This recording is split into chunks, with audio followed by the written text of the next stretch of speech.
right. Hi, everybody. It is the Brock and Salk Show. Seattle Sports on 710, seattlesports.com, Seattle Sports app, podcast platforms. Yes, all of them. Not to mention 97.3 HD2. Thanks for listening to us there in crystal clear, high definition.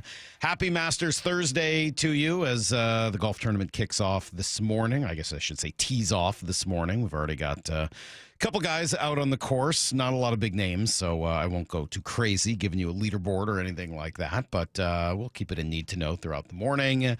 What a weird day yesterday, huh? Anybody think that was a weird day? Do you even say that with Mariners baseball? No. Or is that just a normal day? What a normal day for the Mariners yesterday. Just exactly what you would expect. Man, I don't know. I've had a lot of time to think about what I want to come in here and say about yesterday's game. I wrote about it last night because it was, it was so out of left field, if you'll pardon the baseball pun. Like, it just came out of nowhere.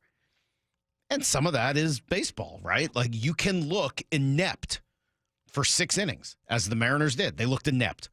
Their offense was inept. It was a continuation of what we'd seen the day before and the day before and the day before, and the runners in scoring position. Not that they had a lot of those opportunities because they weren't even getting on base. I mean, they just looked bad. And it was a day where they were starting Luis F. Castillo, who didn't look great. And you knew Casey Lawrence was going to be coming in at some point, and that poor guy is 37 years old. Like, you just kind of knew that this was probably one the Mariners weren't really going to win. And quite frankly, I wouldn't say giving up on, but maybe sacrificing a little bit in order to make sure you were fully healthy, ready, et cetera, for a huge series against Texas this weekend.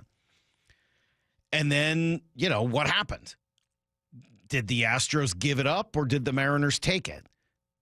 Did the Astros? I mean, look, you can't walk 6 guys in 3 innings when you have a 5-run lead. That's like cardinal rule of baseball, right? You want to drive your manager crazy? Start walking guys when you've got a big lead. 5-0 lead, you better throw strikes. And the Astros couldn't do that. On the other hand, what did the Mariners do? They stayed patient. They didn't just start swinging out of their shoes trying to hit a 5-run home run. They stayed patient. They stayed within themselves. They took those walks when they were given. And then, obviously, they come up with 2 enormous hits, the Randy Grand Slam and the Julio double, and those 2 things were enough, right? I mean, like, they gave it away, and you took it. Both those things are true at once. I guess the question I had after this one was, what does it really mean? Because we won't know, obviously, for a couple of weeks, but you could kind of look back on this game, and in 2 weeks, we might forget about it. Be like, oh, yeah, remember that one weird game where the Astros just gave it up late, and umpire kind of gave him a call on Mitch Garver for a walk instead of a strikeout, and, yeah, that was weird. Okay, anyway, too bad they're, now 6-22. I mean, like, that's probably unlikely, but that's possible. Could just be one game where a bad bullpen gave it up. On the other hand, we could be looking at this game in a couple of weeks going, hey, that was the thing that unlocked this offense. That got Randy Arozarena going, that he's happy, that he's comfortable, that he shows his energy, that he, brings some of that flair that Randy Arozarena has. There aren't a lot. I've said this since the day he got here. There aren't a lot of Randy Arozarenas out there. He's a different kind of cat in a lot of ways. Personality-wise and just sort of athleticism-wise, he's a unique baseball player. And he showed some of that yesterday. Does that kind of get this team going? Does it wake them up? I don't know. We'll see. Julio Rodriguez in a huge spot, the 2 biggest spots he came up in this game, walked, great, and hit an enormous double. And what's interesting and, of course, important about the double, did he rip it down the line? No, not at all, right? 0-2 count. This is where Julio's had his problems. And by the way, that's a strikeout situation against a pretty good strikeout pitcher in Brian Abreu.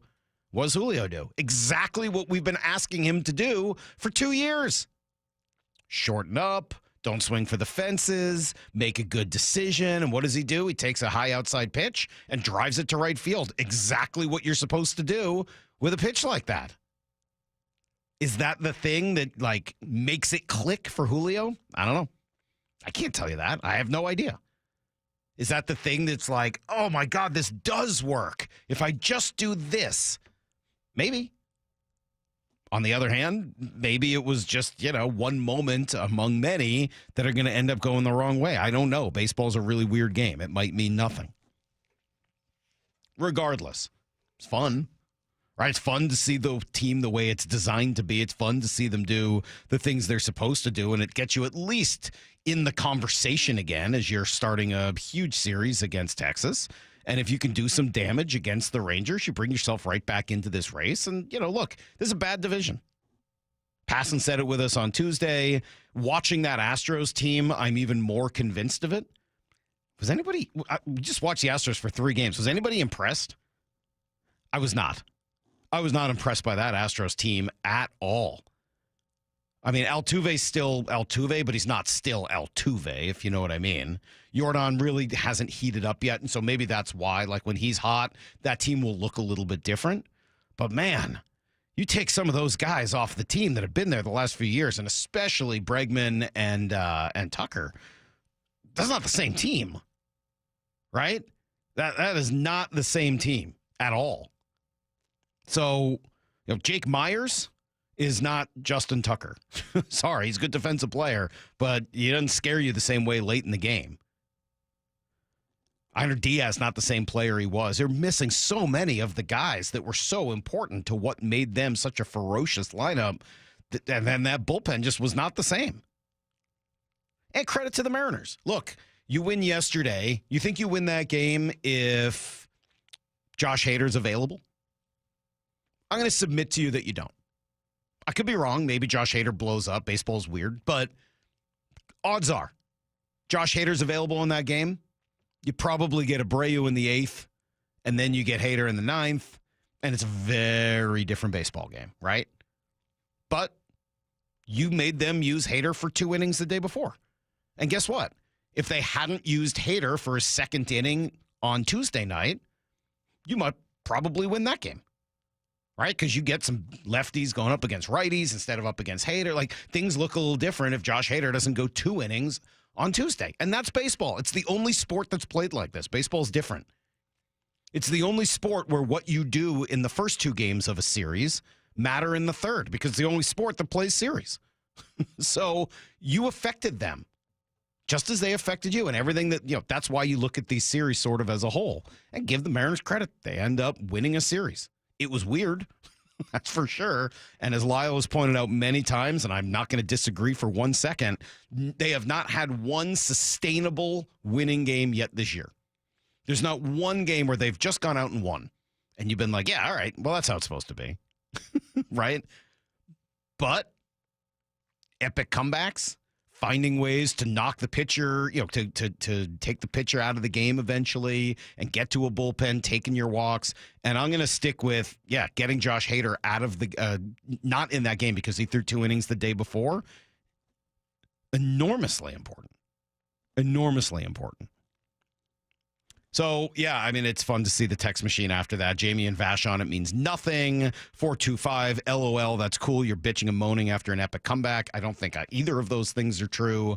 I don't know if it means nothing. It's a big win, even if it was April 9th. And I don't think I'm complaining or moaning. I think I'm just trying to give some context to the game. Anyway, bizarre, fun, weird, but more than anything, and if this is my last take on this here before we give you everything you need to know in a minute, the 2 best offensive players on the Mariners, I guess I should include Cal in there, but 2 of the 3 offensive players for the Mariners are the reason you win that game. You get a nice little contribution from Miles Masterboni. Nice, hey, good game for him. Big game for him. Huge. Nice job. You get some other contributions. Mitch Garver taking a walk late in that game. Enormously important, right? Couple other guys took big walks, had a couple of big hits. But at the end of the day, it's Randy and it's Julio, and those are the 2 most exciting players on this team, and they both did kind of what makes them so fun. They both came up with enormous hits in enormous spots. That is a big part of the formula. There's other things that aren't part of the formula that have sort of factored into a few of these wins, but hey, Opening game, a Rosarena home run. That's one of your 5 wins, right? Julio has the other big hit. That's another of your huge wins. Randy has this and Julio. So that's 3 of your 5 wins have come almost entirely because of Julio and a Rosarena. Say what you want. They haven't been perfect. There have been some bad at-bats. There have been some moments that are really frustrating. But 60% of your wins have come directly because of the late game contributions from Julio and Randy. That makes it kind of fun. The Cal Robbie Show. Belted way out of here to right field. Holy smokes. Every Thursday with Shannon Dreyer on Wyman and Bob. Seattle has been nothing but good to me. I would love nothing more to play for one team my whole career. Listen live on the Seattle Sports app or find the video on YouTube. Cal Raleigh with a walk-off home run. We are Seattle Sports, the home of the Mariners. 47,000 fans are going crazy. At O'Neill Plumbing, we've been exclusively plumbers for over 100 years. No corny mascots, no out-of-town owners. Just clean, fast, and professional plumbers out to your home fast. All rooter and all trenchless. O'Neill Plumbing. Jaden Schwartz for Techline Roofing. The ice may have melted, but spring is the perfect time for a new roof. Call Techline Roofing. Take advantage of our easy financing and our spring special. That's TEKLINE roofing.com. Hey, Green Gobbler here. So you've got a clogged drain in your bathroom. Water in the sink's overstaying its welcome. You're spitting today's toothpaste on top of yesterday's toothpaste. You hope that it go away. Yeah, clogs don't just go away. I make them go away. I'm Green Gobbler, the only clog dissolver you need. I'm bleach-free, safe for your pipes, and I work. Guaranteed or your money back. Because I never met a clog that was gonna unclog itself. Green Gobbler. Let the gobbler get it. At Lowe's, pros save big on the supplies you need to get the job done. With the new My Lowe's Pro Rewards program, get member-only deals every week and access to free standard shipping. Plus, members earn points toward exclusive rewards. Join for free today. Lowe's, we help, you save. Points are awarded on eligible purchases. Program subject to terms and conditions. Free standard shipping not available in Alaska and Hawaii. Exclusions and more terms apply. Details at lowes.com/terms. Subject to change. Comcast Business helps turn today's small businesses into engines of modern business. It's how restaurants become reliably up and running neighborhood favorites. How retailers become seamlessly restocking, cyber-securing, must-visit shops. And how healthcare offices become the data managing caregivers that we all depend on. With reliable connectivity, enhanced cybersecurity, advanced fiber solutions, and Wi-Fi backup, Comcast Business is powering the engine of modern business. Powering possibilities.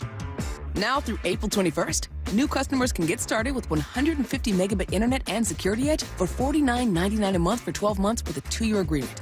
Plus, ask how to get a $500 prepaid card on a qualifying internet package. Call today. Restrictions apply. Not available in all areas. Requires enrollment in paperless billing and automatic payments with bank account. Equipment, taxes, and other fees extra and subject to change. Early termination fee applies.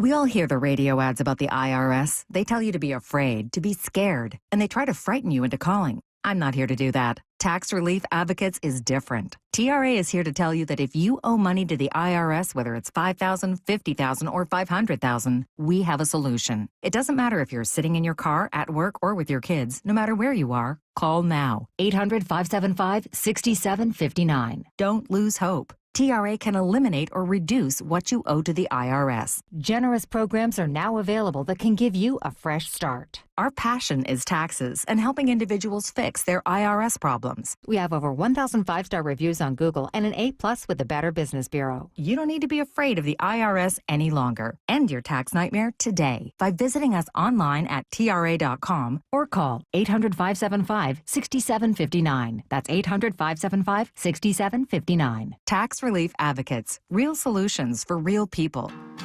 Headed outdoors or on the water this weekend? Check in with Joey and Nellie on the Outdoor Line from 6 to 8 a.m. every Saturday on SeattleSports.com. We've all been there. Sleepless nights, mind racing, wondering if your business's security service is really protecting what matters. At Bay Alarm, we can put your security insecurities to bed. Video security, burglar alarms, fire alarms, access control, 24/7 monitoring, and more. Our advanced technology and personalized support ensure you can rest easy, knowing we're here for you, your people, and your business. Visit bayalarm.com to talk to a local security expert. Bay Alarm, we got you. I'm attorney Rob Iddens, proud Marine Corps veteran and owner of Warrior Injury Law. We help all types of injury victims, like Bobby, who was hurt riding the bus. The bus made a left turn, and the scooter that I was on overturned. Ended up having surgery on my back. So I knocked on the door of Warrior Injury Law, and I thought if anyone could help me with my situation, they could, and they did. They everyday people who work for everyday people. I would recommend this company over all the rest. If you've been injured, call us at 253-WARRIOR. Warrior Injury Law. Battle tested. Hi, this is Nancy Penrose, owner of Big Trees in Snohomish. Spring has sprung. Need color to brighten up your yard or privacy trees to keep your neighbors guessing? Now is the time to buy. With hundreds of trees arriving in the nursery daily, Big Trees has the perfect tree for you. Check out our updated inventory list online at bigtreesupply.com or come visit the nursery today.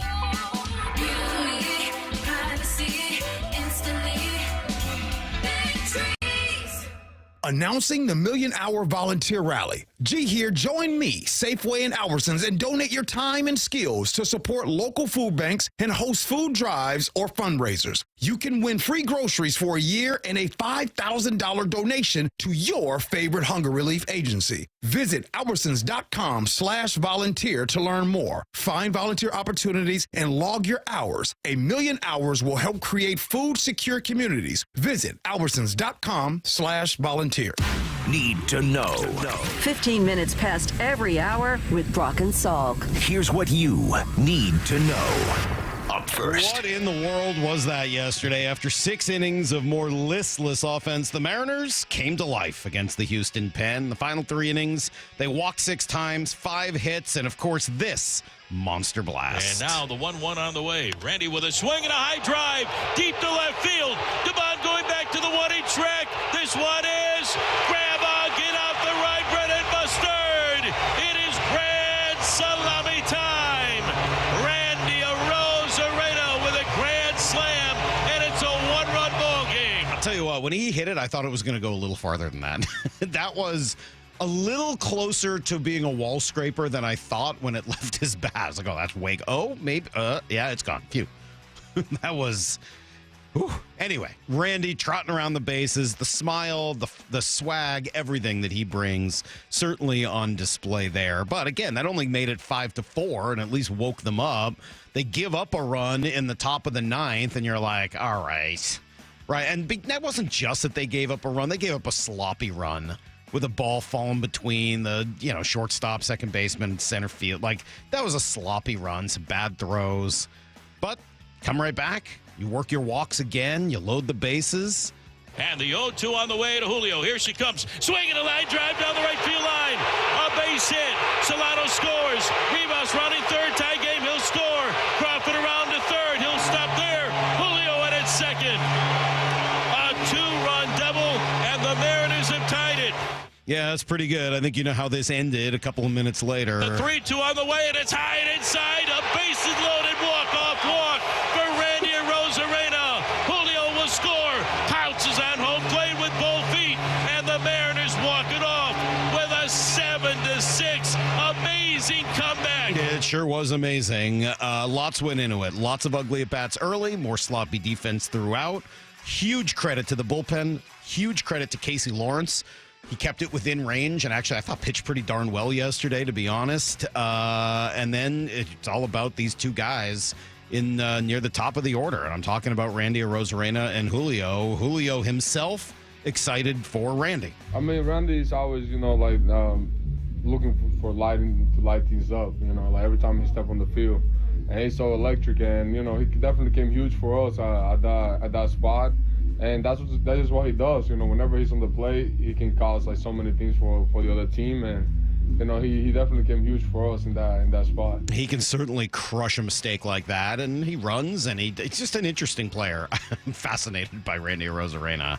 As for Julio and his big at bat, it was patient. He went the other way. Dan Wilson impressed. It's just big overall that we were able to put up some good at bats late to win this thing, and it didn't matter who was in the box, but Julio certainly did come up with some big RBIs for us, and to be able to shoot that ball, that's big. And when he's able to do that, that's where he's at his best too.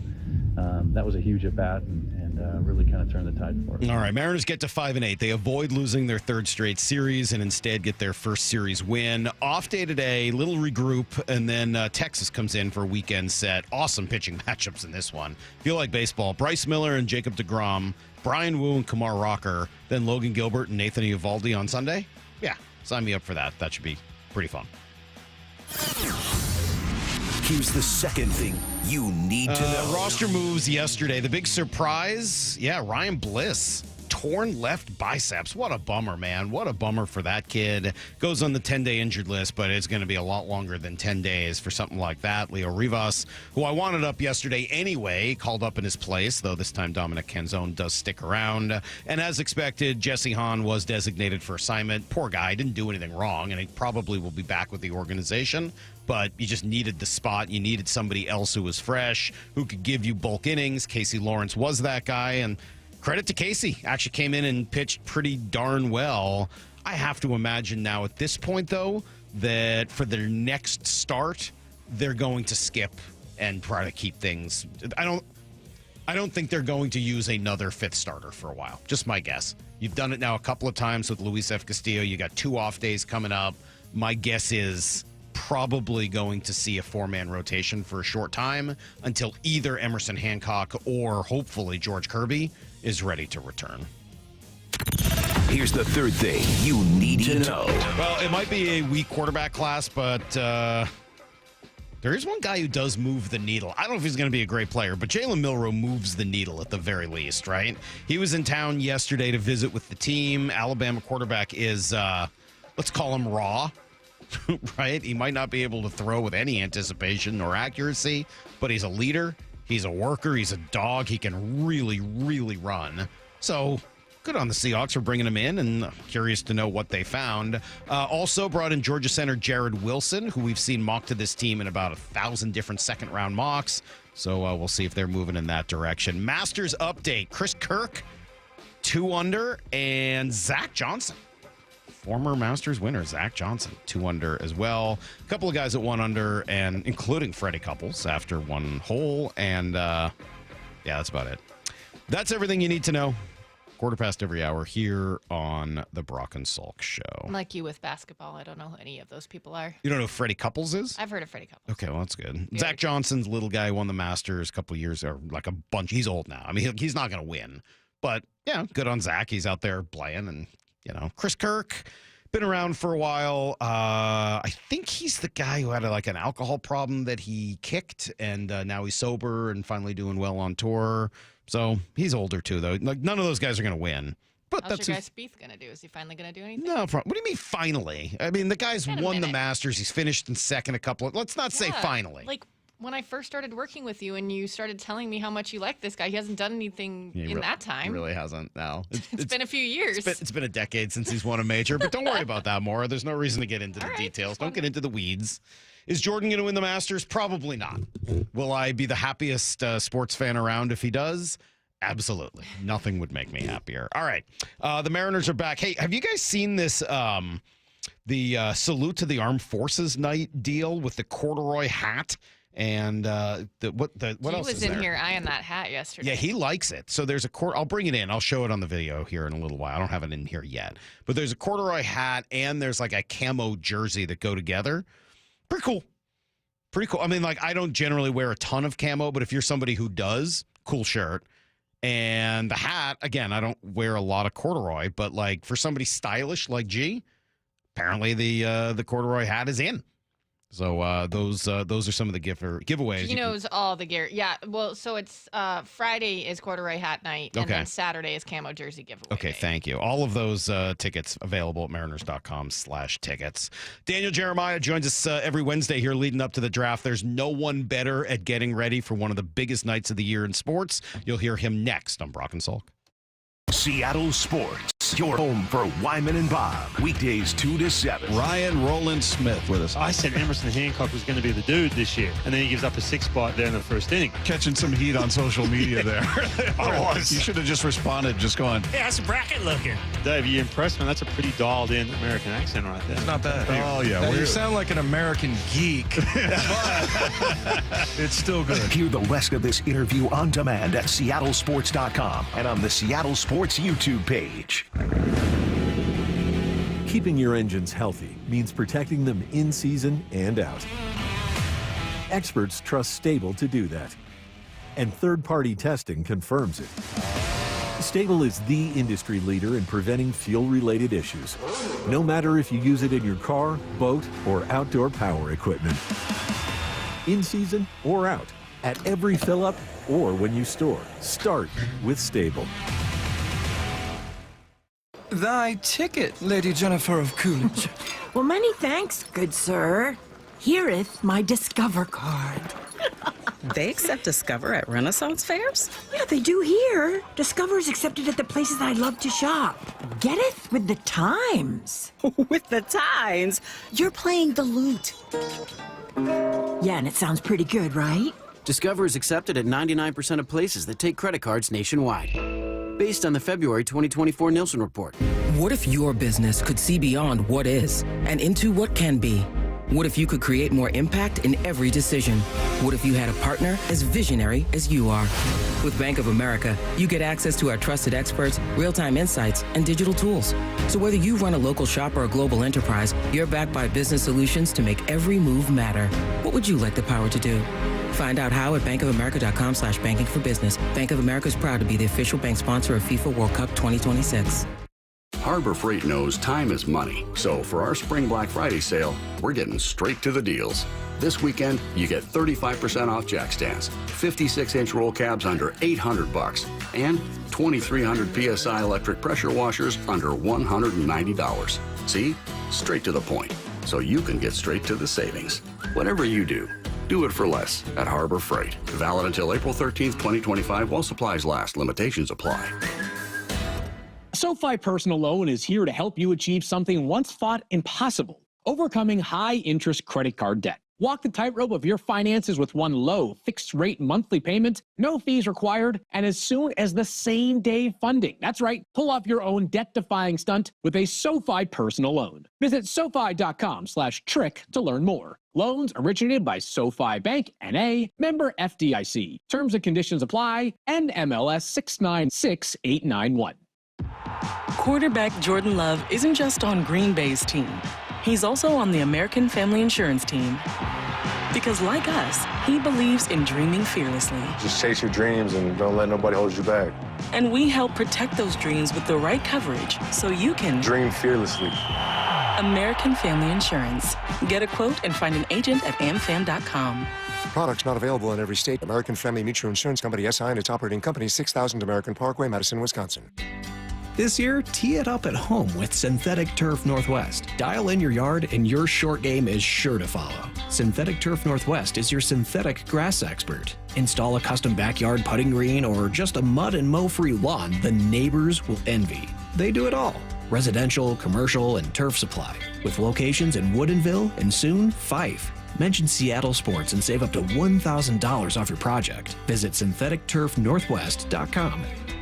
Call or click 811 before you dig. Anything that causes you to roll up your sleeves a little and dig in requires you to first connect with 811. Call or click 811 and visit safeexcavator.com. Need a new roof but not in the budget? A new roof doesn't have to break the bank. Justin Shirley, CEO of State Roofing and Exteriors here. Right now, State Roofing and Exteriors is offering 0 down, 0 payments, and 0 interest for up to 24 months. That's 2 years with no payments while getting the protection your home deserves. But this offer won't last forever. Call 866-ROOF-ROOF or visit stateroofing.com today to get on our summer schedule now.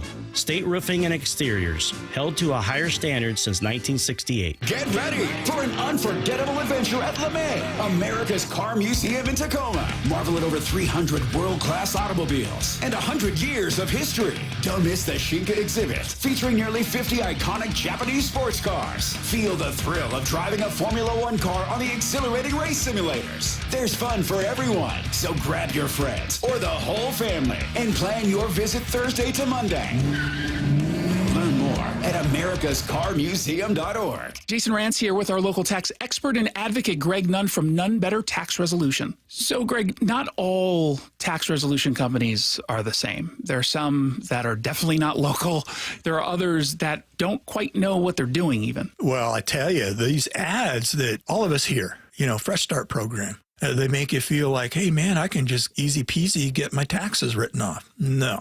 And I've had several clients actually come to me after going through that process, and they just get no response after a while. They're passed around from person to person. That doesn't happen at my firm. You are familiar with the cases that come in. You're working on them. I'm familiar with every case that comes into our office.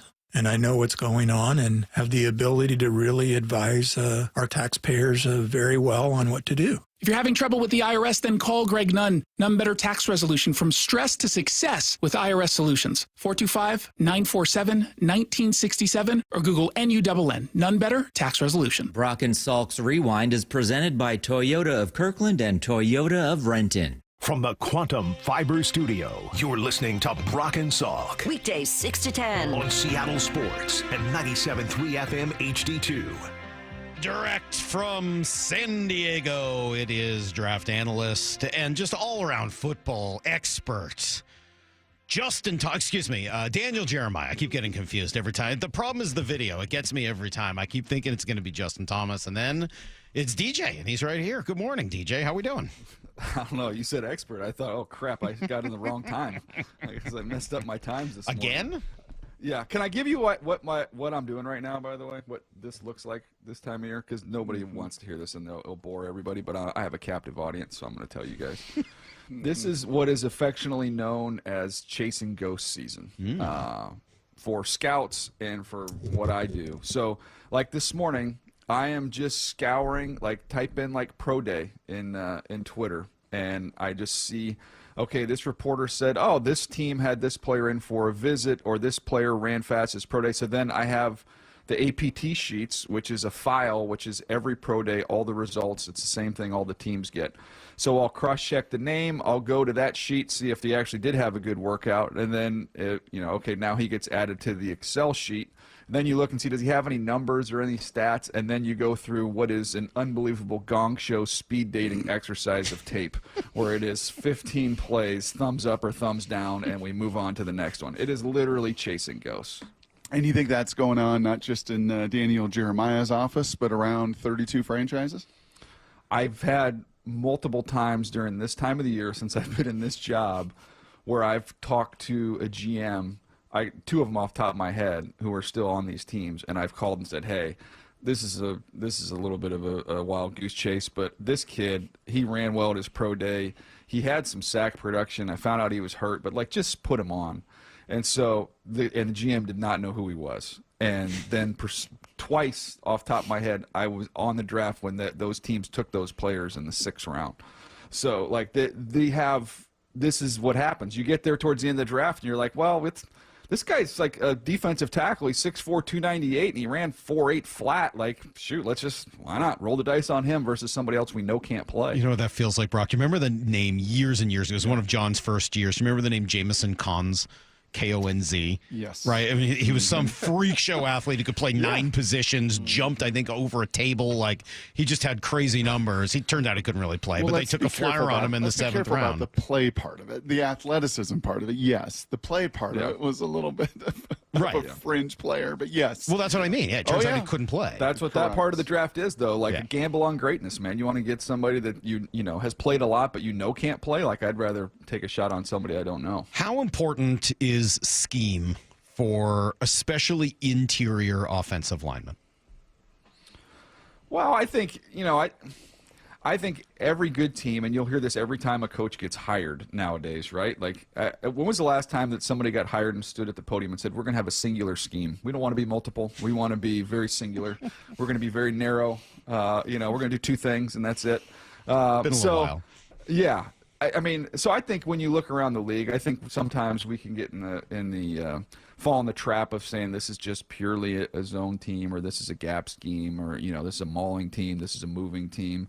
I think the best teams, Kyle and Sean McVay are good examples of that. Look at how their run games have kind of changed and morphed over the last several years. So I don't know that it's quite as much as it was back in like the Alex Gibbs Denver Broncos days, where we're like, we know exactly what that offensive line looks like. Okay, so then as you're thinking about this Seahawks offensive line, I'm not done talking about it, unfortunately. I wish I was. Are you looking for what will make the best guard? A guard or a tackle that doesn't have all of the qualities, especially arm length, to play tackle? I have not talked to an offensive line coach that would disagree with the fact that they all want 5 tackles starting on the offensive line.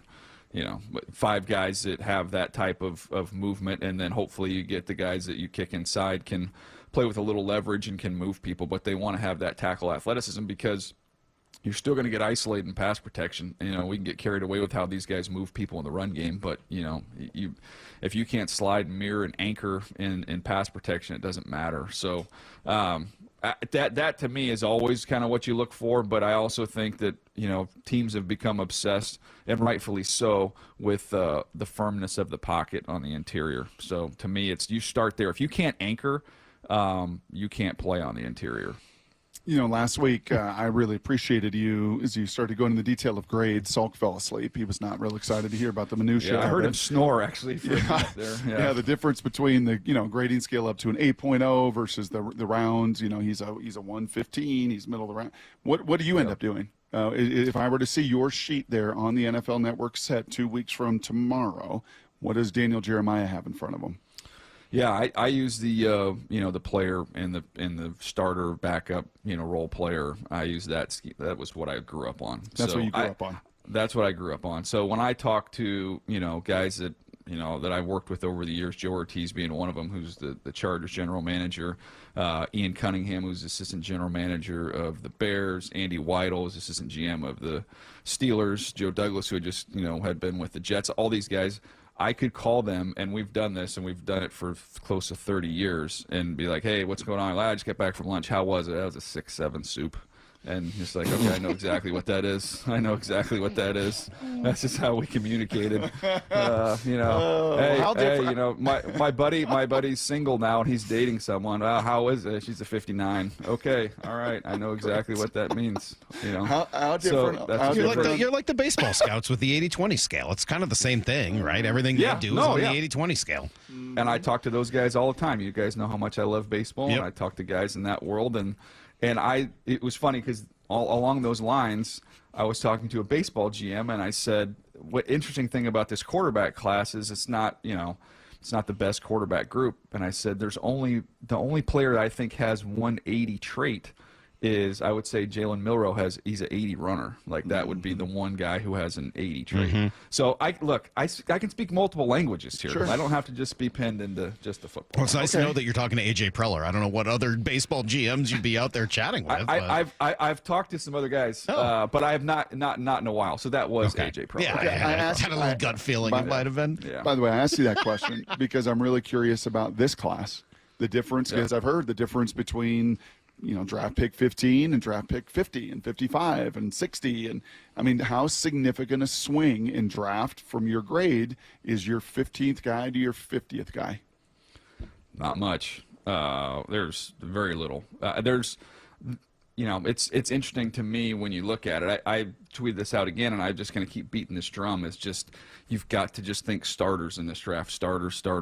I just want to collect 3 or 4 starters, and that's my goal. And I think that's it's very doable in this draft. There's a lot of those guys, and you kind of have the different definitions of that. Like, okay, this guy's gonna, I'm telling you, this guy is going to eventually start. Versus this guy potentially could start.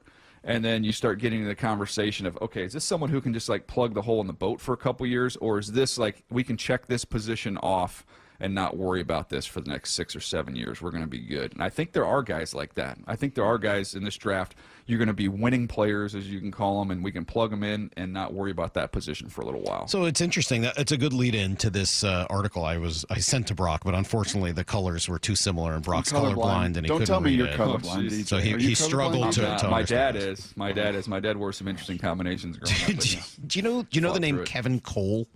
I guess he used to work at Pro Football Focus, and now he's got something called Unexpected Points. I was unfamiliar with the name. I think we're going to try to get him on next week. I just thought he would, I think, describe himself as one of the nerds looking at the draft from that perspective, not a scouting perspective, but a data analytics perspective. And I think that's an interesting way of looking at it. I set that up to sort of give context. But ultimately, he was looking at what he referred to as surplus positional value, essentially how much more money it would cost to get that same player at the same position in free agency or on a second contract. Yeah. And it's something that we've talked about, I think, even last week. Yeah, it's pretty cool. I'll text it to you. It was a really good article. It's dense, I'm not going to lie, but it was good. And he ultimately ended up putting quarterbacks in their own scenario, taking them out of it. He divided all the other positions into essentially 3 tiers. Tier 1 was tackles, D-linemen, and edge rushers. Tier 2 was wide receivers and corners. And then everyone else is in Tier 3. Interior linemen, linebackers, tight ends, running backs, safeties, all fell into Tier 3. And when you look at the chart, you see really massive differences in really almost until pick 64 is where everything starts to come back together, where Tier 1 has significantly more value over where they're going to get paid later. Tier 2, significantly more than Tier 3, but like it's right in the middle of the two. And then there's another huge drop down to Tier 3. So you see that, and it really makes you wonder, like, tackles, D-linemen, and edge rushers, like, it feels like that's almost a given that in the first or maybe even second round, that's what you should be doing because of how much they cost elsewhere. Yeah, no, it's a absolutely valid point. The one thing I can tell you, though, is that you just have to be a little bit careful that you don't pass on greatness at one of these other positions. Like, that's my only caveat there, because I remember having a conversation with a team, stacking a tight end who ended up being an elite tight end versus some receivers.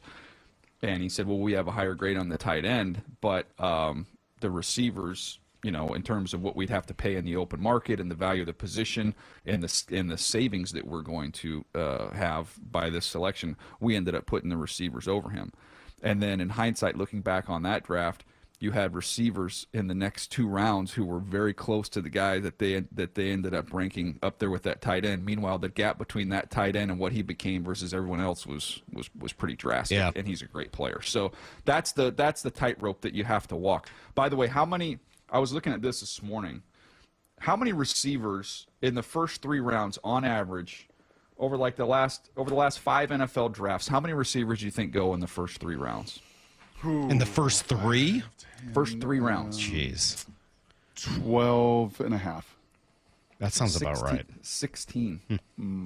We've been averaging 5.6 receivers in the first round. Now, we're not going to get that this year. We don't have those guys this year.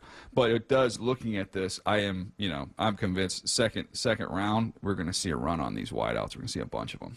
So it's interesting. According to this, that would be the 6th most valuable position, according to the surplus value. He went quarterbacks, then, as I said, tackles, D-line, edge, and he said corner was actually significantly more valuable than wide receiver. So that's teams spending a lot of capital for a position that, is valuable, certainly more so than some of the others, but is really more middle of the pack.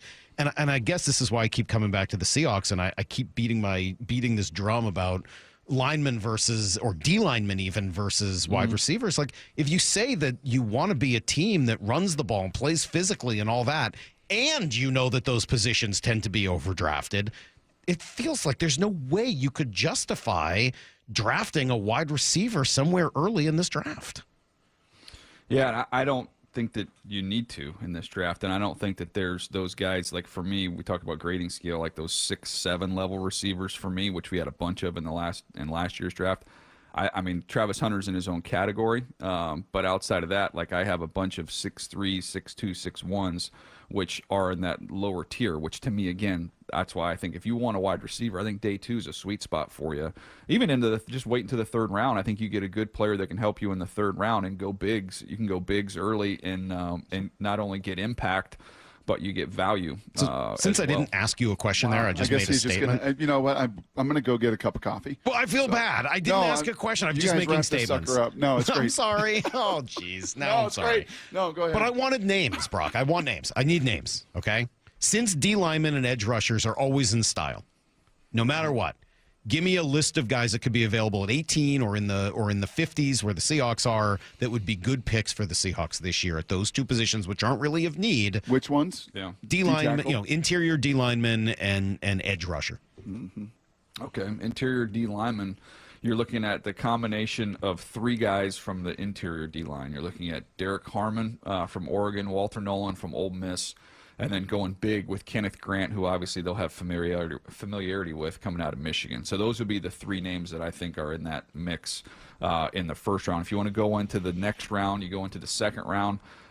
You start looking at guys like Darius Alexander from Toledo, who's a little bit of a late bloomer, but is big and long and really an explosive guy. He gets into that mix. T.J. Sanders from South Carolina. You get Tyleik Williams from Ohio State. Alfred Collins. Like, there's a pretty good group. I mean, it's a deep group of defensive tackles. So that's going to drift even into the 3rd round. There's good players to be found there at the defensive tackle spot. We go to the edge guys at 18. Sitting there, now you're looking at a whole swath of guys, right? You're looking at the Mike Green, Mykel Williams, Izaraku from Boston College. Maybe a little early for him, but he's in that mix for me. Plus, Shamar Stewart, James Pierce. Like, there's a lot of guys. The 2nd round player that I love, and I finally found somebody. I talked to a defensive coordinator a couple days ago. Was the first guy that I talked to that shared my love for Landon Jackson from Arkansas. I think is going to be a really, really good player in the 2nd round. He's an LSU transfer. He's big. He's long. Had a dominant Senior Bowl. Plays really, really hard. And by all accounts, is a great kid. So it's weird during this time of year. There's always some guys when you're getting feedback and, like, there's a lot of love for a player that you're like, I'm not quite as high on him. And then maybe you have 1 or 2 guys that you really like and you can't find sponsors around the league. So when you connect with a coach or a GM who shares an opinion, it was like at least I'm not taking crazy pills. Somebody else is seeing this. Don't pass on greatness. That's what I wrote down on my little sheet right here. I think 2 of the harder guys. So DJ, every day leading up to the draft in this month of April, I do a prospect. And many of mine are guys that I've seen on the road just personally myself. Just an affinity for them as a human, affinity for them as a fit. Maybe they're a late rounder like Jay Higgins, the linebacker from Iowa that I just loved, or just some of the different guys.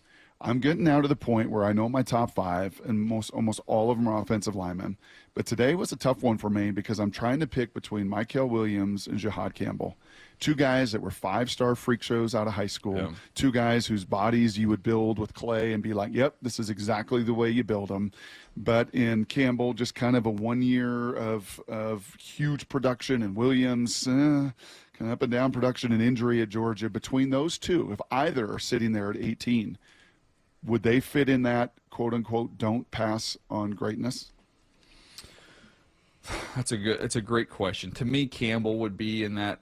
I would say that. The interesting thing is they're connected a couple different ways because you're buying what they're going to become more than what they are. Correct. And both of them have injuries because Campbell he just had surgery, so he's not going to be able to get through any of the offseason stuff either. So there is a little bit of hope and wish there. I've seen Campbell make more plays and do more things on the field than I have with Mykel Williams. So I would tend to lean in that direction. And sometimes when you see guys with a similar profile that have had immediate success, Edgerrin Cooper coming out of Texas A&M reminded me a lot of Campbell. He played hell on wheels last year for the Green Bay Packers. So I would lean towards him, especially in if you're gonna try and build your team ultimately to win a Super Bowl and get out of the NFC, whereas in the AFC you're talking about all those quarterbacks you got to game plan against. Right now I'm thinking about the Philadelphia Eagles and Saquon Barkley and what they want to do, and I've got a guy in Campbell who can match you up there.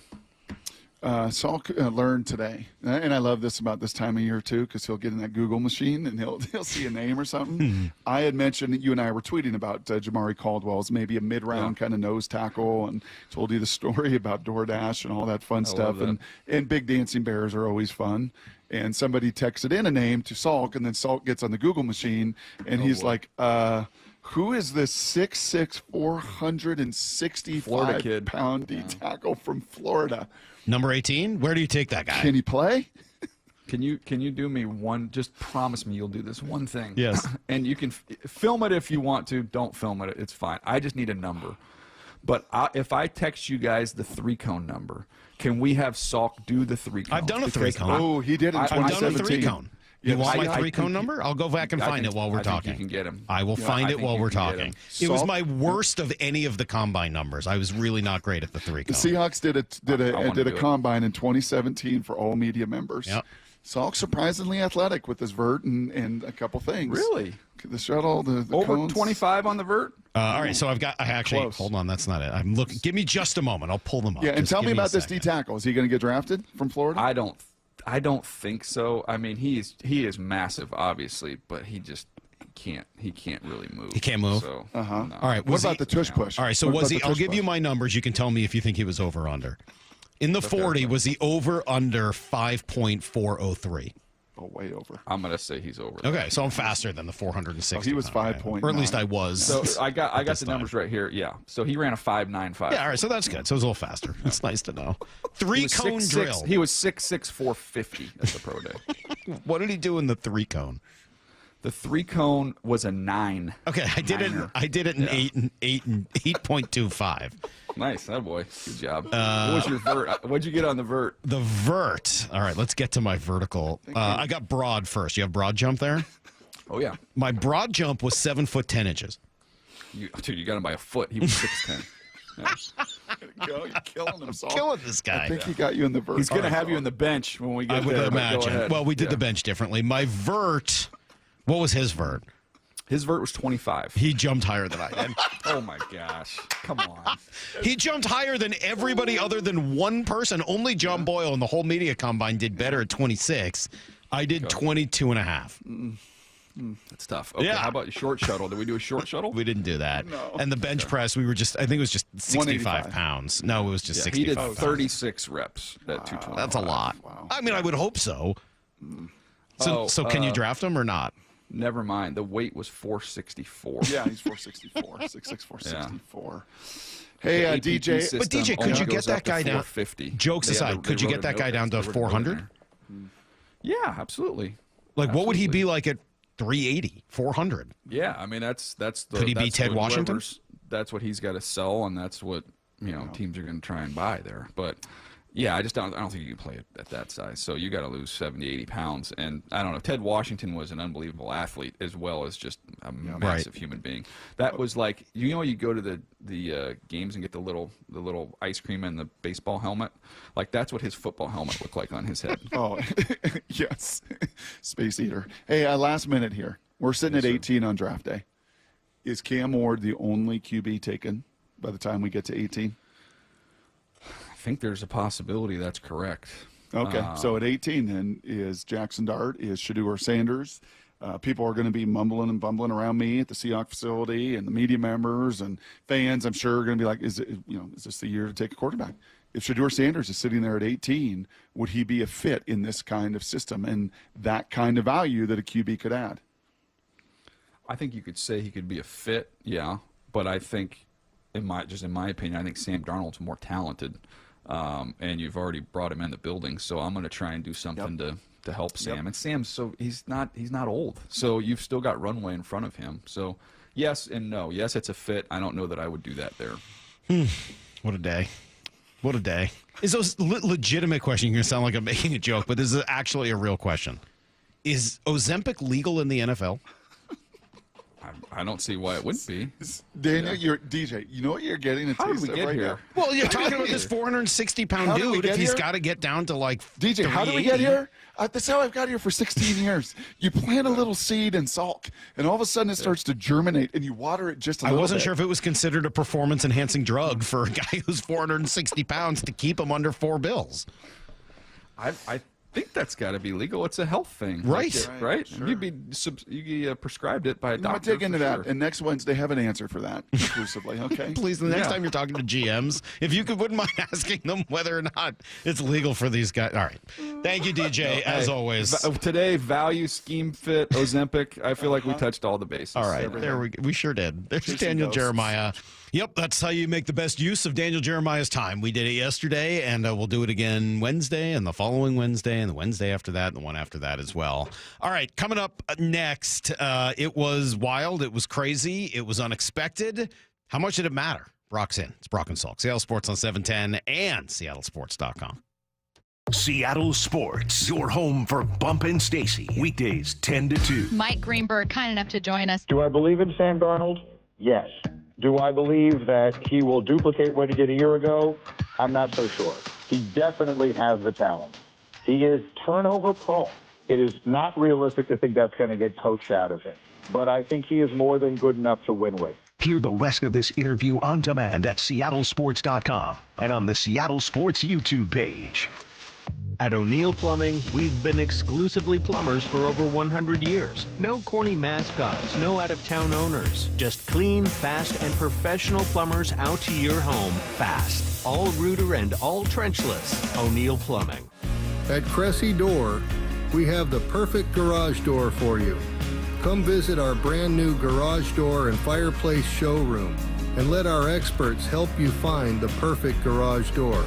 Cressy Door. From groceries to home prices, the cost of living in Washington state keeps going up. Now, Olympia politicians are proposing the largest tax increases in state history. Don't be fooled. If taxes go up, we'll all pay even more. Washington needs lower costs, not higher taxes. Tell the politicians no by visiting www.affordablewashington.org.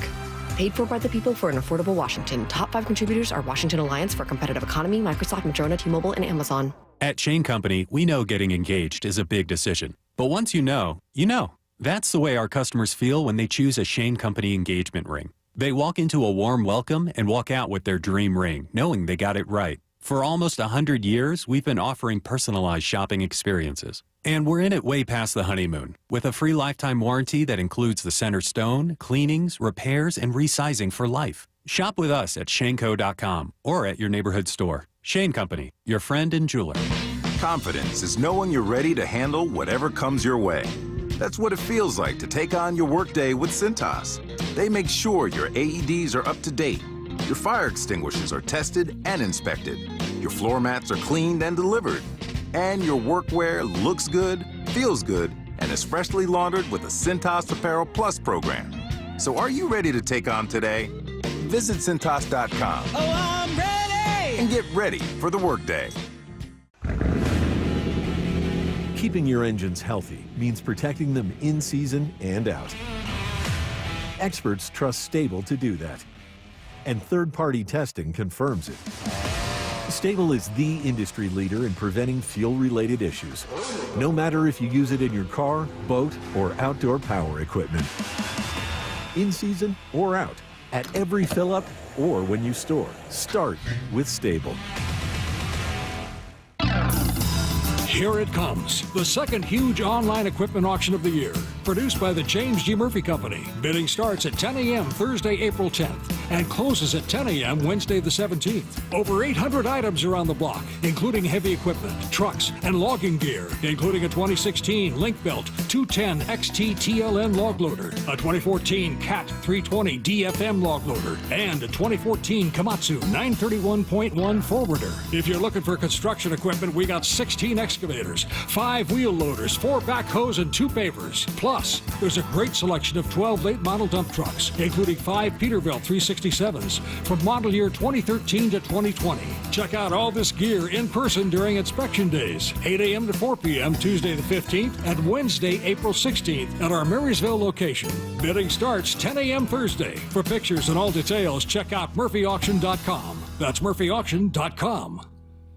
Goodbye, winter mud. Hello, Dream Yard. Spring is here. Synthetic Turf Northwest has you covered. No more soggy lawns or weekend yard work. Just green, clean, and ready for backyard barbecues, wiffle ball, or kicking back. Synthetic Turf Northwest, the area leader in synthetic grass, residential and commercial installs, plus turf supplies out of our Woodinville warehouse, and soon in Fife, right off I-5. Mention Seattle Sports and save up to $1,000 off your project. Visit syntheticturfnorthwest.com today. Evan Cohen here. Picture this. You arrive at your hotel. You have an important online meeting lined up with clients from all across the country. You have your laptop open. You're ready to begin. And the Wi-Fi is so terrible, you can't even connect. These types of stressful situations happen all the time, but they don't have to. When you book a room at La Quinta by Wyndham, you have access to their free high-speed Wi-Fi, so you can take care of those critical emails, join your meetings on time, and even unwind streaming your favorite shows without having to worry. Tonight, La Quinta. Tomorrow, you shine. Book direct at lq.com. This is a story of the one. As a maintenance specialist for university housing, he knows college students can major in wear and tear. Plus, housing so many students doesn't leave a lot of room to house all the supplies he needs. That's where Grainger comes in. With over 1 million industrial-grade products and fast, dependable delivery, Grainger carries the quality products he needs so he doesn't have to. From a new door hinge to a whole new faucet. Call, click Grainger.com, or just stop by. Grainger, for the ones who get it done.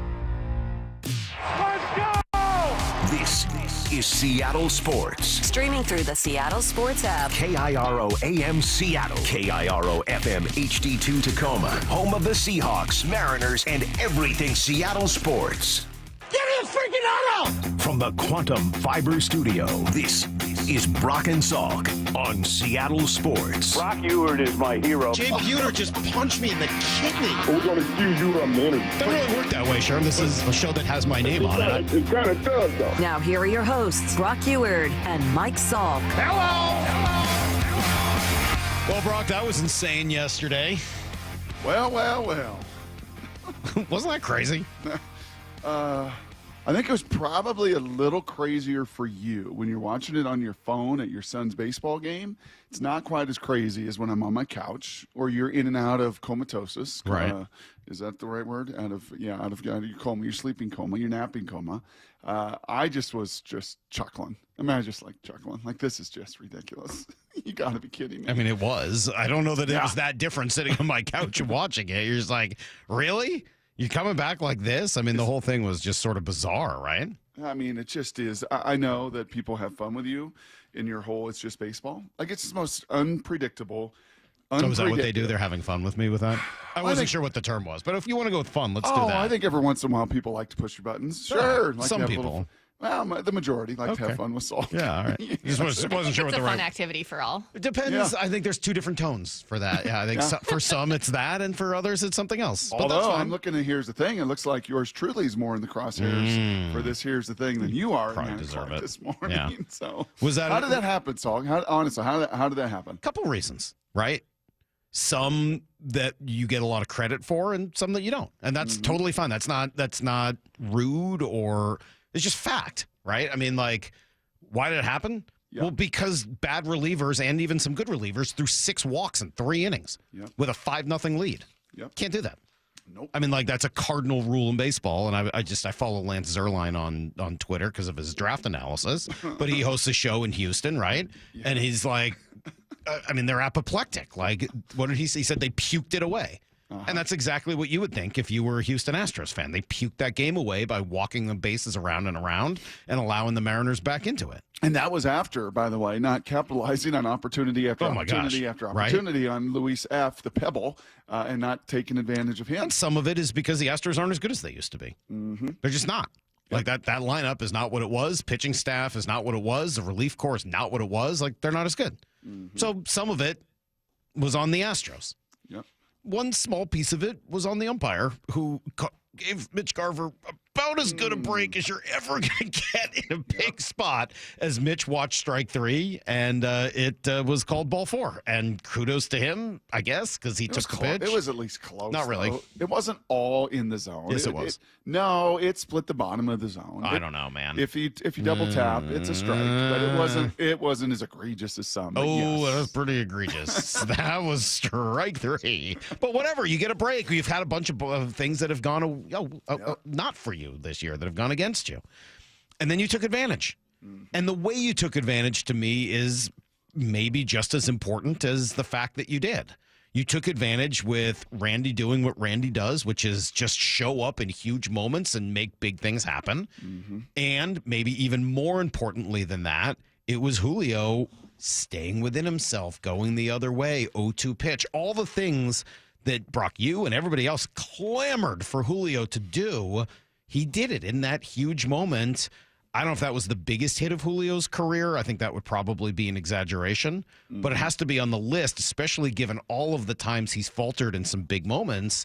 He stayed, and the way he did it without needing to hit a pull side home run to left field, he did it by going the other way and lacing a double to right. That should be the Julio experience. Yep. You realize that was his first hit with runners in scoring position this year, right? Yeah. He was 0 for 11. And he was sitting, what was the count even? 0-2? 0-2. Wasn't it 0-2? I believe it was. Yeah, I think it was. And he found a way, yes, to just stay kind of inside the ball, hit it the other way. And that just had to be such an unbelievable, I mean, the whole deal, right? It had to be an unbelievable release for those guys.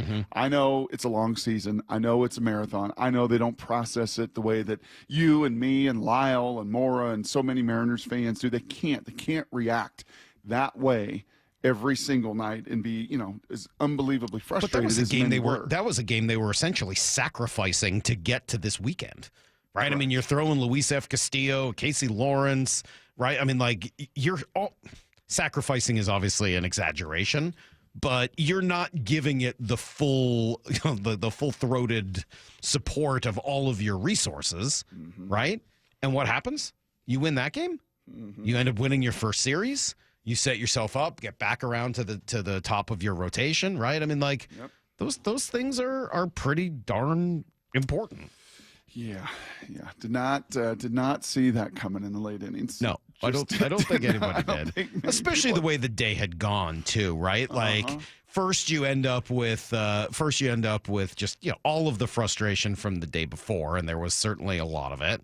Then you get the news coming out late in the day or early in the day that Ryan Bliss is going to go on to the IL and that he's going to be lost for what I would imagine is some pretty significant amount of time, right? Did we find out how and when that happened? I don't know. I mean, I assumed it was on the swing that caught the catcher because he, the way he reacted to that. Okay. Maybe it was on the catch that he made where he had to adjust and after the ball hit the bag. And it's a torn bicep? Yeah. Whoa. Those aren't good, right? Whoa. Like that's a long injury. Yeah. I mean, you know who you normally see that from are offensive and defensive linemen. Right. Right. Those are usually the guys who get kind of caught holding or grabbing and all of a sudden get such a massive amount of torque that, you will tear that bicep off the bone and you got to go in usually and staple that sucker kind of back together. And then it's like months and months and months. I mean, is that what we're dealing with here? Is there's not really any further, Dan, or don't know further? Oh, don't know any more than that. But yeah, I mean, so that's a bad injury. And you're like, geez. Things are just Jorge can't hit right-handed or left-handed or something right now. He can't hit right-handed. I mean, like things just sort of look bleak. We're up against it, boys. Well, and then you go We're out up against it, boys. You play 6 innings that look exactly like the previous 12, right? You're just like, this thing is. I mean, it looked like it was getting away from you. This is not a good. No, this is not a good thing right here. But is there any sport? I mean, I did end up writing about it last night, and I know it's generic, and I know you've heard these adages a million times about baseball not having a clock and how that separates it from all the other sports. But yesterday's such a great example of it. I mean, yesterday, if you were in any other sport, you lose that game. You had lost the game. In basketball, don't tell the Atlanta Falcons. Oh, come on, you know what I mean, though. At that part of the game, I mean, that's essentially the fourth quarter. Like you're gonna lose almost every other sport. But there is something about not having a clock that just the pressure that can build on the other team. And it really is remarkable how baseball can change in the blink of an eye. Because even though you're down 5, like scoring 4 runs in an inning, I know it felt like an insurmountable Herculean task. Well, that's for the first time I believe all year. I know. Right? They're 12, and maybe but in the baseball, spring. it's not like it's something that never happens. You weren't down 12; you're down 5. Like yes. Teams can score 5 runs in 2 innings, and the Mariners had to score 7 of them, and they did. Like, that's not totally unusual. It just feels that way when you're watching some of that anemic offense. So, kudos to them. I don't know how big a win it is. We'll find out, right? If there's one thing though that I would point to, it's Julio going the other way for a big hit. Because if he can embrace that and make that a bigger part of his mindset and attack every game, isn't that the biggest thing you could possibly do for the Mariners? 100%. And the guy, after him as well, Kyle's got to get going. He's still searching for his first hit with runners in scoring position, and we know that he is clutch. We know that he's been the one that has delivered in those moments so much. So, what these guys say all the time, and where I think there is some truth, Salk, is when your best player is just kind of free, and he's not gripping tight, and he's not pressing, and he's just free, and he's performing. What usually happens with the role players behind them, they usually are more free to do their jobs. And you got some good role playing yesterday. Role playing from Miles Mastrobuoni had a pretty good day. There was some other, there were some good moments in that game. There were some others that weren't as great, but at the very end, they win. It's a series they win. get the off day. They get the series win. Texas comes in, and you've got 3 or 4 guns going against They do 3 too. of theirs. So They do too. Yeah, we'll tell you it's about horse those on pitching horse. matchups. We'll play you some of the great sound. It's all I need to know next.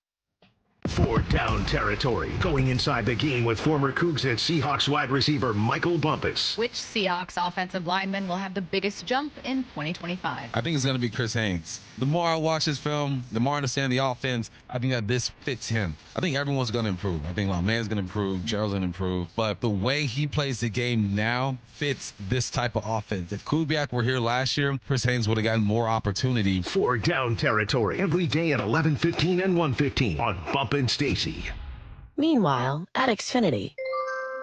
So, influencer life going well? Oh, yeah. I'm up to 32 followers. Oh, that's something. Yeah, posting my tap dancing videos is easier than ever because we engineered Xfinity Internet with 99.99% network reliability. Plus, Xfinity Mobile with Wi-Fi Power Boost gives you ultra-fast Wi-Fi at home and on the go. But wait, tap dancing? You don't tap dance. Hey, what I lack in skill, I make up with passion. Do more of what you love and love how fast you do it with Xfinity Internet and mobile. And now through April 21st, get 300 megabit Xfinity Internet and 1 unlimited mobile line together for $25 a month for 1 year and save $1,000 in your first year over Verizon and AT&T. Learn more at Xfinity.com. Requires paperless billing and autopay with stored bank account. Restrictions apply. Equipment, taxes, and fees extra. After promo, regular rates apply. Savings compared to Verizon 5G Internet plus 1 unlimited welcome line and AT&T Internet 300 plus 1 unlimited starter SL line. Xfinity Internet required. Actual speeds vary. Reduced speeds after 30 gigabits of usage per line. Data thresholds and actual savings vary. This is the story of the one who, as a maintenance specialist for a historic high-rise, knows that vintage charm historically needs constant attention. Which is why, when it's time to upgrade turn-of-the-century mechanicals, they turn to Grainger. With easy access to 1 million+ products and the scale to deliver when and where you need them, the right tools and supplies are never far away. So the one can keep that vintage building running like new. Call, click Grainger.com, or just stop by. Grainger, for the ones who get it done. This is an important announcement to anyone facing $10,000 or more in back taxes to the IRS or state. Struggling taxpayers can now take advantage of special tax relief programs that could resolve your tax problem, stop collections, and significantly reduce the amount you owe if you qualify. Get the relief you need today during these hard economic times. Call Community Taxes Relief Hotline now at 800-741-3179. That's 800-741-3179. Go from daydreamer to industry leader with Amazon Business. From office supplies to IT essentials, Amazon Business provides tools that help you save costs and make insight-based decisions. Learn how to bring your visions to life at AmazonBusiness.com. Workdays can be unpredictable, but your workwear shouldn't be. With the Cintas Apparel Plus program, You'll have freshly laundered garments for everyone on your team delivered every week. Cintas has workwear for just about any job imaginable, with high-performance fabrics and an uncompromising fit that stretches and moves with you. Don't leave looking and feeling good to chance. Visit Cintas.com. Oh, I'm ready! And get ready for the workday. Whether you're shaping up a small yard or tackling serious acreage, Steel walk-behind zero-turn and stand-on mowers are built to get the job done. Shop online or at your local Steel dealer. Steel, let's go mow. Available at participating dealers. The Mariners are all about giving you more baseball for your buck. With Mariners Value Games, you can score seats starting at $10 on select dates all season long. Plus, be sure to check out the expanded Mariners Value Menu. Available every game and featuring 14 items, all under $5. Enjoy ballpark classics like hot dogs and nachos, new treats like Pocky Sticks and Little Bites mini muffins, and more. Go to mariners.com/value to grab your value game tickets and check out the full slate of value options at T-Mobile Park. 4 down territory, going inside the game with Michael Bumpus. I like this. More quarterbacks should start doing this. Every day at 11:15 and 1:15 on Bumpin' Stacy. Need a break from everything? Escape to a place where anything is possible and the fun never stops. At Silver Reef Casino Resort, you'll discover world-class dining, championship caliber golf, and so much more. Come join the fun and see why we've been consistently rated one of the region's top destinations. Visit silverreefcasino.com to book your stay and discover all the exciting events and promotions we have in store for you. Silver Reef Casino Resort, located off I-5, exit 260. Find out more at silverreefcasino.com. Get ready for an unforgettable adventure at Le Mans, America's Car Museum in Tacoma. Marvel at over 300 world-class automobiles and 100 years of history. Don't miss the Shinka exhibit, featuring nearly 50 iconic Japanese sports cars. Feel the thrill of driving a Formula One car on the exhilarating race simulators. There's fun for everyone, so grab your friends or the whole family and plan your visit Thursday to Monday. Learn more at americascarmuseum.org.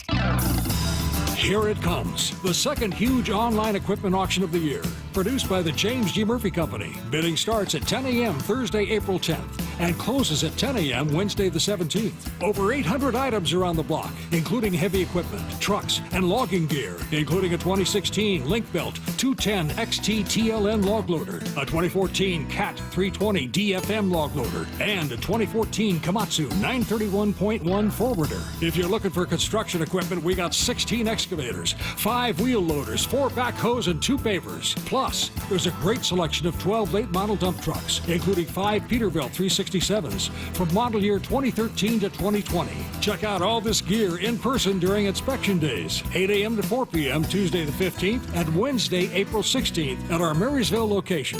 Bidding starts 10 a.m. Thursday. For pictures and all details, check out murphyauction.com. That's murphyauction.com. Need to know. 15 minutes past every hour with Brock and Salk. Here's what you need to know. Up first. I'm still not entirely sure what we watched yesterday, but all's well that ends well, and it certainly did that. 6 innings of listless offense, but the Mariners came to life against the Houston bullpen. Final 3 innings, 6 walks, 5 hits, and this monster blast. And now the 1-1 on the way. Randy with a swing and a high drive deep to left field. Devon going back to the 1-inch track. This one is grab on, get out the right, bread and mustard. It is grand salami time. Randy Arozarena with a grand slam, and it's a 1-run ball game. Randy's awesome. I really like Randy Arozarena. I know there's going to be some down moments, Brock, and I'm going to get those texts from you wondering what's wrong with Randy. But there's also going to be those moments as well. And he's hit the 2 biggest home runs of the year, obviously, to bring the Mariners back into 2 games that it looked like they were certain to lose opening day. And now this one, it is interesting. Of their 5 wins, he and Julio, like, directly responsible for 3 of them, right? Yeah, and I think Jorge the other 2. So, yeah, that's kind of about it. Isn't that crazy? Those 3 guys right at the top of your order. And they've really been the only guys who have done much of anything so far, but that moment is just huge. So it was 2-0, right? 2-0 count. Looked at 97 down the middle, 2-1.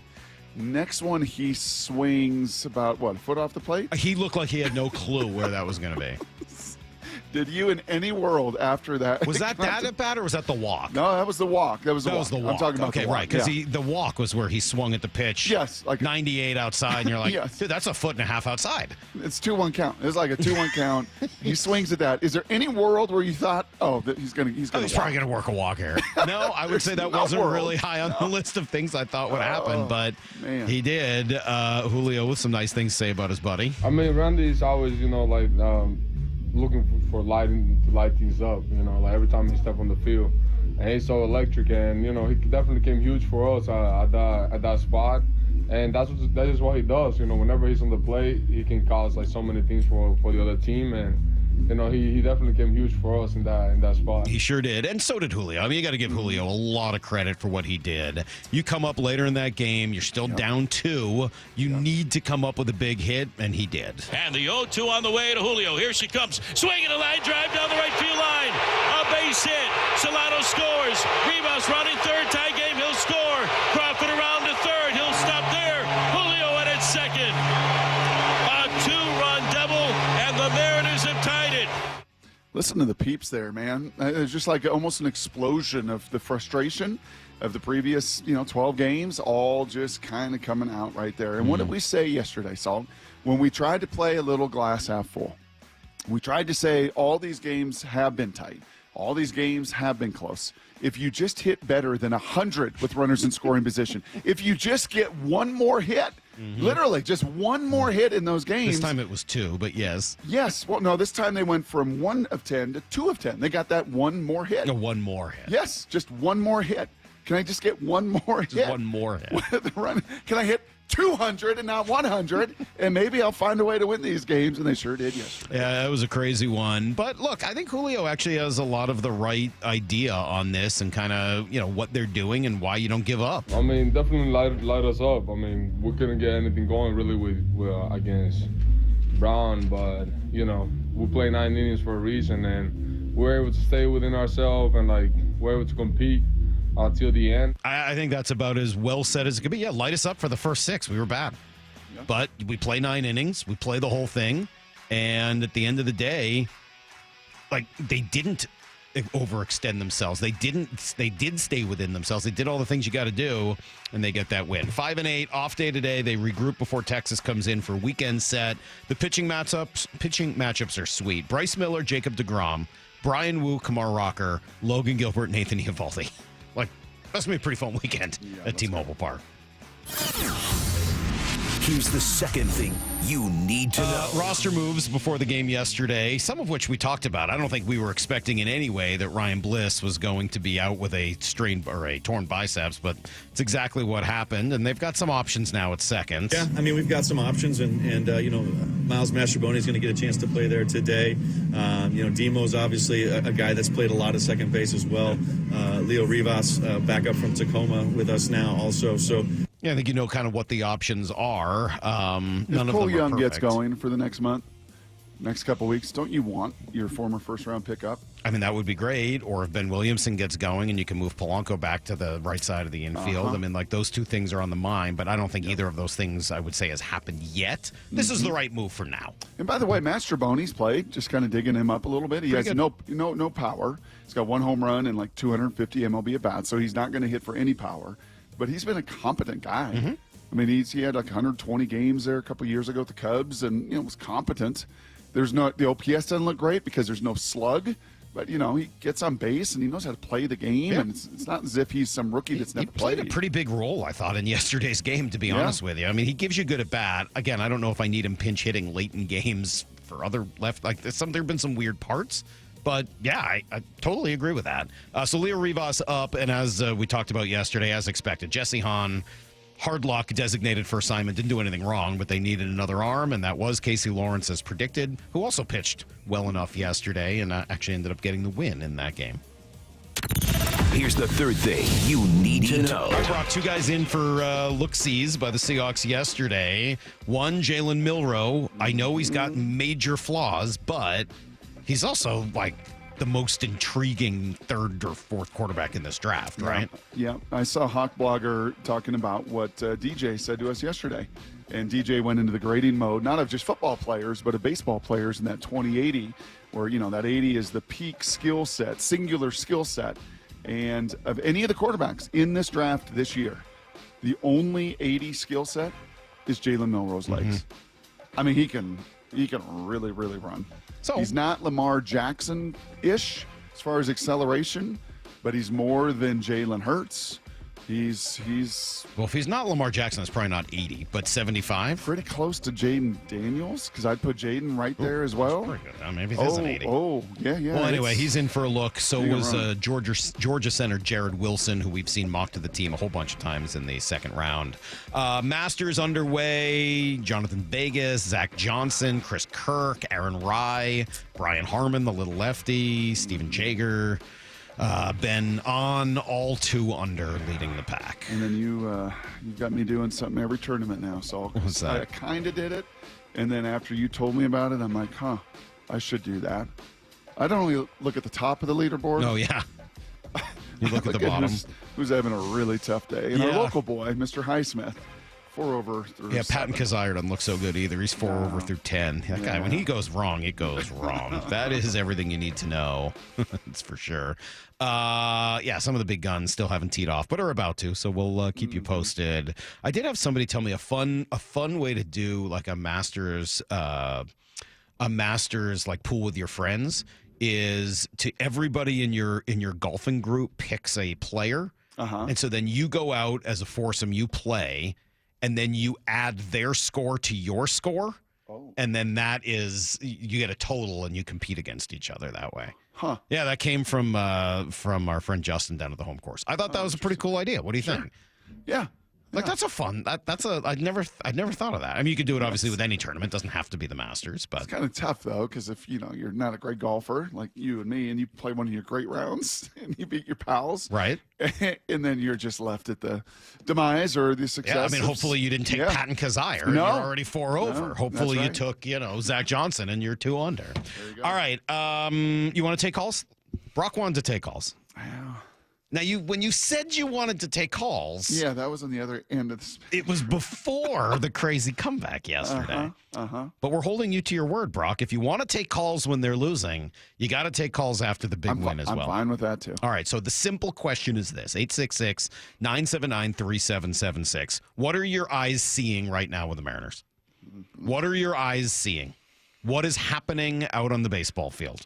What are your eyes telling you about this Mariner team through 13 games? 866-979-3776. We'll take about 15 minutes of calls next on Brock and Salk.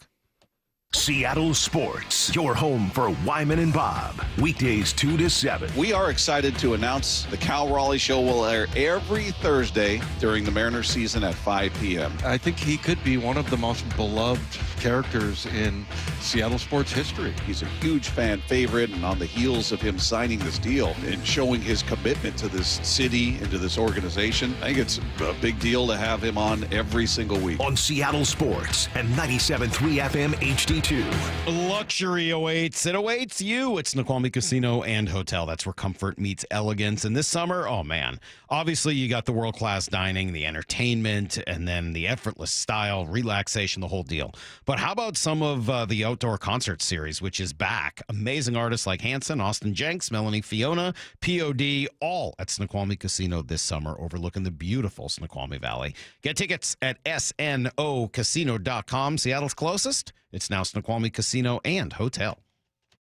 Are insurance companies taking you for a ride? Literally? Don't let them destroy your financial future. If you've been in a car crash, Just Cause Legal is your weapon against greedy insurers. They don't care about you, but Just Cause Legal does. Time is running out. Get the compensation you deserve. Call 253-859-8899 now or visit justcauselegal.com. Don't wait until it's too late. Take back control and fight for what's yours. Meet your legal lifesavers. Just Cause Legal, fighting for you. Some days I cover up because of my moderate to severe plaque psoriasis. Now I'm hitting the road with clearer skin thanks to Skyrizi, Risankizumab Riza, a prescription-only 150 milligram injection for adults who are candidates for systemic or phototherapy. With Sky Rizzy, 3 out of 4 people achieved 90% clearer skin at 4 months. And Sky Rizzy is just 4 doses a year after 2 starter doses. Don't use if allergic to Sky Rizzy. Serious allergic reactions and an increased risk of infections or a lower ability to fight them may occur. Before treatment, your doctor should check for infection and tuberculosis. Tell your doctor if you have an infection or symptoms such as fever, sweats, chills, muscle aches, or cough, or if you plan to or recently received a vaccine. Thanks to Sky Rizzy, there's nothing on my skin, and that means everything. Ask your doctor today about Sky Rizzy, the #1 dermatologist prescribed biologic in psoriasis, and visit skyrizzy.com or call 1-866-SKY-RIZZY to learn more.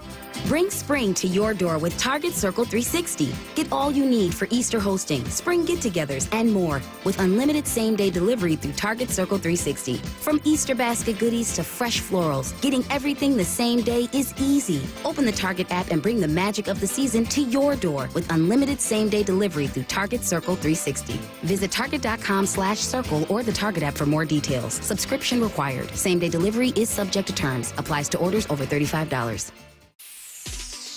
Look out, world, we're getting strong. The future's here and we belong. She can STEM, she can do more. Like build a rocket and watch it soar. Or clean the oceans and make the world a better place. Oh, she can STEM, so can you. Find a cure, invent something new. There's no challenge in the world that she can't face. She can STEM.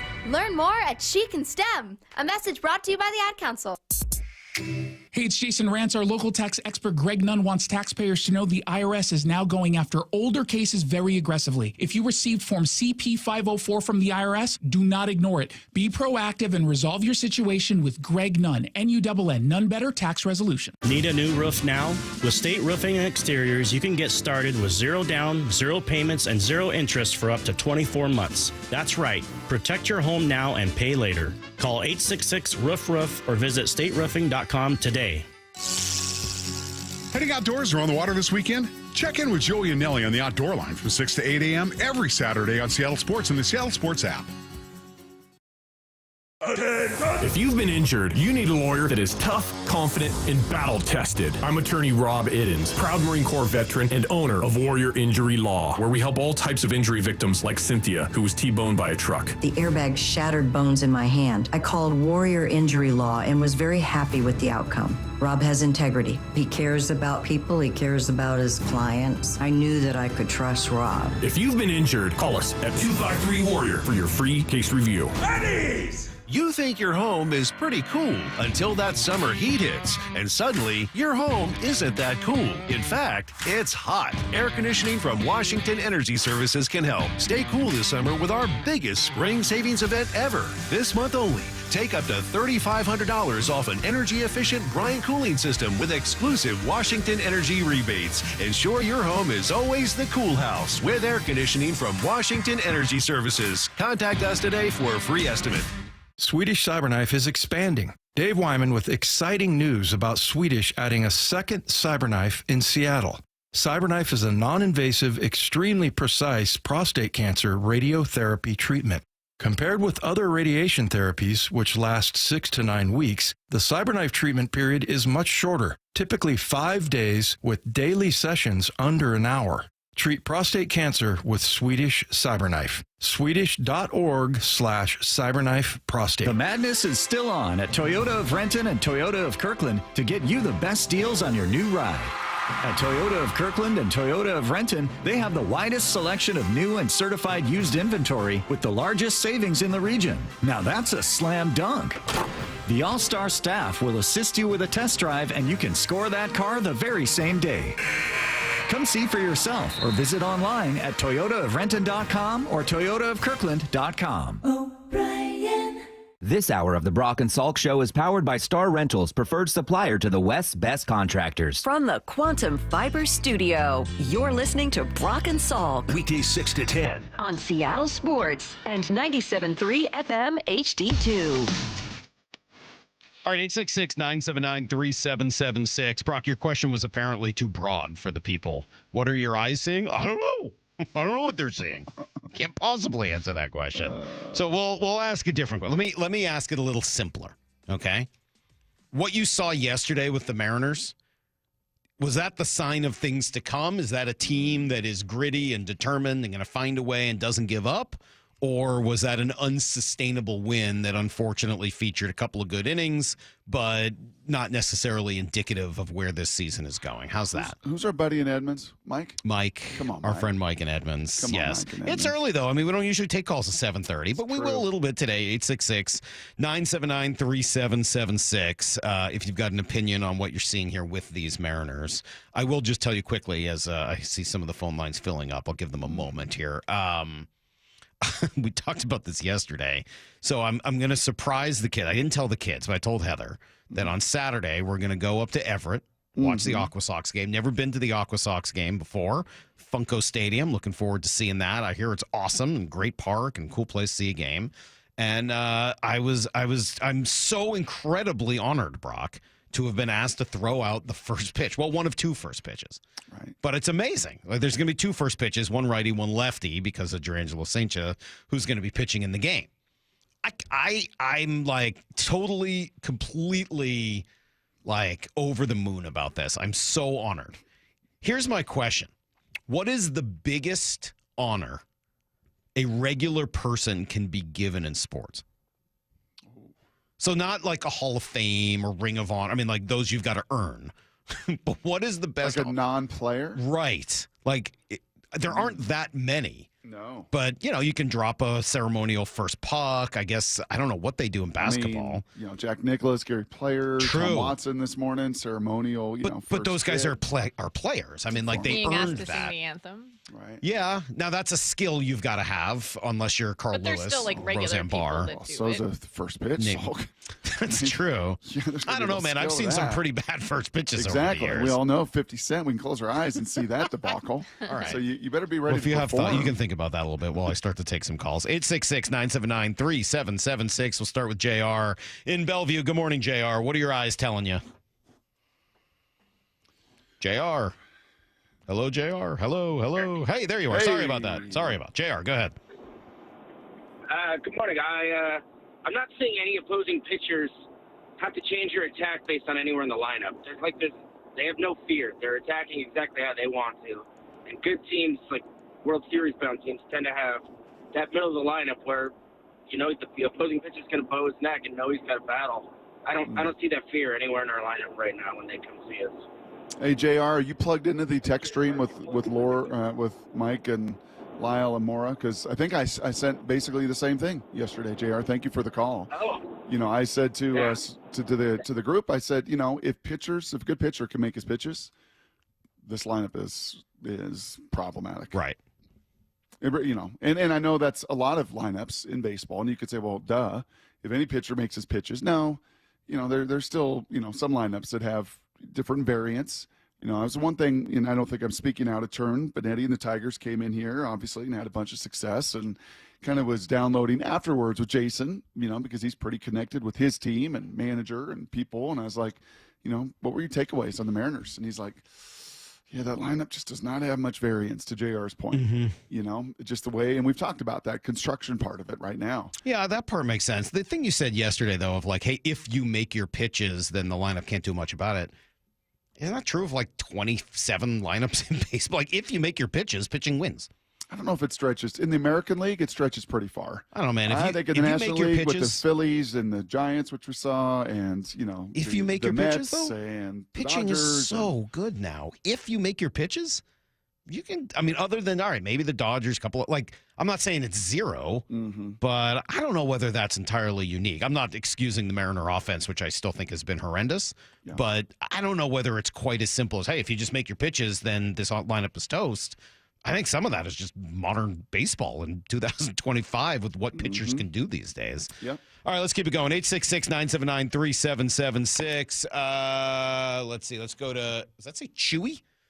Good morning, Chewy. Does that say Chewy or Chevy? Hold on, let me get the glasses out. Does that say? Oh boy, hey, it's Chewy. I got it right. Hey, Chewy, what's going on? Oh, jeez.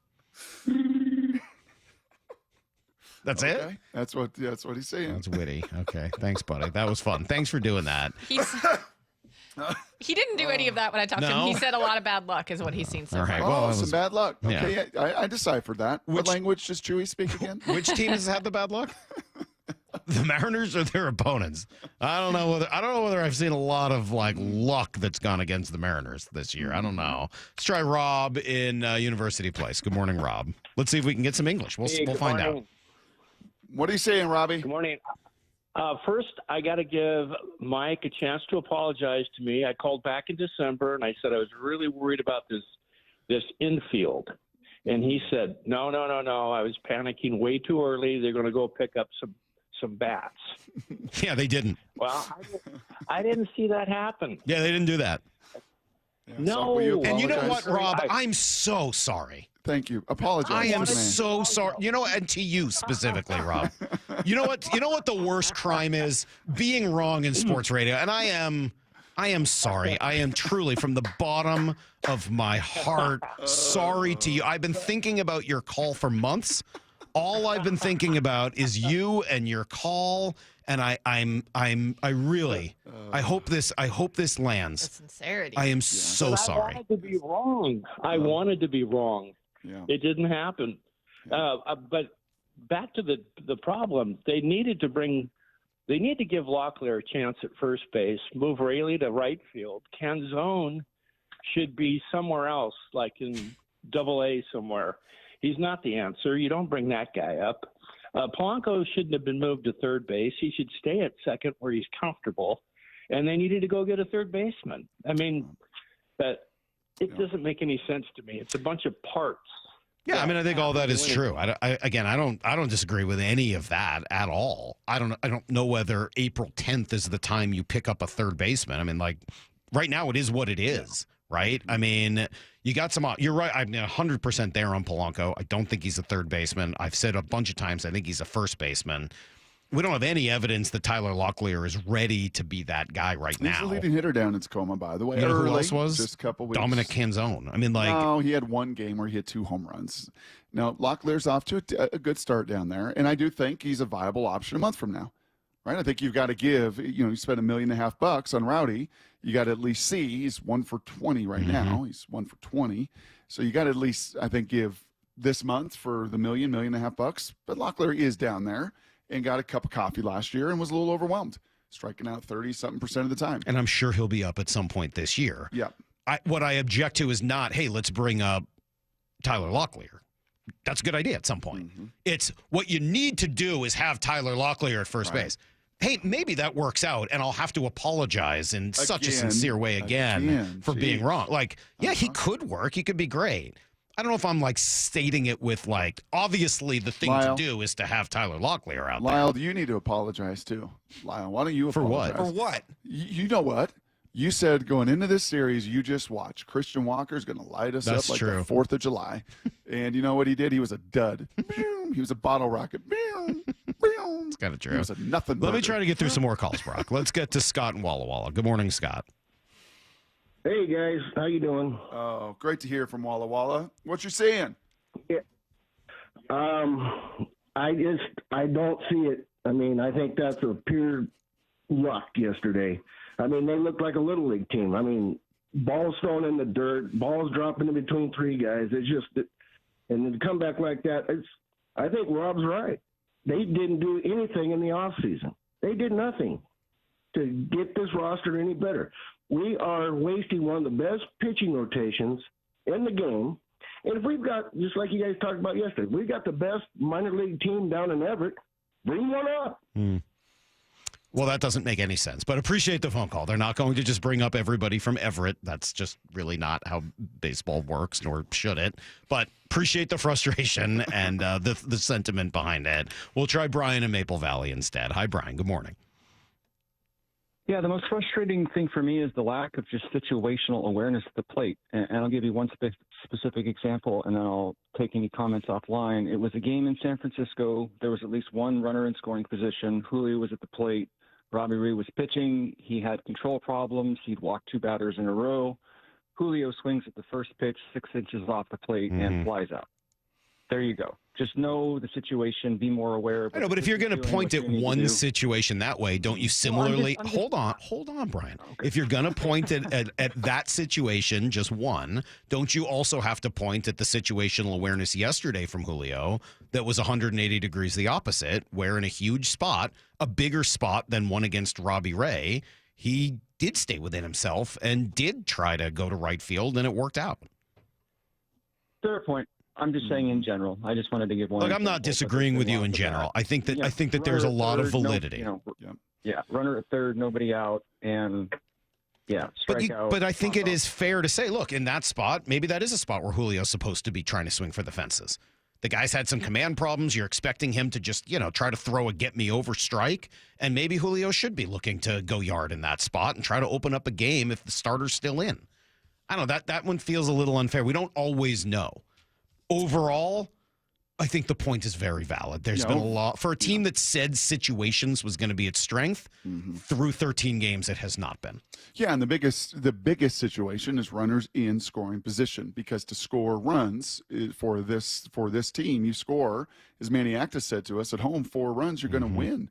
43 of 50 times last season. Now, the pitching hasn't been to that level. The Kirby injury is significant. The dominoes that have fallen from that, both in your bullpen and otherwise, have been significant, with Hancock being sent down as well. But runners in scoring position, Cal, on the year, is 0 for 15. Cal Raleigh's 0 for 15 with runners in scoring position. Luke Raley's 1 for 13. That was for Julio's first hit in 13 opportunities. JP does not have a hit in 10 opportunities in those situations. And Randy, thankfully, has 2 big ones. 2 of their 4 hits amongst those 5 guys who are 4 for 65 with runners in scoring position. And kudos to Julio. Could not have picked a better time to have his first one yesterday to drive in those. All right, last one real quick. We'll go to Cameron. Good morning, Cam. Hey, I think what I'm seeing is a lot of pressing, especially I think the evidence in that is really great defenders like Dylan Moore and J.P. Crawford and Cal Raleigh making errors on the field, really uncharacteristic. And then I also think another good piece of evidence of that is the 2 most loosey-goosey guys, Randy and Julio, are having lightning hot starts. And I think they spent so much time focusing hot start. Well, they didn't get off to a hot start. What now? What's going to be the response? And I think a lot of what I'm seeing is just pressing. I don't think it's desperation or panic, but it feels like a lot of pressing from a lot of some.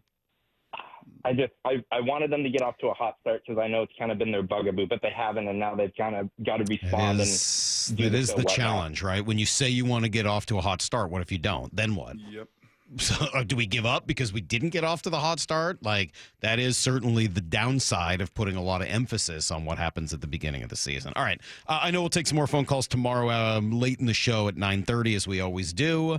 Nice round, though. It was good to hear from the people a little bit this morning, Brock. Good idea. Well, good execution on your part, Salk. I want to apologize. I'm sorry. We're all apologizing today. I'm deeply sorry that the way I worded my question yesterday did not generate the kind of activity that you did. So, sincerely, I hope you appreciate I would also hope that, and I don't remember the conversation with Paul, surprisingly. Like, each one of those conversations not quite, or Rob. Sorry, it's not burned into my head. For crying out don't loud, care about his name.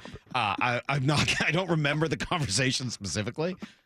I'm going to guess it was more like, hey, can we wait until the offseason is over until we criticize them for not having an infield? And if they haven't made any moves then, it's totally fair. Now that they haven't made any moves, yes, I think it's much more fair to criticize the way that infield. Sorry, it's for losers. But I'll also say this, Brock. That just made my Thursday right there. What is the one move they made in the infield that we were most sort of frustrated by and feels the most kind of lame? Jorge Polanco, who's been by far their best hitter so far this year. Their new addition this offseason, Jorge Polanco. When he can play. There is that element of it. Yeah, when he's available. There is that element of when he can play. Let's do some Blue 88. This is Brock and Salk's Blue 88. Blue 88! Blue 88! We take you to the field as Brock Heward breaks down 3 football questions as only he can. Now here's your hosts, Brock Heward and Mike Salk. All right, question number 1, Brock. A couple of pre-draft visits this week. What are you seeing?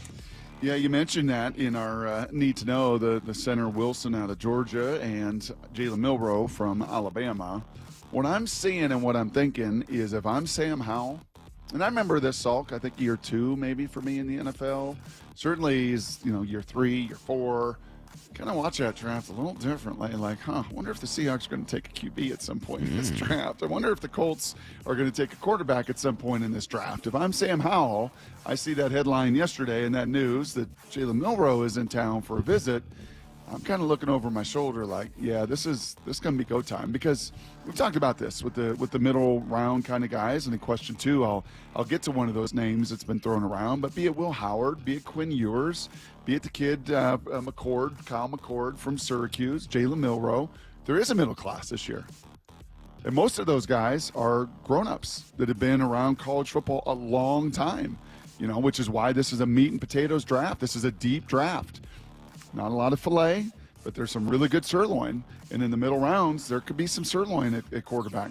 And Milroe, for me, is, and I think I said this a couple weeks ago, and this was before the visit yesterday, he's the most intriguing of that bunch to me because of that plus skill set. Now, he also, Salk, if you watch the Senior Bowl, like if you and I sat down or we were on the sidelines watching the Senior Bowl, I know my dearest friend, Michael Salk, he'd turn to me and say, no, nay, never. I never want to see that guy play for my team because he cannot hit the broadside of the barn. If you thought Jake Locker was inaccurate at a spring football practice, Salk, if you were at the Senior Bowl watching Jalen Milroe, you'd say, you got to move him. He's got to be a running back, a tight end. Like, he can't throw. He holds the ball. It's an elongated delivery. It is as inaccurate as the day is long, and there's just no chance he can play in the NFL. Those were the 2 or 3 days of practice at the Senior Bowl. They were legitimately that bad, as bad as anybody I've ever watched. And yet, the other side of that is, but he runs 4.4, and he's a brick house, and he can really run and play pass and he's move. A leader and a dude, right? Yeah, and I think he's a pretty solid leader. I don't know if it is like extraordinary. I wouldn't put him in any way, shape, or form like by Jalen Hurts in that category. But I would say, he's got a bit of an edge to him. He's got some juice to him. And if he's sitting there in the 4th round, I'd be pretty intrigued. Why he's going to New York to sit there in the green room in the 1st round, again, some of the judgment may not be the best. But as a mid-round guy, he, to me, is the most intriguing. All right, question number 2. All right, I'll bring you guys inside some of the planning that goes into our show every day. We all do different things. We kind of divide up the labor to get ready for a show every day. And one of the things Brock does is Brock writes the questions for Blue 88. I think that cat is out of the bag after 16 years. I'm just going to read you what Brock wrote today because I sometimes I change it so that it makes more sense as a question. I don't know what to say. I don't know how to ask this question. So sometimes after 16 years, I thought we'd have enough relationship Brock, that if I give you the fodder, I normally do. If I give you the clay, you can mold it. Sometimes, 99% of the time, like I you do. And Luis Castillo. Brock, I got nothing here. I'm just going to read what you wrote, and you can answer it. All right. No nay never on T-Mac, and oh nay never on what quarterback prospect, especially in the first 3 rounds. Yeah. No nay never on T-Mac. Tracy McGrady? No. Who is T-Mac, Salk? Teteroa McMillan. Oh, God, yeah. All right. Well, I thought we'd already established all that. He's so far off my radar, Brock. I'm not even thinking about that guy anymore because you already told me he doesn't watch film. Yeah, Matt Miller in 30 minutes is going to say Teteroa McMillan and the Seahawks at 18. Careful about Matt Miller in 30 minutes. Oh, no. Saul. Not again. Not again. Careful on Matt Miller in 30 Your minutes. guest hit rate is the Mariners with runners in scoring position. I know. But what are you doing? So is your inability to send me a question that I can read. No, they never. So I'm not big on T-Mac in this Tyler Shuck. I just, what are things I'm very uncomfortable with, Salk? Not only judgment and accuracy and that stuff with Milroe. Sex before marriage. I don't know. Sex a lot of things. Yeah, very uncomfortable with that, sure. Very uncomfortable with being injury prone. And this is a total projection. But Shuck out of Louisville, via Texas Tech, via Oregon, via 25 years old, older than Julio, is just, to me, again, if I'm going to take a swing and I'm going to take a quarterback, and Daniel Jeremiah is right on this. Mm-hmm. He's very right on this. We asked him yesterday if Shedeur Sanders or some of these other QBs fall there and are sitting there at 18. If Cam Ward's the only one taken, and you have your shot at Dart and Sanders and Shuck and these guys, and he's right. Why would you want to do that to Sam Darnold? Why would you want to bring the 18th pick or second rank? No. I want to give Sam Darnold every opportunity to put on his driving gloves, put his hands on the wheel, and roll over I-90. That's what I want to do. So Chuck's a fun guy. He's got a great personality. I could see why John Schneider kind of likes him. He throws a pretty ball. He runs a 4.6. He's been battered. He's been gritty. He's tough. But I'm not doing that in the second or third rounds. All right. Question number 3. Well, the problem is you wrote "O-nay never." Well, sometimes I text. I'm sorry. I know, but I figured that I thought you were making like a little play on words. Well, I guess I'll double check every text I send you. Generally I can figure it out. I'll do that fine. You know what? Sorry, Mike. I'm sorry. Sincerely, I'm sorry for screwing up. Yeah, you sound very sincere. I get that. Brock, some guys you played with over the years or maybe covered that, we're talking yesterday about value in the draft. Uh-huh. Sometimes, though, you just have to say, screw it. Like, this person's that good. Let's just take them. Yeah. Who were some guys that probably shouldn't have been drafted where they were, but worked out? Again, a DJ quote. Like, there's value, there's all this stuff, there's all these stats, there's all this data, and then there just comes a point where I cannot pass on greatness. Don't pass on greatness. And kudos to the Seahawks. Mike Holmgren had there's no way heading into that draft in 2000 that he was going to draft Steve Hutchinson. No way. I'm going to take a guard with the 17th pick in the draft. And the folks in that war room said, Mike, you are going to take this guy because we are not passing on greatness. I don't care if you don't want to draft a guard. This guy's too good. You know what he became? One of the greatest to ever play the position, right there by Walter Jones and a future Hall of Famer. Don't pass on greatness. I put Sean Alexander in that boat as well. And maybe some people scrunch their face and say, greatness? Yeah, that dude was great. Single season touchdown record at that point, MVP candidate. Like, that dude at number, 19 in the draft? After 4 other running backs were drafted that year, like, do we need a running back and Mike Holmgren? Yeah, we have Ricky Watters here. I don't care. We are not passing on greatness. And when that's sitting there on the board, you've got to have the right judgment. And the Seahawks on those 2 occasions certainly did. That is today's Blue 88. I don't know, man. The whole Matt Miller thing's a little in flux at the moment. Yeah. Working through it. We're working through it. I got a couple of options. He's not sick. No, he's this. We'll talk off the air. We'll talk off the air. Do you want me to pull? You want me to reach in my Rolodex? I don't need that. No, not at the moment. I don't need anything at the moment. Just don't worry. Just keep writing me things like "oh nay never" on what quarterback prospect, especially in the first 3 rounds, and I think we'll be good to go. Okay. All right. Thanks. Somebody did write in 3 football gibberish questions with Brock Ewert every day at 7:45. All right, coming up next, more with Brock. This time I don't have to do anything. Brock's just going to give you his number 7. All right, number 7 draft profile. Looking forward to that. We are, Brock, exactly 2 weeks away from the NFL draft, and we're on to number 7 next. Seattle Sports, your home for Bump and Stacy. Weekdays 10 to 2. Abe Luke is going to be the most important player on this offense. Why? Because when he is available and he is playing, him and Charles Cross are going to hold it down. It's all about keeping the band together. And the band has been split up a lot over the past couple of years, right? We saw rookies play tackle. We saw rookies play guard. But when Abe and Charles Cross are playing together, those bookends hold it down. It's Abe Lucas, man. On Seattle Sports and 97.3 FM HD2. Free consultations, no fee guarantees, 5-star reviews. JP Pendergast with Pendergast Law explains the importance of going beyond these familiar offerings. Accident victims want an attorney, Tom, that satisfies their needs. Someone who handles those needs with the highest degree of care. Pendergast Law offers the no-fee guarantees and free consultations, but these only scratch the surface. Okay, explain more. We make sure that every member of our team is genuinely passionate about helping others.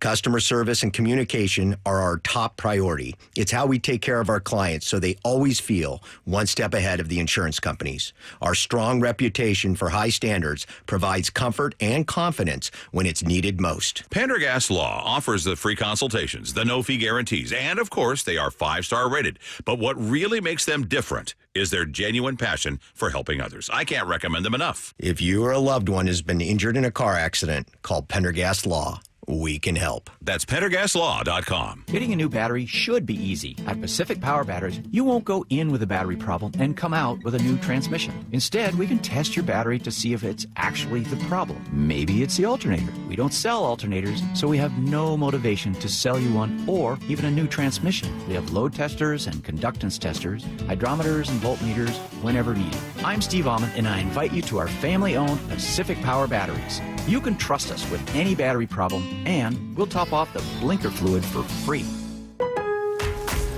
At Lowe's, pros save big on the supplies you need to get the job done. With the new My Lowe's Pro Rewards program, get member-only deals every week and access to free standard shipping. Plus, members earn points toward exclusive rewards. Join for free today. Lowe's, we help, you save. Points are awarded on eligible purchases. Program subject to terms and conditions. Free standard shipping not available in Alaska and Hawaii. Exclusions and more terms apply. Details at lowes.com/terms. Subject to change. You ever try fixing your car and realize you're missing that one part? Yeah, been there. That's why eBay's my go-to. They've got millions of parts, guaranteed to fit. I'm talking brake pads for when yours have seen one too many miles of stop and go. Oil filters, because you don't mess around with your engine care. Even got this cold air intake on my watch list. I might just go for it. To keep the ride cool and your DIY streak hot. Find all the parts you need at prices you'll love. Guaranteed to fit every time. eBay. Things. People. Love. Eligible items only. Exclusions apply. When you have really good leaders, it makes it easy. Gia arrived at Lee Johnson after 10 years at another dealership. You know your job, but then you have people who you can rely on to help you with the big stuff that you need that support from. And I've gotten that every day with my service manager, with our assistant service manager, with even like our GM and our GSM. The way that, we're now on the showroom together, we are so close-knit just as a department. My service manager here, he's always open to teach you whatever you want to know. He just wants everybody to do good around him, and if somebody wants to learn something, I'm here to do it. And I've never had a service manager like that before. They're really good at promoting from within. That's one thing that I've learned from working here. I see people start out as a lot porter, and people work their way all the way up to being a general manager. The LJ way is the Lee Johnson Auto family. We all hear the radio ads about the IRS. They tell you to be afraid, to be scared, and they try to frighten you into calling. I'm not here to do that. Tax Relief Advocates is different. TRA is here to tell you that if you owe money to the IRS, whether it's $5,000, $50,000, or $500,000, we have a solution. It doesn't matter if you're sitting in your car, at work, or with your kids. No matter where you are, call now. 800-575-8157. Don't lose hope. TRA can eliminate or reduce what you owe to the IRS. Generous programs are now available that can give you a fresh start. Our passion is taxes and helping individuals fix their IRS problems. We have over 1,000 5-star reviews on Google and an A+ with the Better Business Bureau. You don't need to be afraid of the IRS any longer. End your tax nightmare today by visiting us online at TRA.com or call 800-575-8157. That's 800-575-8157. Tax Relief Advocates. Real solutions for real people. At Uline, they know going the extra mile takes hard work. For companies pushing to go further, Uline will go the distance with you. 24/7, they answer the phone to get you the shipping and industrial supplies you need. Business can move fast. Unexpected large orders, adverse weather, new safety guidelines, and changing economic trends. Uline works hard keeping 41,000 items ready to ship, minimizing detours on your way to the extra mile. Visit uline.com. Let's go! This is Seattle Sports. Streaming through the Seattle Sports app. KIRO AM Seattle. KIRO FM HD2 Tacoma. Home of the Seahawks, Mariners, and everything Seattle sports. Get his freaking auto! From the Quantum Fiber Studio, this is Brock and Salk on Seattle Sports. I don't read the internet, guys. Take the bull by the hands. And Brooke, you are. And Brooke, you are. Now here are your hosts, Brock Eward and Mike Salk. All right, a lot of stuff in flux today, Brock. It's just we're it's how we are. We're very malleable, versatile, flexible, nimble. We're all of those things and a whole lot more. So I'm not going to tell you what's happening for the rest of the show. You're just going to have to be surprised, just like we will be. As things come, we will take them as such. In any event, 2 weeks. Wow. What? Sorry. Total Recall.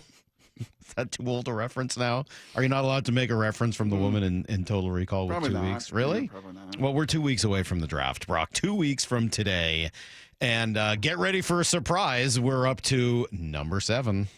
The Seattle Seahawks select This is Brock Huard's Draft Profile. You want traits? Check. You want a vocal leader? Check. At the end of the day, you have to say, okay, what's best for your organization? Can you make people around you better, and can you bring people together? Every day leading up to the draft. My number 7 is the most polarizing in my group of 16. You've seen receivers and tight ends, linebackers, defensive linemen, some mid-round guys, some late-round guys, even a first-rounder in Colston Loveland the other day.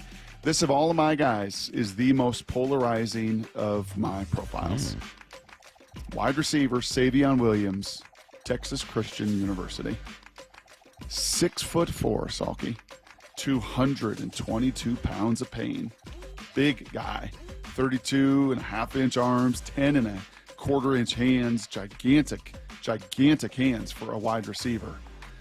And just physically put together exactly the way you'd put together a first-round NFL wide receiver, like some of his buddies have been down at TCU, like Quentin Johnson was and some others. He's not going to be a first-round wide receiver. And he's not going to be because, well, as I said, he's polarizing. Todd McShay, cut number 16, talked about Savion, talked about his skill set, and people across the league wondering, man, how does this really project? You talk about wide ranging from he's like, shh, don't keep him out of your mouth.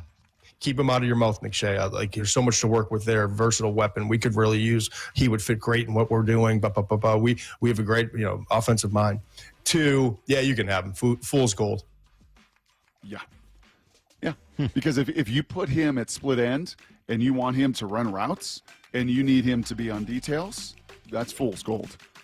Now, you want him to be a guy that can touch the ball in the special teams phase, touch the ball on end arounds, touch the ball in the backfield, touch the ball on a bubble screen, touch the ball on a flat or an over route or a simple concept and catch it and do things that very few can.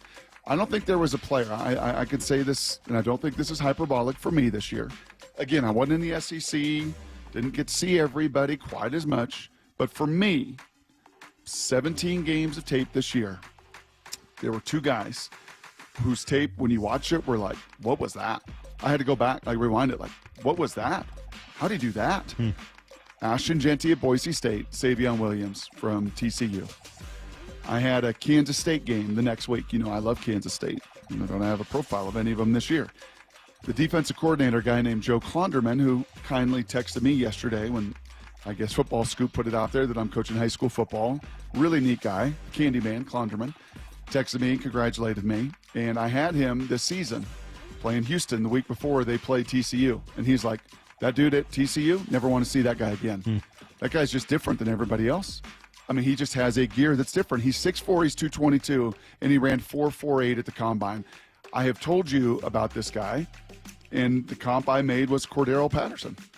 Cordero Patterson was 6'2", 216. This guy's 6'4", 222. Sheesh. Yeah, he's even bigger. Cordero, like him, ran 4.4. In fact, ran 4.42. I mean, that to me is, do you like Cordero Patterson? Did you like him over the course of his career? Can you utilize that talent Once in people figured out different how to ways? use him. That's right. Again, you've got to figure out, which is, again, why he's not a first-round pick. I think Cordero was a first-round pick. Not probably a second-round pick. Maybe the end of the second round. Maybe they catch enough whispers. Mel Kiper was talking about him as a receiver. The other kind of question is instincts and hands, and Mel saying the tape in 24, a little better, not fighting the ball as he did early in his career. Cut number 17 on your little sound sheet there, Salky. Great athlete in high school, track, basketball, everything, right? Quarterback. For the football, quarterback. Now he's the Wildcat quarterback this year in those games. He's running. There's coach saying, hey, he's a beast. We can't tackle him. He runs with power. He runs with speed. He's got change of direction. He's intense when he's got that ball in his hands. And he became more consistent. There were times I thought he fought the ball a little bit in previous years. Was it natural? Is it hands? Is it body? It came much more naturally this year. Because sometimes body catching is the right thing. Most time extend those hands. He was natural. Hand-eye was working. Everything was working together. Last 2 things. Again, of all 15 guys this year, more than ever before, 52 games played, 41 starts. Dude has played a lot of ball. What he brought to the table this year for TCU, 60 catches, over 600 yards, 6 touchdowns through the air. 51 runs, 332 yards, 6 touchdowns rushing. Oh, by the way, he also, as Mel said, was a quarterback, 3 for 3 passing with a touchdown.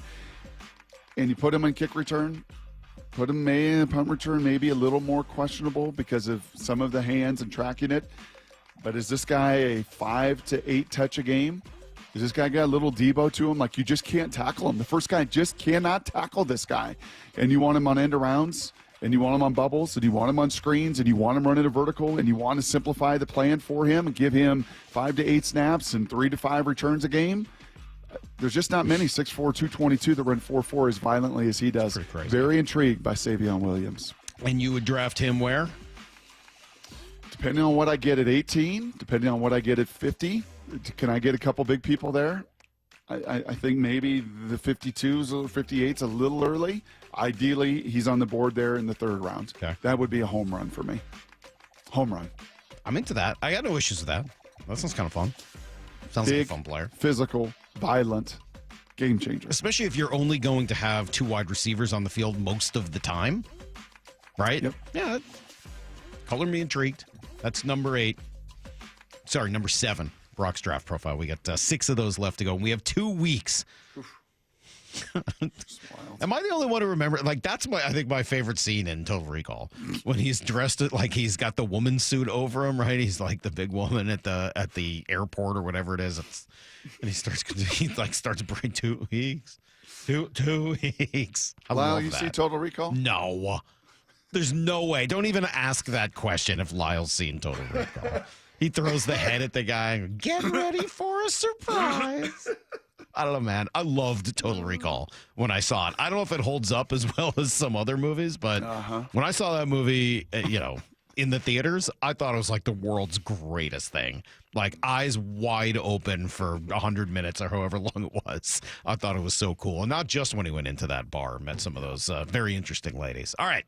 Coming up, well, I don't know. I don't know what's happening coming up. We're going to give you everything you need to know. I know that. After that, we're going to move in one of 2 or 3 different directions. So I'm not going to commit to anything. I'm going to be non-committal. It's Brock and Salk. Seattle Sports on 710, seattlesports.com. The John Schneider Show. With Wyman and Bob. Brought to you by Pizza Hut. When you guys bring in free agents, then they leave and you don't sign them, probably unique to each one. But is it just something you learn in that conversation that you go, okay. Yeah, a lot of different reasons. It could be medical, it could be personality, financial, how they're going to be a fit in the building, how much they love football, what kind of worker are they. There's a whole interview process that I don't want to give out, actually. Hear the rest of this interview on demand at seattlesports.com and on the Seattle Sports YouTube page.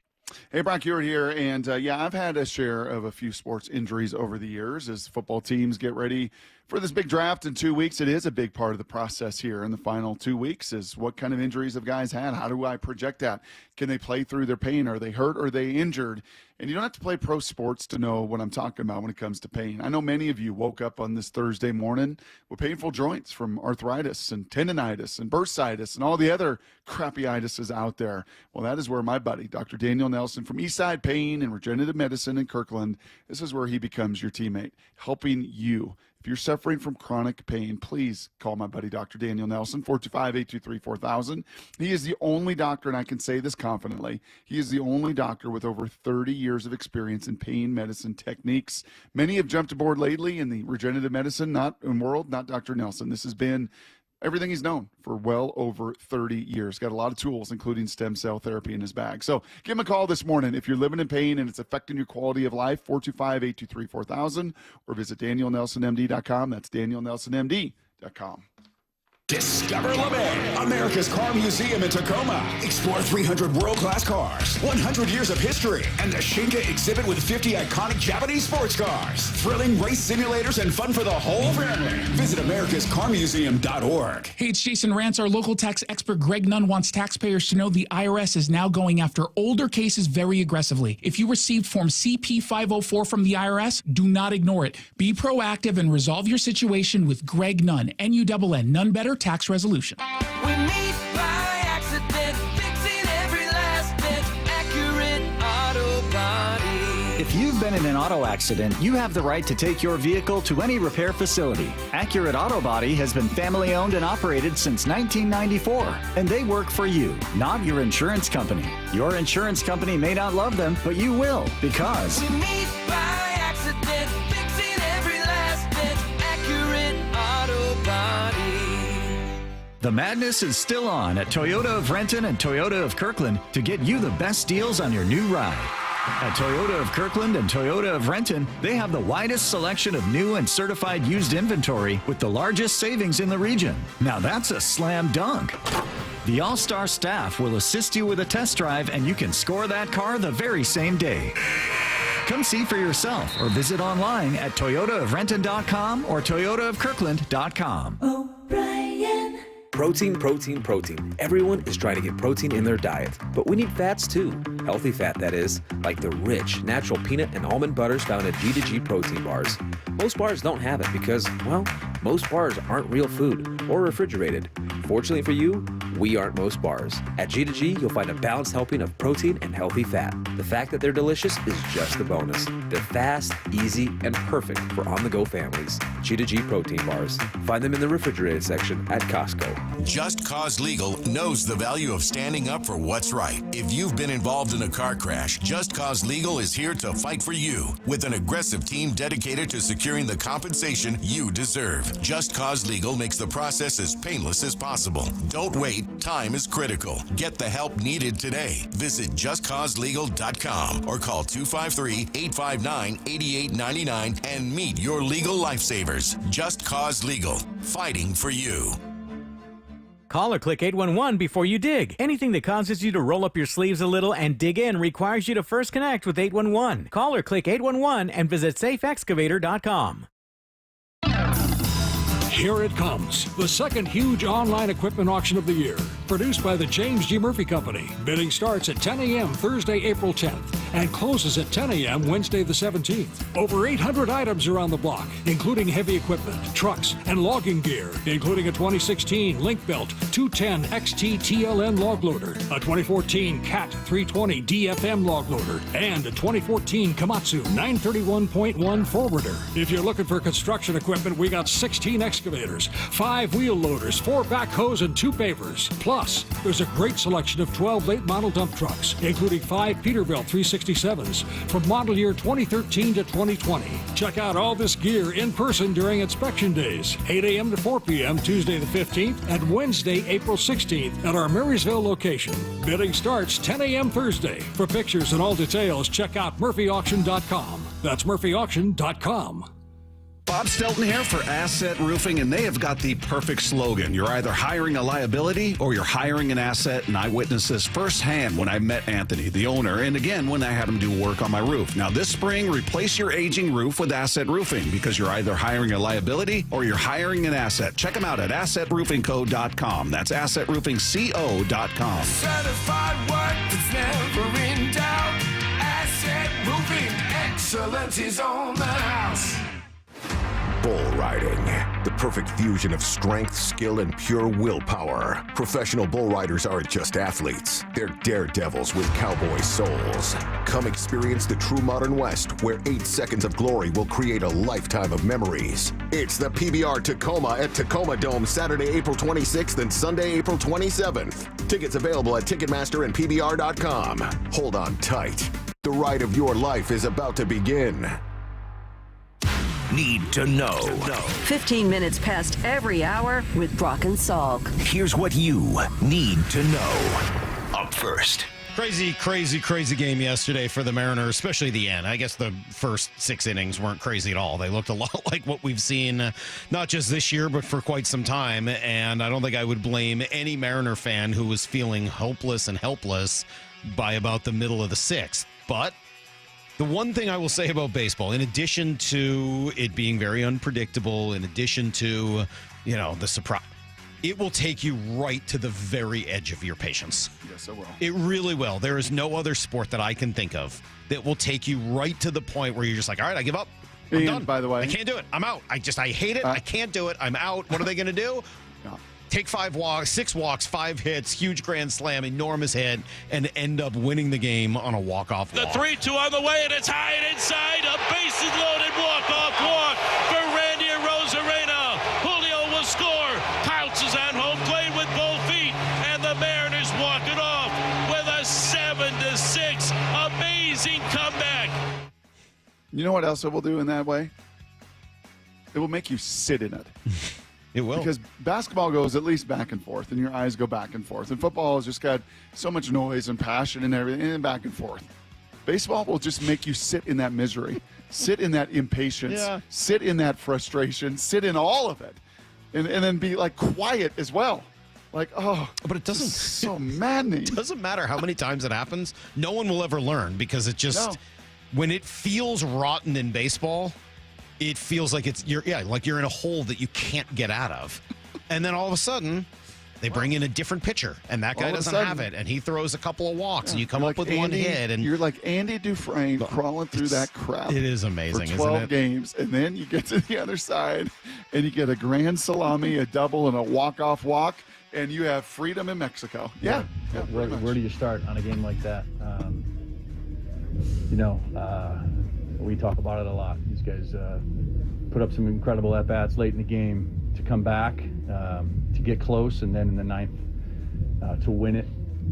You talk about being selective, being careful. Randy with the grand slam, and then a walk-off walk. It's just a great at-bat there. Julio going down the right field line.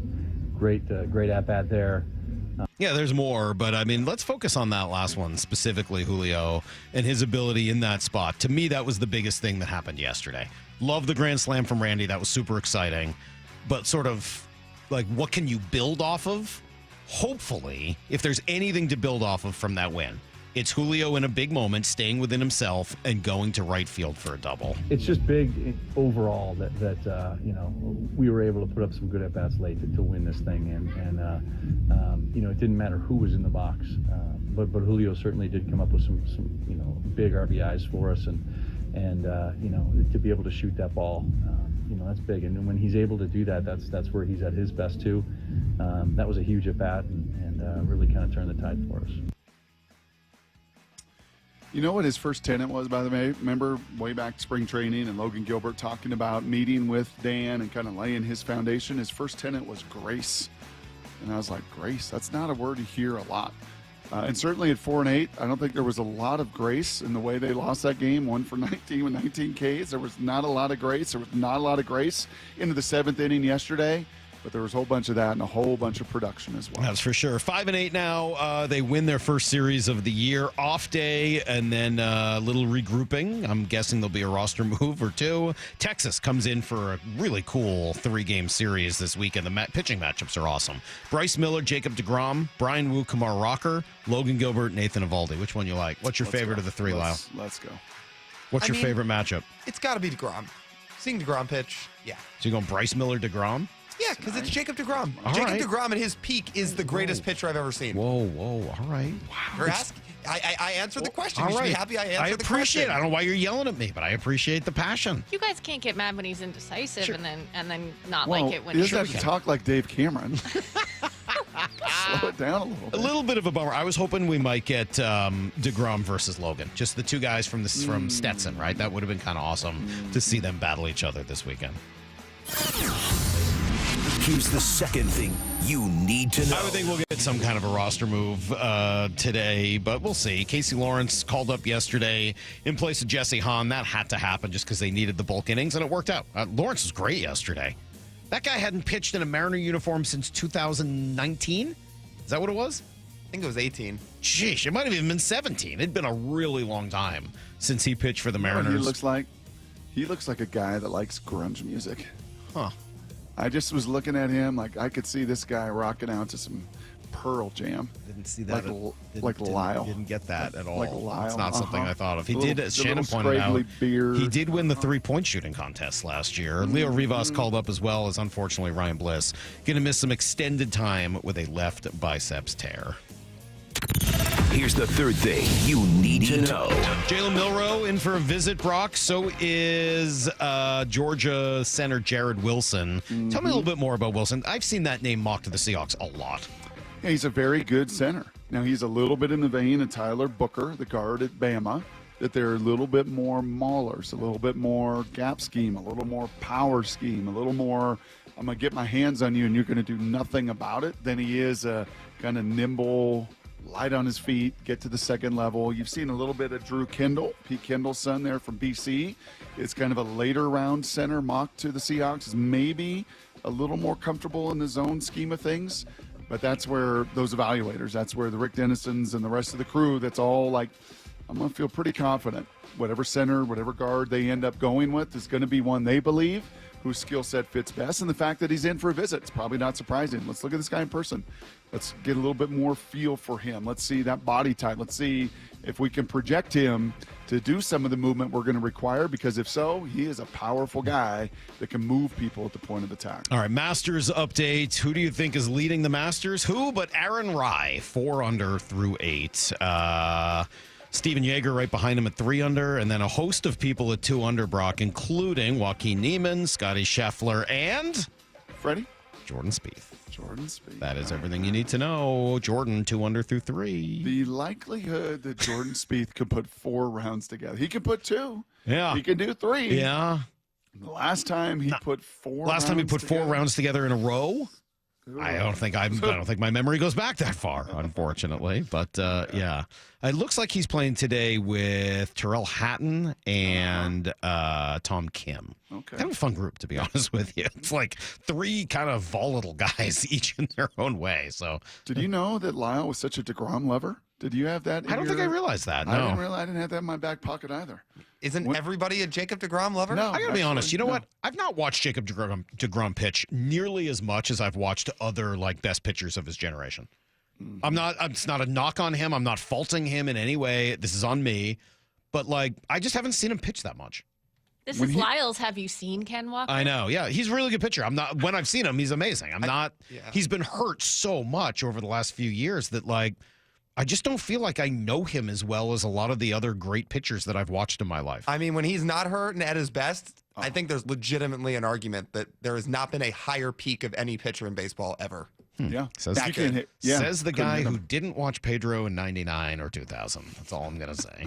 What DeGrom did in 21 before he got hurt, I'd never seen anything like that. You'd never seen, but you're like 12 years old. Like, that doesn't mean like... I don't know if Pedro was doing what DeGrom was doing in 21. I mean, Randy Johnson at his peak. Go back to Bob Gibson. No, the good thing is we have numbers to look at. We do. We got data. We got numbers. So maybe during the break you can figure that out. Pedro's doing it in the steroid era, whereas this guy was doing it in the era where nobody can hit. 8:30? Figure it out. I got 3 different things we're going to do next. You'll see. It's Brock and Salk, Seattle Sports on 710. The Cal Raleigh Show. Belted way out of here to right field. Holy smokes. Every Thursday with Shannon Dreyer on Wyman and Bob. Seattle has been nothing but good to me. I would love nothing more to play for one team my whole career. Listen live on the Seattle Sports app or find the video on YouTube. Cal Raleigh with a walk-off home run. We are Seattle Sports, the home of the Mariners. 47,000 fans are going crazy. There's a lot of really cool things about Eastside Weight Loss Clinic. I would just point to the fact that it works. It really does. Like, if you need to lose weight and you want to get it done, you want to get it done quickly, Eastside Weight Loss Clinic works. Like, you follow this program and you will lose a significant amount of weight. You will, in all likelihood, lose 10 pounds in the first week. That's what I did. You can very easily lose 35 pounds in 8 weeks. Exactly what I did. Ryan Roland Smith has lost 30. And I'll tell you guys, it's not that hard. I'm not telling you it's like the easiest thing in the world. I mean, you got to do it.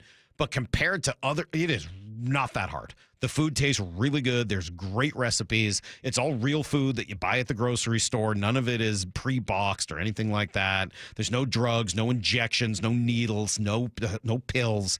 It is just real food. And when you eat it, according to their program, you'll be full and you'll lose a ton of weight. It's awesome, man. It starts at just a 15-minute phone consultation. Schedule one right now at eastsideweightlossclinic.com. Join me, join Ryan Roland Smith, join thousands of others here in the Pacific Northwest. Go to eastsideweightlossclinic.com. Dr. Ryan Coogan, D.C. Results may vary. Robinhood Gold members can now enjoy the VIP treatment, receiving a 3% IRA match on retirement contributions, a very handsome reward indeed. With Robinhood Gold, your annual IRA contributions are boosted by 3%. Plus, you also get 4% APY on your cash and non-retirement accounts. That's over 8 times the national savings average. The perks of the high net worth are now available for any net worth. The new gold standard is here with Robinhood Gold. To receive a 3% IRA boost on annual contributions, sign up at Robinhood.com/gold. Investing involves risk. Rates subject to change. 3% match requires Robinhood Gold at $5 a month for 1 year from first match. Must keep funds in IRA for 5 years. Go to Robinhood.com/boost. Over 8 times the national average savings account interest rate claim is based on data from the FDIC as of November 18th, 2024. Robinhood Financial LLC member SIPC Gold membership is offered by Robinhood Gold LLC. I'm attorney Rob Iddens, proud Marine Corps veteran and owner of Warrior Injury Law. We help all types of injury victims like Sean, who was rear-ended in a car accident. They're just easy to work with. They're fast. I like the fact that he had military service. I can see a lot of Marine in Rob. He's very in charge, really gets things done. But I didn't have to do anything. He offered me a settlement, had a number in my head, was nearly double that. I would refer absolutely anybody to Rob. If you've been injured, call us at 253-WARRIOR. Warrior Injury Law. Battle tested. Pennies! 1-877 Cars for Kids. KARS Cars for Kids. 1-877 Cars for Kids. Donate your car today. Donate today at carsforkids.org. That's cars with a K. Your car can be picked up as soon as the next day. Receive a tax deduction and vacation voucher. 1-877 Cars for Kids. Donate your car today. Now accepting donations of land, homes, buildings, or any kind of real estate. The Mariners have a great slate of giveaways this weekend against the Rangers. The fun gets started with Corduroy Hat Night Friday, April 11th, presented by Alaska Airlines. Then join the Mariners for Salute to Armed Forces Night Saturday, April 12th, featuring a camo jersey giveaway thanks to Boeing. And capping things off, it's Little League Day Sunday, April 13th, with all kids 14 and under scoring an Andres Munoz poster. Go to Mariners.com/promos to get your tickets today and check out the complete Mariners promotions lineup. We are Seattle Sports, the home of the Seahawks, Mariners, and everything Seattle sports. Watch your favorite show live at seattlesports.com. Comcast Business helps turn today's small businesses into engines of modern business. It's how restaurants become reliably up and running neighborhood favorites. How retailers become seamlessly restocking, cyber-securing, must-visit shops. And how healthcare offices become the data managing caregivers that we all depend on. With reliable connectivity, enhanced cybersecurity, advanced fiber solutions, and Wi-Fi backup, Comcast Business is powering the engine of modern business, powering possibilities.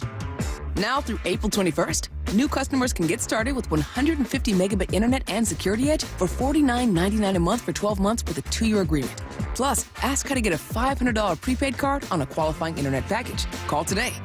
Restrictions apply. Not available in all areas. Requires enrollment and paperless billing and automatic payments with bank account. Equipment, taxes, and other fees extra and subject to change. Early termination fee applies.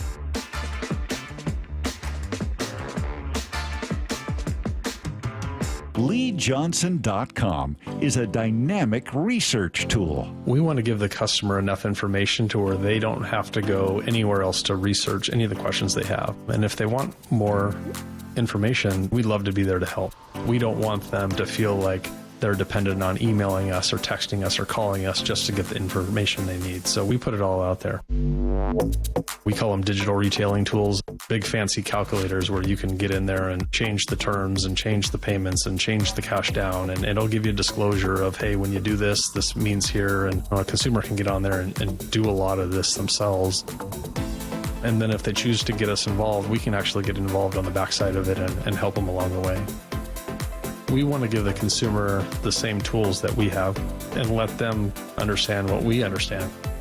Yup, that's pretty much what you'd expect. The LJ Way is the Lee Johnson Auto family. From the Quantum Fiber Studio, you're listening to Brock and Salk. Weekdays 6 to 10 on Seattle Sports and 97.3 FM HD2. Hey, Salky. Yes, Brock. You like this liquid IV? You ever do the liquid IVs? My kids are into it. I've done it before a night out in Vegas or something like that. That's fine. Pretty good, right? Fine. I don't know if I could say it works. I mean, it's just an electrolyte mix. You know, you just kind of. I mean, what are you hoping to get out of it? If it is, for a workout or something like that? No, yeah, I've never. I was going to say, are you asking him if he downs liquid IV after his 3-hour nap? Yeah, no, I've not done it for that. halfway through a show, when a guest, kind of. Nope, I've not done it for farts that. out. No, okay. Cecily will put it into the hockey water bottle before a game, but the only time I've done it was before a night out or two in Vegas, and I guess it's hard to say whether it worked or not, right? Like, well, you're here. I don't know what I would have felt like the next day if I hadn't done that. Would it have been better? Would it have been worse? Would it have been the same? Right? That's sort of like Yeah, you just don't know. You just don't know. Uh-huh. I can't say I felt great the next morning, but again, that may have not had anything to do with the liquid IV. Okay. So Cecily got a hockey game Saturday up in Everett, and then we're going to stay up there for a little while. That season ended. Yeah, there's a new season. The spring season. It's a little more casual spring season. But the dominant team's over. That team is over, although they've somehow scheduled like 3 random games in June, I think, for them. I don't know. Good. Okay. But the season is over. There's a new season. So she's going to be up in Everett. And so I was like, I really want to go see Jurangelo St. pitch. Like, that seems awesome. He happens to be pitching in Everett on Saturday night. Perfect. I'd never been to the Aqua Sox game, so I'd like to. I'd like to go. I've always kind of wanted to go do it. I just haven't. And so we're going to go up as a family on Saturday. And I thought it was really nice when I reached out to the Aqua Sox that Mike over there he invited me to throw out the first pitch. I'm so touched. I'm serious. There's no sarcasm, no joking, no nothing. Like, to me, this is about as high an honor as I could possibly receive. Like, I'm totally blown away by this. I know you've done it, Brock. You threw out the first pitch at a Mariner game. Yeah. What do you remember of that? Who did I throw that to? Seth Smith? I think it might have been Seth Smith. The old quarterback, Seth Smith. It might have been Seth Smith. Yes. Yeah, super big personality, Seth Smith. Not true. Very vibrant guy. No. Yes, doing talk radio now down south. Professional hitter, though. You guys That's call him Seth Dad Smith. when he was here? Seth Smith. He did have sort of a dad vibe to him. Yeah. Really nice guy. No personality at all. But very professional hitter from the left side. As long as he didn't have to face a lefty, that guy could really, really hit. I remember my warm-ups were great. And then, I didn't like unleash it as hard as I could, but I wanted to throw a strike, and it was high. Coming down the mound, I just didn't come down the mound well enough. Now, did you get to the top of the mound? Oh, what? Well, wet? The biggest advice you always get is not to go to the top of the mound. Is the Pope Catholic? Does a one-legged duck swim in a circle? All right. Did I get to the top of the mound? So you went all the way to the mound to do it? What kind of question is that? Huh? You got to go to the top of the I mound. don't know. Everything you hear is don't go to the top of the mound, no matter what. If you don't go to the top of the mound, I'm not doing the show Monday. What? I will puke. All of the advice I've gotten is do not go to the mound. Do it from the base of the mound, I will not the top. Jay Buhner vomit. No, what? Yes. Why? Because you're an athlete, I've Salk. got a rotator cuff that won't work. I can't throw a baseball. What, are you kidding me? Salk. Brock. If you do not walk to the top of the mound, and I'm not even saying this facetiously, I don't think I'll ever be as disappointed All of the in advice I've anything gotten you've from ever done. anyone else I've talked to was, whatever you do, don't go to the top of the mound. Do it from the base of the mound. Nobody does it from the top of the mound. That's how you get yourself in trouble. Oh, my gosh. What? Salk, you were going to walk to the top of the mound. No, I'm not. I'm not getting bullied by you. Yes, you are. I'm not. Lyle, What's up? He's going to the top of the mound. I mean, Right? if you want to take this first pitch seriously, you will, Seriously. yeah. What do you mean serious? Take it seriously like what? Take it seriously like I'm trying to throw 90? The people that don't go to the top of the mound are the people that can't reach the plate. You're going to look right. like you can't reach the plate. You can't possibly I don't know if I can reach the plate right now. It's been a long time since I've thrown an actual baseball. It's only 60 feet. Oh, my gosh. You know how long it's been since I've thrown an actual baseball? Okay, let me ask you this. Do you think you could throw a baseball from the third base foul line to second base like you were playing catch with I somebody? mean, yes, but I don't know if I could do it That's accurately. 90 But feet. not. Do I think I Yes. could reach it? Yes. Accurately? I don't know if I could do it accurately. I hope somebody gets this on video. Well, Heather will be there. She'll get it on video. Like, there will be a video of it. Hopefully, it won't go viral for the wrong reasons. But yeah, now you're kind of in my head about the whole thing. I'm not going to lie. I'm not going to lie. Like, if you don't go to the top of the mound, I'm not doing the show Monday. Are you serious? I'm dead serious. You're going to get your butt to the top of the mound. You are going to throw downhill. What do people think? Text in here and be serious. Don't just try to get me in trouble. Legit. If you had to throw it in, would you go to the top of the mound or not? If I am ever Yeah, lucky but Lyle, enough, you think you're still a pro baseball player. If I'm ever lucky enough to get to throw out a first pitch, wherever it may be, I'm going to the top of the mound. Okay, well, when you're 40, almost 47 years old, I'd like to hear that answer. If G. Scott gets asked to throw a first pitch, he's going to the top of the mound. Is he? If Lyle's asked, he's going to the top of the mound. If I'm asked, I'm going to the top of the mound. If Moore is asked, Gary she's Payton going to the did top not of the pitch mound. from the top of the mound I am last definitely week. not going to the top of the mound. Gary Payton did not throw from top of the mound last week. That's weak. That's weak. I love Gary Payton. Yeah. He's Sonic's legend. How old is he? All right. He's a little older than I am. 62? Yeah, a little older than I am. The only question should be, does Salk throw from the windup or the stretch? I don't know. 360. Brock's being a bully about it, but he's Absolutely. probably right. No, you're not right. Thank you. Well, I was going to go in a different way with this. All I right. hadn't even thought about going to the top of the mound. I thought it you're was going- obvious you're that going you to the top don't do that. You're going to the top of the The mound. votes are overwhelmingly you have to go. Yeah, but the votes are just trying to make me look bad. So I don't actually believe whatever why the did you voters say. ask? I don't know. Mostly for that reason, I guess. Just so that the voters can make me look bad. I might have been asking You're for it. sadistic. I might be a little bit. All right, so that's one The thing you want original to do. question I was going to ask, Yes. though, was number 2. what would be your best honor along those lines in sports? We kind of threw this out a little bit earlier. Like, how would you like to be honored, not as an athlete, right? Obviously, the Hall of Fame or Ring of Honor goes above and beyond. But that's something you've earned through your athletic achievement. Mm-hmm. Without any athletic achievement, what honor would you love to have, like, more similar to this, throwing out a first pitch? Because to me, this is about the top. I realize, and we got a text earlier, there's probably one that stands above it. But this is pretty close.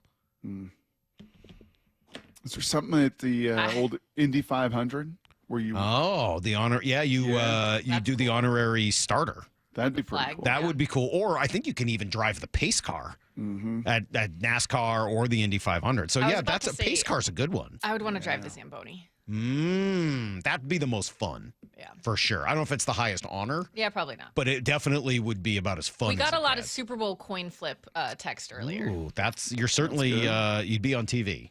That's And for sure. 12th man flag text. Lyle, what was yours? We talked about it earlier, and it's pretty specific, but I'm 10 toes down on this. I've kind of daydreamed about this. When the Mariners eventually get back to the playoffs, whenever it may be, because I just think about that 2022 game and how much they rightfully did during that game, especially as it dragged on to the 10th, 11th, 12th, 17th, 18th, etc., to get people fired up. I would want to get that Jumbotron mic Yeah. and just get that whole crowd of 47,000 people fired up. Oh, I'd be screaming on the Jumbotron. I'd be jumping around, whatever. That would be mine. Lyle, you'd have to do a little better than you did on opening day with play ball. Well, the juices would be flowing. It'd be a playoff game in the 9th inning. I'm just saying. For the record, Gary Payton's only 56, so let's not exaggerate the age of the glove. That's not very nice. Whatever. He's only 10 years older than I am. Yeah, whatever. You're going to the top of the mound.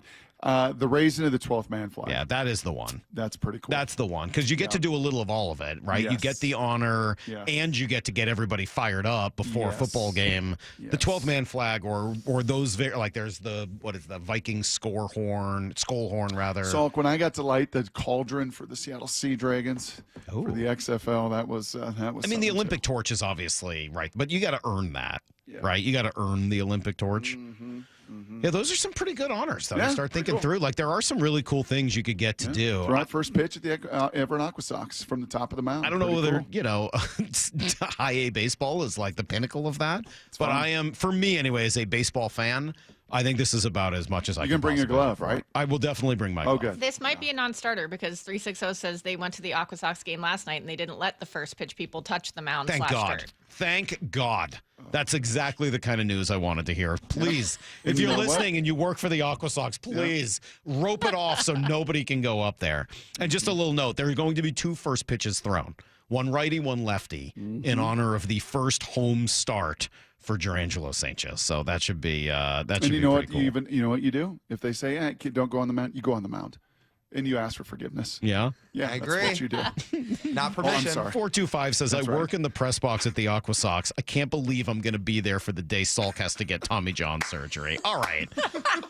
That is really That's true. I mean, the last time unnecessary. you did something like this, you tore your hamstring off the bone. Yeah. So you sure you want to do that? Now you're telling us about a rotator Which is cuff. exactly why I said I wasn't going to get on top of the mound until Bully Brock over here is trying to get me injured for more show content. I'm going to text Kyle right now. So people- Kyle, people- if Salk does not go to the top of the mound, I'm out on Monday. You can bring Brady Anderson in. People wanted to know what my dad said, because I did talk to my dad about this. Larry Salk, it was specifically the person who said, whatever you do, don't go to the top of the mound. That was straight from my dad. Yep, sad. I did ask my dad one question, though, yesterday. I hadn't talked to my dad in a couple days, so I talked to him yesterday. I said, Dad, you've been watching my dad's 76 years old. So I'm 46, about to be 47. He's 30 years older than me. Huge baseball fan, watches 8.5 innings every night. As you know, he turns off the ninth because he didn't want to see his closer blow the game. I said, Dad, you've been watching baseball almost your entire life. Have you ever seen a reliever have to turn around and go back to the bullpen after being called in?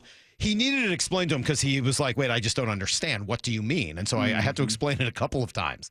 And ultimately, through what sounded like laughing gas, my dad was able to control himself long enough to say, no, I've never seen that occur. So that was the talk I had with my dad this week. Well, I just got a text, Salk. Yeah.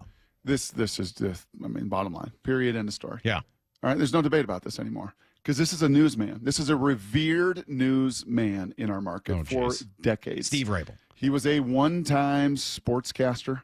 He really, along with Mike Ferrari, started this whole career of mine. When Eric he was Johnson? When he was doing sports, Como, yep.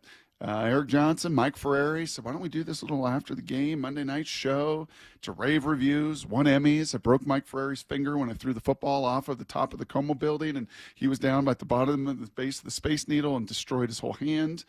I get a picture from the one Eric Johnson. Yeah. Right? I mean, he's a trustworthy newsman now, right? Absolutely. Moved over to the news desk. Yeah. And he's been doing this for decades. Decades. Salk. Decades. You throw from the top of the stinking mound with a picture of himself. Oh, right no. there. Oh, yeah. Oh, at the top of the mound? How old was he then? Of the mound. Older than you. Older than you. Jeez. I mean, you'll never be as good looking as him, but All right, he's I'll older tell you than what. you. I'll tell you what. Here's what I'll do. I'm gonna try to do this right.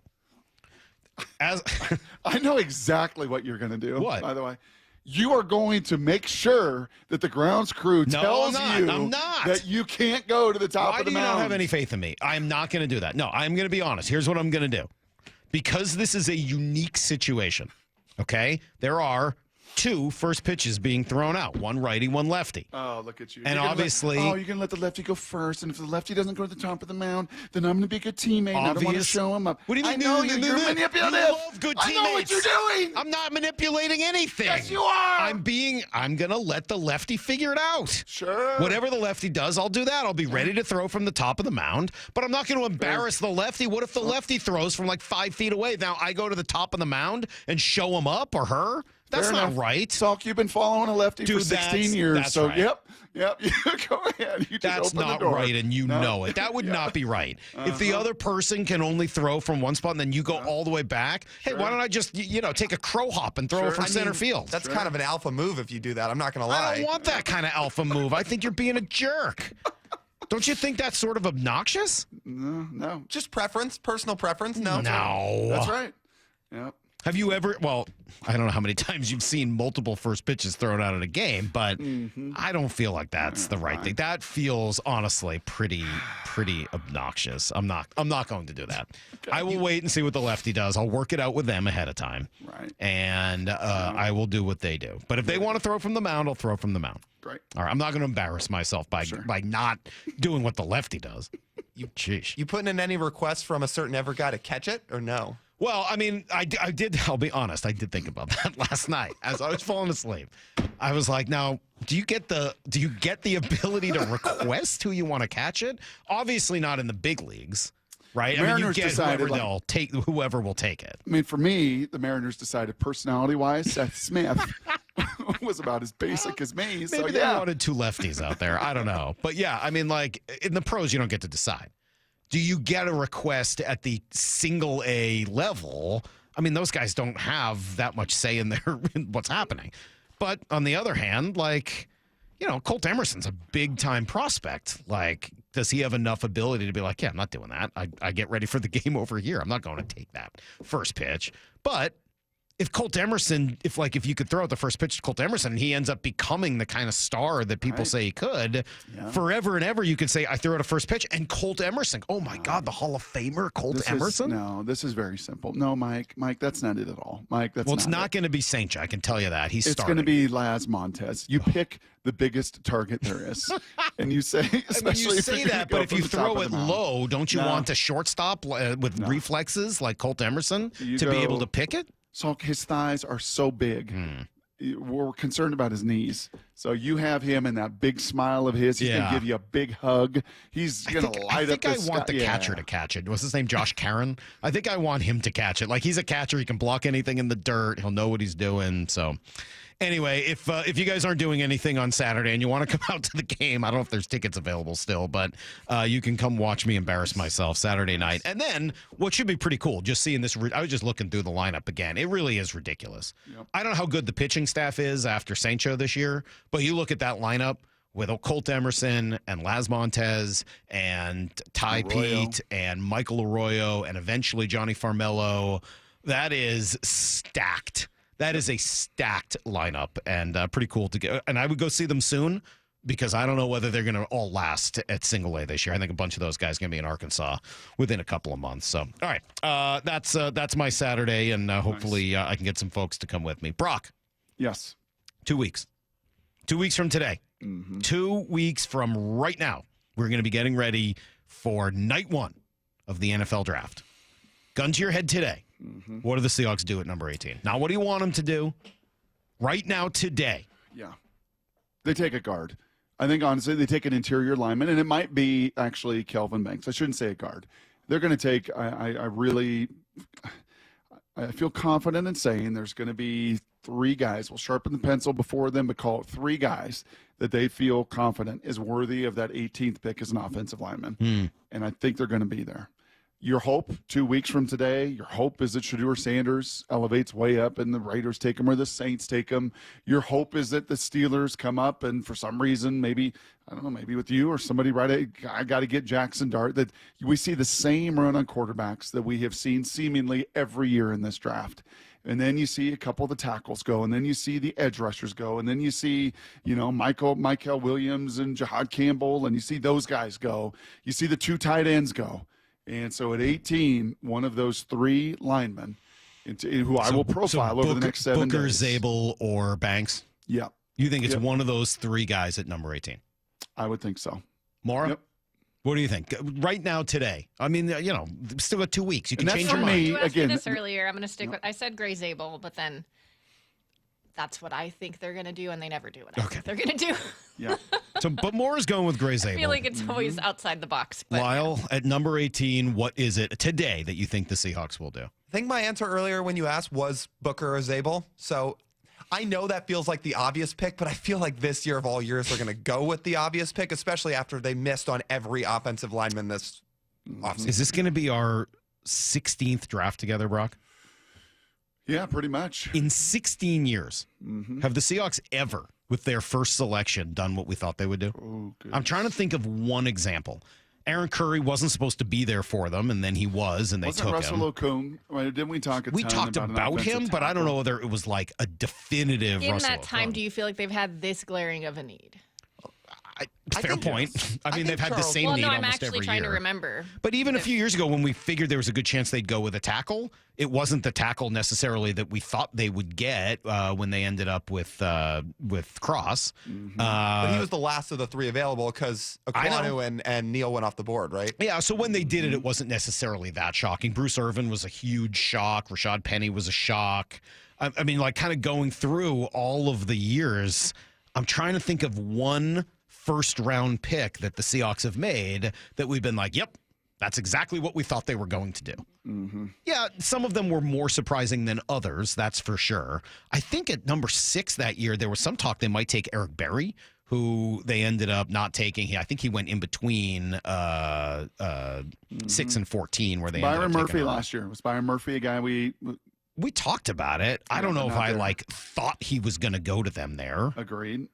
So I'm just going back through all of these. We definitely Jordan Brooks, absolutely not. Right.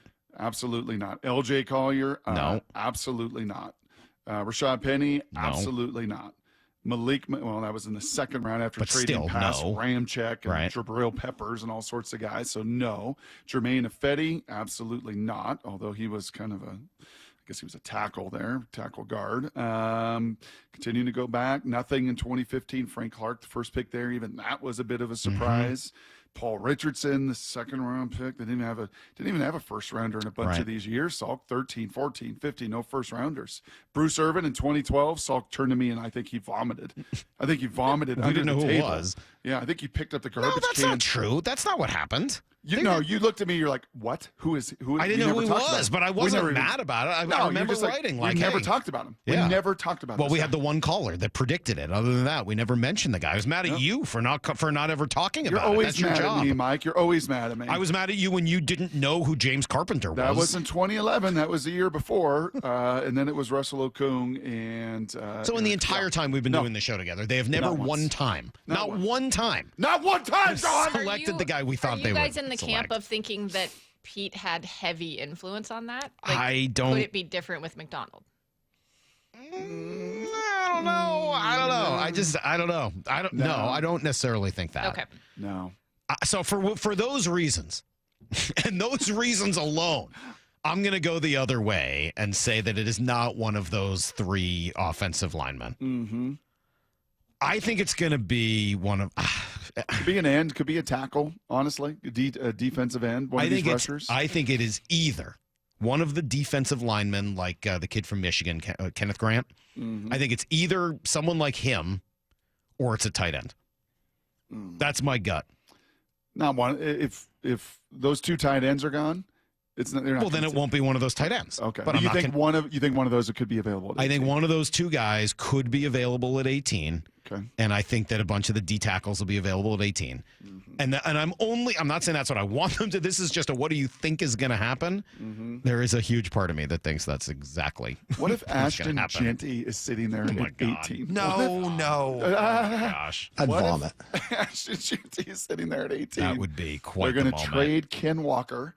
And they're that would going be to quite draft. a moment, Brock. Would that not be fitting with all these other 15 picks we've seen over the years? Would be quite a moment. Yes, it would. All right, coming up next. You guys have been leaving us messages throughout the week for Here's the Thing. There's quite a batch this week. We got to do it a little late because of Brock's draft profiles, but we'll do it next. It's Brock and Salk. Seattle Sports on 710, seattlesports.com.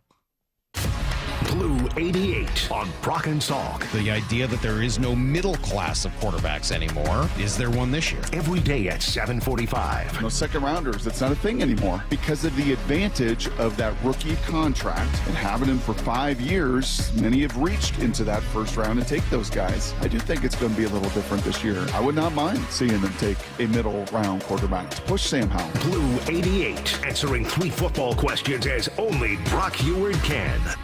Hey, Brock Heward here, along with IRG Physical and Hand Therapy President and CEO Shannon O'Kelly. Well, the seasons, they're changing. The guys are playing the sports outdoors. I know many are starting to maybe pull the lawnmower out and get back to the landscape and the outdoor work. I'm going to guess, Shannon, at IRG, maybe a little busier season? Oh, absolutely, Brock. You know, we know when the seasons change, particularly when it gets warmer, people are in their houses pretty much all winter long with our cold weather, rain, et cetera, particularly here in the Puget Sound. And everybody's excited. They want to rush out and get going with their activity. I'm telling you, as a physical therapist for 35 years here, you need to prepare your body. So take time to warm up, increase some flexibility, do some stretches, because if you prepare your body and prevent injuries, those activities outside, particularly that exciting thing, mowing your lawn, is going to be healthier and it's going to be a lot more fun.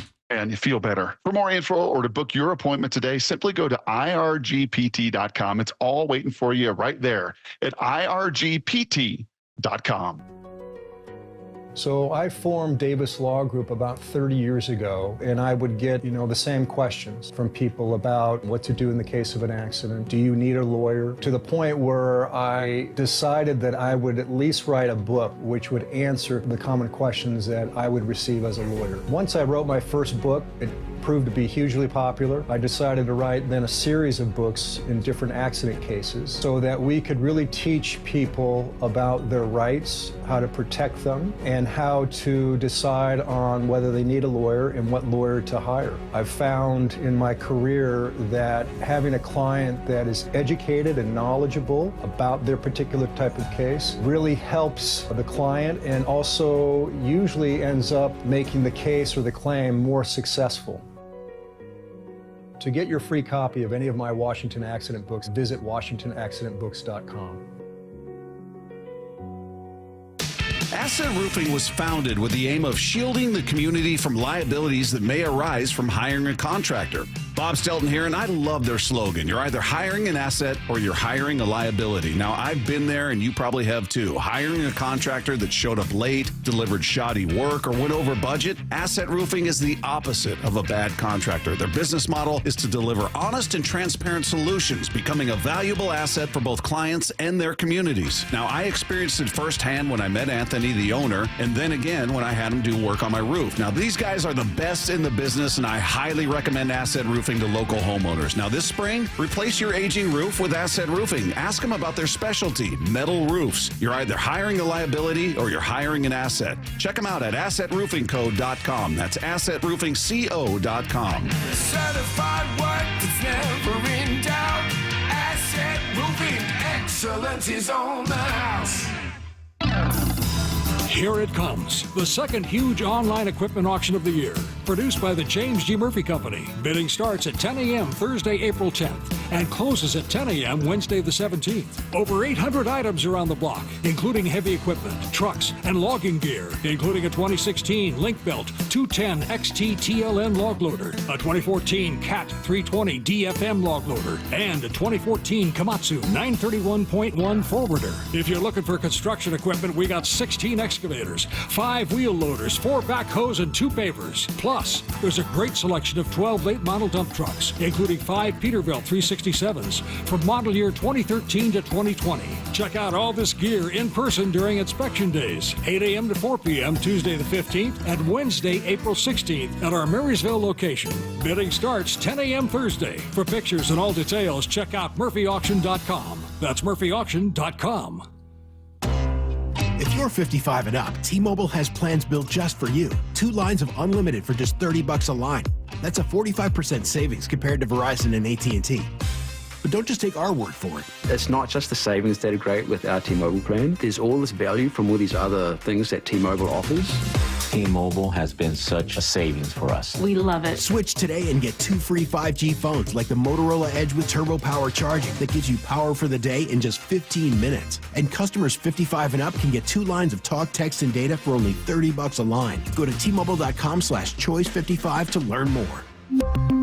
With 24 monthly bill credits and 2 new lines with autopay for well-qualified customers plus taxes, fees, and $35 per line connection charge. Credits end and balance due if you pay off early or cancel. Contact us plus $5 per line without autopay. Debit or bank account required. 45% off 2 lines versus AT&T Starter and Verizon Welcome. Plan benefits vary. See details at T-Mobile.com. Motorola Edge requires 68-watt charger. Charger sold separately. Actual performance will vary based on usage and configuration.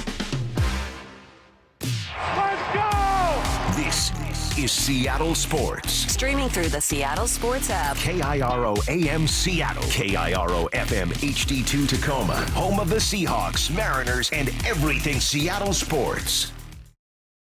Get in the freaking auto! From the Quantum Fiber Studio, this is Brock and Salk on Seattle Sports. Brock Heward and Marcus. Sorry about Mike Heward, not exactly Joe Cap there in the pocket. Now here are your hosts, Brock Heward and Mike Salk.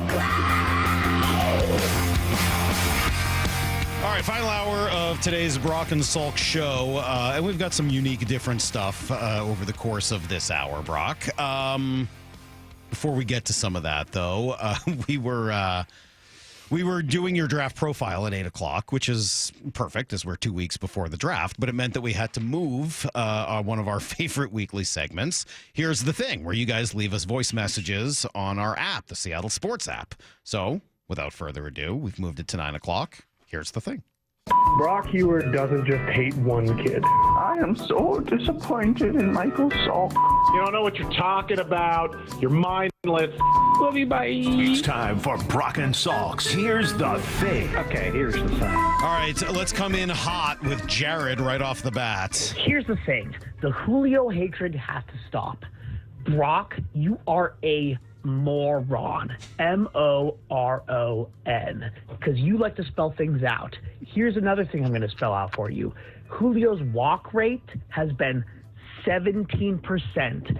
Since you obviously has no idea how that fits into context, in 2023 and 2024, his walk percentage was 6%. 17%. That's an additional 11%, Brock. And the guy's 24 years old.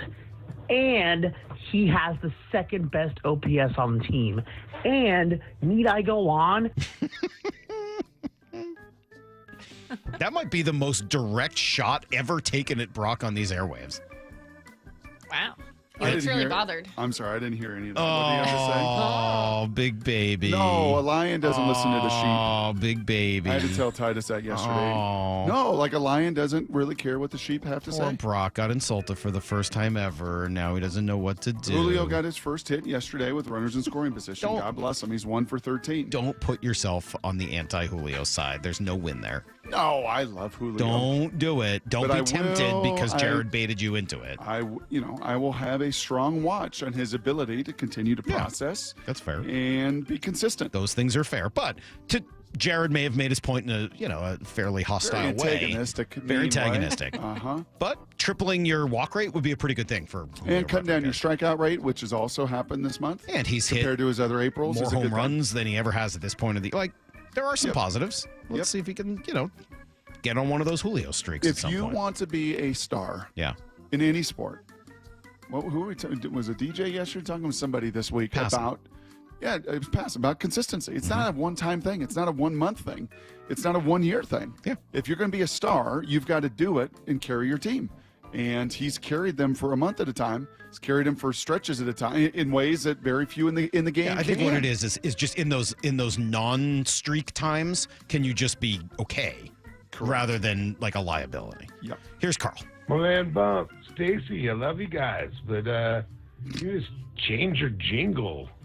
It's like 80s jazzercise. Here we go now. Here we go now. No, that means. I actually missed that. I thought that one was for us. No. I thought he was saying we needed to change our jingle. That's That for was my them. bad. Yeah, we're not changing our song. Airborne's not going anywhere. But we'll pass that on to I Bump and just Stacey. got that. What did Bump and Stacy sound like? Does it sound like an 80s aerobics class? No, there's. It's fine. I feel like No? it's pump up music. You ever do aerobics, Salk? Pomona back in the day with the aerobics. I'm so done with you. I couldn't be more done with you. No, today. a lot of the aerobics instructors, they throw from the bottom of the mound, Uh-huh. too. They wouldn't dare walk to the top of the river. Here's Zane. Yeah, so here's the thing in a crappy Canadian accent. So I come down from the 51st state the other day. That's the 51st state there, Brock Heward. And I take me a visit to the Kraken Community Iceplex. And there I seen some fellas just floundering on the ice with hockey gear on. And I don't say playing hockey because what I seen wasn't hockey. What I seen was a tragedy. Worst thing I seen on ice since my brother took a puck to the rib cage in the 1987 BC Championship and completely soiled his trousers there on the ice. Total blowout. Even that blowout was more graceful and compelling than what I seen there with those fellas at the Iceplex.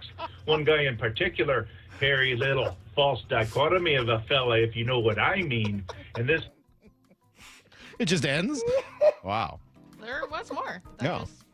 Got cut off there. It was enough, believe me. Maura, what's going on here? What's happening? I don't know. Something new going on in your life that's causing for it to be hard for you to do. we Here's got a the little thing. Something happening. Something Maura? distracting you? Something going on. All right, just checking. I'll make sure. Here's Brent. Here's the thing. Nothing to worry about with the Mariners because it's early. It's so early, Salk. Isn't it early? Way too early to worry about the Mariners. Is it early enough for you, Salk?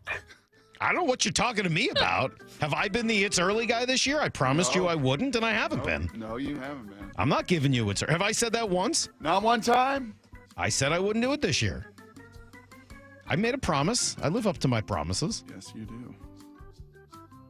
We're 8% of the way through the year. That's it. Just 8. Just Matt Hasselbeck. Yeah. Or Lamar Jackson. What do you think of Lamar suing people about his number 8? That's odd.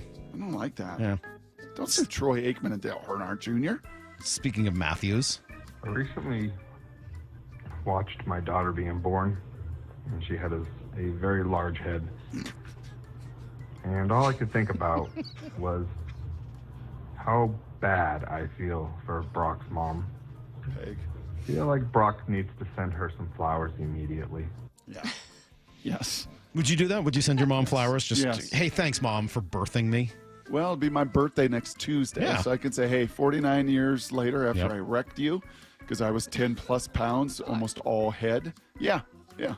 What? I said wrecked. I know what you said. What's but wrong with that? The image was not great. Jeez. Oh, I'm sorry. Was Matthew's imagery better? Yes.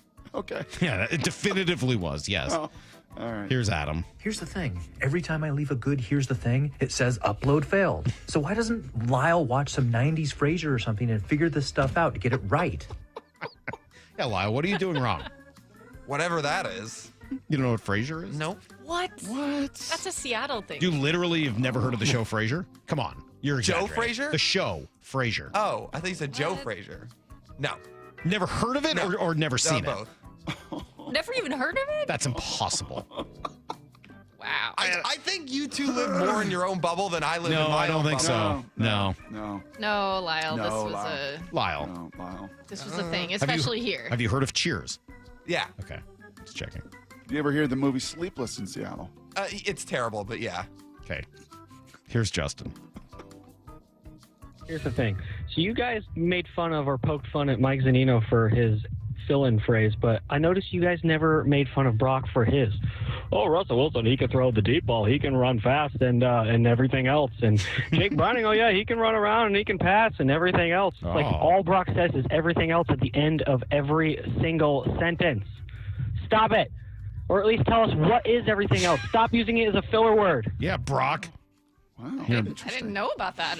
I don't think I've ever thought of that. Lyle, we're not the only ones who are embarrassed. Jared had this to say to you. Here's the thing, Lyle, dude, you're embarrassing us. I'm the same age as you, man, and you're embarrassing all of us. The world's smallest violin is not an original SpongeBob reference, my guy. Come on, get it together. Oh, and you didn't what? Oh, just Man, you frustrated him into not being able to talk anymore. And that Frasier take today, I guarantee you, made him vomit. That Frasier one's tough. Again, I don't care if you've seen it. I mean, I do, but still. The fact that you've never heard of Frasier is really hard to fathom. That's really hard to fathom. Oh, don't we got to play these last two? Don't. I'm getting there. Here's Danny. Calling all sports fans. Do you like baseball? How about Funko Pops? How about old men tearing their hamstrings? Then come join us at Funko Field this Saturday, where Mike Salk, the host of the Brock and Salk Show, will attempt to throw the first or second first pitch of the game. There'll be laughs and laughs for days. So come join us this Saturday. Yeah. All right. It's nice. It's nice that they're doing promos. It's cool. Equally, Salk, if you pull your hamstring throwing the first pitch, That'd be hard to do. I'll vomit. I don't think that'll happen, but you never know. Here's Levi. He'll get the last word. Hi, this is the pompous, pretentious party from Mike Salk's kids' schools. And I gotta tell you, we just recently listened to that little sports show you do. Gotta say, still amazing you're able to do that for 4 hours. I mean, wow, really something else. So my husband made me listen to, like, catch a couple of, footy football news or whatever's going on, And I recently heard on the show that Mike Salk, a dear friend of ours, actually likes to put truffle oil on his popcorn. I mean, wow. That's just fantastic. We wanted to let him know that we approve. What an amazing job he's doing with this little show. And just a little tip. Try shaved gold on your popcorn. That's what we do. What a wonderful show. Just amazing. Wow. There you go. That is Here's the Thing. I don't think I need to add anything to that. That pretty well sums it all up. Hey, baby, I hear the blues are Never heard calling. this one? Toss salads and scrambled Never? eggs. They calling it. I mean, not only do I not know the song, I'm looking up the cast and I don't recognize. You never heard of Kelsey Grammer? No. Oh my gosh. Have you heard of the show Cheers? Yeah. Oh, my parents used to watch that. Okay, so Frasier was in Cheers, and the idea is that Frasier, the psychologist on Cheers, we gotta go. came. Why am I explaining this to you? We gotta go. I tried to explain Zach Campbell to you guys yesterday, but I realized it was a failed cause. No, it wasn't. I happily Googled it, looked it up, and was like, oh, okay, I've kind of heard of that guy. Never having heard of Cheers or Frasier is, I don't know what to say. Everything you need to know next. I'm Brock and Salk. Seattle Sports, your home for Bump and Stacy. Weekdays 10 to 2. Geno Smith signing a 2-year, $85.5 million extension with the Raiders. Good for him, man. He took advantage of a great situation. Would you have paid Geno that much? Yeah, my number was around 40. Listen, you got younger, you got cheaper with Sam Darnold. The thing that you don't know is if he's going to be able to repeat that performance that he had last year. If someone were to say Sam Darnold is going to give you Geno production at way less money, great. On Seattle Sports and 97.3 FM HD2. Get ready for an unforgettable adventure at LeMay, America's car museum in Tacoma. Marvel at over 300 world-class automobiles and 100 years of history. Don't miss the Shinka exhibit, featuring nearly 50 iconic Japanese sports cars. Feel the thrill of driving a Formula One car on the exhilarating race simulators. There's fun for everyone, so grab your friends or the whole family and plan your visit Thursday to Monday. Learn more at americascarmuseum.org. The madness is still on at Toyota of Renton and Toyota of Kirkland to get you the best deals on your new ride. At Toyota of Kirkland and Toyota of Renton, they have the widest selection of new and certified used inventory with the largest savings in the region. Now that's a slam dunk. The all-star staff will assist you with a test drive, and you can score that car the very same day. Come see for yourself or visit online at toyotaofrenton.com or toyotaofkirkland.com. From groceries to home prices, the cost of living in Washington state keeps going up. Now, Olympia politicians are proposing the largest tax increases in state history. Don't be fooled. If taxes go up, we'll all pay even more. Washington needs lower costs, not higher taxes. Tell the politicians no by visiting www.affordablewashington.org. Paid for by the people for an affordable Washington. Top 5 contributors are Washington Alliance for a Competitive Economy, Microsoft, Madrona, T-Mobile, and Amazon. At O'Neill Plumbing, we've been exclusively plumbers for over 100 years. No corny mascots, no out-of-town owners. Just clean, fast, and professional plumbers out to your home fast. All rooter and all trenchless. O'Neill Plumbing. At Cressy Door, we have the perfect garage door for you. Come visit our brand new garage door and fireplace showroom and let our experts help you find the perfect garage door. Cressy Door. At Uline, they know firsthand the road to success is an uphill climb. Uline started in the family basement and through hard work is now North America's most trusted shipping and industrial supplier. They get what it means to have the support of reliable, hard-working partners. So they keep 41,000 items ready to ship. Whether your company is still in a basement office or expanding cross-country, Uline will be there on your road to success. Visit uline.com. Meanwhile, at Xfinity. So, influencer life going well? Oh, yeah. I'm up to 32 followers. Oh, that's something. Yeah, posting my tap dancing videos is easier than ever because we engineered Xfinity Internet with 99.99% network reliability. Plus, Xfinity Mobile with Wi-Fi Power Boost gives you ultra-fast Wi-Fi at home and on the go. But wait, tap dancing? You don't tap dance. Hey, what I lack in skill, I make up with passion. Do more of what you love and love how fast you do it with Xfinity Internet and mobile. And now through April 21st, get 300 megabit Xfinity Internet and 1 unlimited mobile line together for $25 a month for 1 year and save $1,000 in your first year over Verizon and AT&T. Learn more at Xfinity.com. Requires paperless billing and autopay with stored bank account. Restrictions apply. Equipment, taxes, and fees extra. After promo, regular rate supply. Savings compared to Verizon 5G Internet plus 1 unlimited welcome line and AT&T Internet 300 plus 1 unlimited starter SL line. Xfinity Internet required. Actual speeds vary. Reduced speeds after 30 gigabits of usage per line. Data thresholds and actual savings vary. Heading outdoors or on the water this weekend? Check in with Joey and Nelly on the Outdoor Line from 6 to 8 a.m. every Saturday on Seattle Sports and the Seattle Sports app.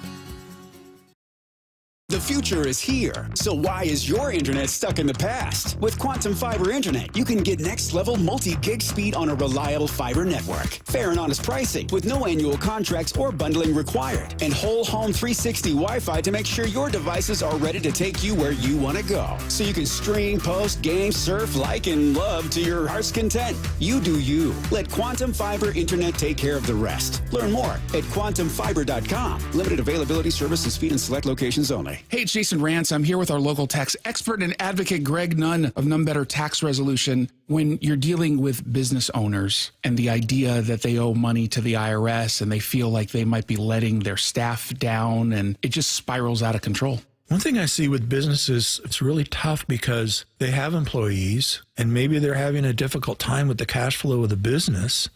Then unfortunately, what a business often does is they quit making their payroll tax deposits, which is really about the worst thing you could be doing. I mean, it's a telltale sign if you're doing that. Hey, get someone that can help you kind of look at your business and see if things can be changed so that you can operate your business better and make those payroll tax deposits. Because let me tell you this, the IRS is on those right away. If you're having trouble with the IRS, you have to call Greg Nunn of None Better Tax Resolution. From stress to success with IRS Solutions. 425-947-1967 or Google NUNN. None Better Tax Resolution. Baseball's back. It's time your yard stepped up to the plate. Synthetic Turf Northwest is Seattle's go-to for pro-quality turf. Perfect for backyard batting cages, putting greens, or just a mud-free play zone for the whole family. We install the best, we supply the best. And we're local-based in Woodinville with a new Fife location coming soon next to Sportco. Mention Seattle Sports and save up to $1,000 off your project. Visit syntheticturfnorthwest.com, where the grass is always greener. Need to know. 15 minutes past every hour with Brock and Salk. Here's what you need to know. Up first. Crazy first walk-off win of the year for the Mariners yesterday, and it was an interesting one. It was a walk-off walk that ended up getting it done. Stop doing that. It wasn't necessarily the highlight moment. That one belonged to Randy Arozarena. And now the 1-1 on the way. Randy with a swing and a high drive deep to left field. Devon going back to the 1-inch track. This one is grab on, get out the right, bread and mustard. It is grand salami time. Randy Arozarena with a grand slam. Yeah, it was a great moment. I mean, he's a unique player, man. There aren't a lot of Randy Arozarenas out there. I've been saying that really since the beginning. He's just a unique dude, and he's got just a charisma on the field. And when he does things like that, there's no doubt it sets the rest of the team off, right? I mean, like he is in that way a very much a force multiplier. And Julio talked about that after the game. I mean, Randy's always, looking for lighting to light things up, like every time he steps on the field. And he's so electric, and, he definitely came huge for us at that spot. And that is what he does, whenever he's on the plate, he can cause like so many things for the other team. And, he definitely came huge for us in that spot. You had said before the year, as we were talking about your most intriguing Mariners, if I remember right, I think he was the one you pointed to as far as runs batted in. Kind of that old school stat. Like, I don't need WRC plus. I don't need, obviously, OPS and OPS plus. And those things are great measurements. But how about just the old-fashioned RBI? And he's second on the team, only to Jorge Polanco's just red-hot start. He's on pace for 90-some RBIs, which he gets to 90-some RBIs. That would be very beneficial. That would be a guy hitting third and fourth, kind of back and forth throughout the year. You get that from Randy, it's going to be a good year. Yep. Right? I mean, that will ultimately pay off, and you need Cal to kind of come back, and you need Julio to be Julio. But Randy's a force multiplier, and it does seem like he's got just a flair for the big moment, a flair for the dramatic, and when he does things like that, it just sets everybody else off. So Mariners get to 5-8. They win their first series of the year. Cool pitching matchups in this Texas series that starts tomorrow. Bryce Miller, Jacob deGrom, Brian Wu, and Kumar Rocker, and then Logan Gilbert and Nathan Eovaldi on Sunday. Here's the second thing you need to know. Roster moves yesterday. The big one, and it's sad. Poor Ryan Bliss. That stinks, man. He's finally getting his shot. I wouldn't say he's played great. I mean, his offense has been a little hit or miss, but he's played well in the field, much better than I think anybody anticipated. And he gets hurt. He doesn't just get hurt. He tears his bicep. He'll be out for a while. I mean, that's an injury that you got to have surgery. It's going to take a while. That's one you don't see in baseball. No. But he did two weird things. You see a lot in football. It usually takes like a lot of force. Don't you think it happened when he on that backswing where he didn't just hit the catcher, it like got stuck coming back. Yeah. So I'm going to imagine his left arm just sort of pulled in some way. Yeah, again, just something you don't see the catchers getting hit much like that, certainly with any level of force like that, and it's a very uncommon injury and a big bummer for him. Yeah. And I think a little bit like, we were waiting, unfortunately, on the other news with Robles, and when we got it, it was like, oh, man, 12 weeks to the season. Mm-hmm. This one, I would have to imagine, if it is a truly torn bicep, you have to staple that thing back on. I think you're looking probably at a similar. A majority of this season lost. I mean, hopefully helps that it's his left arm. It's his non-throwing arm, so hopefully that helps, but yeah, I mean, that doesn't seem great. Here's some options. We've got some options, and Miles Mastrobuoni is going to get a chance to play there today. Demo's obviously a guy that's played a lot of second base as well.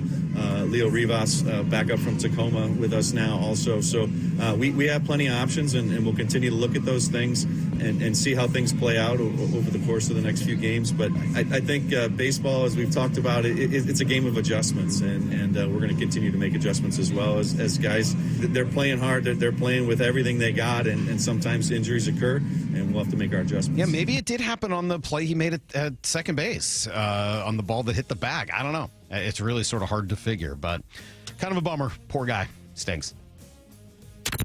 Here's the third thing you need to know. Want a Masters update, Brock? Yeah, what we got? Steven Yeager.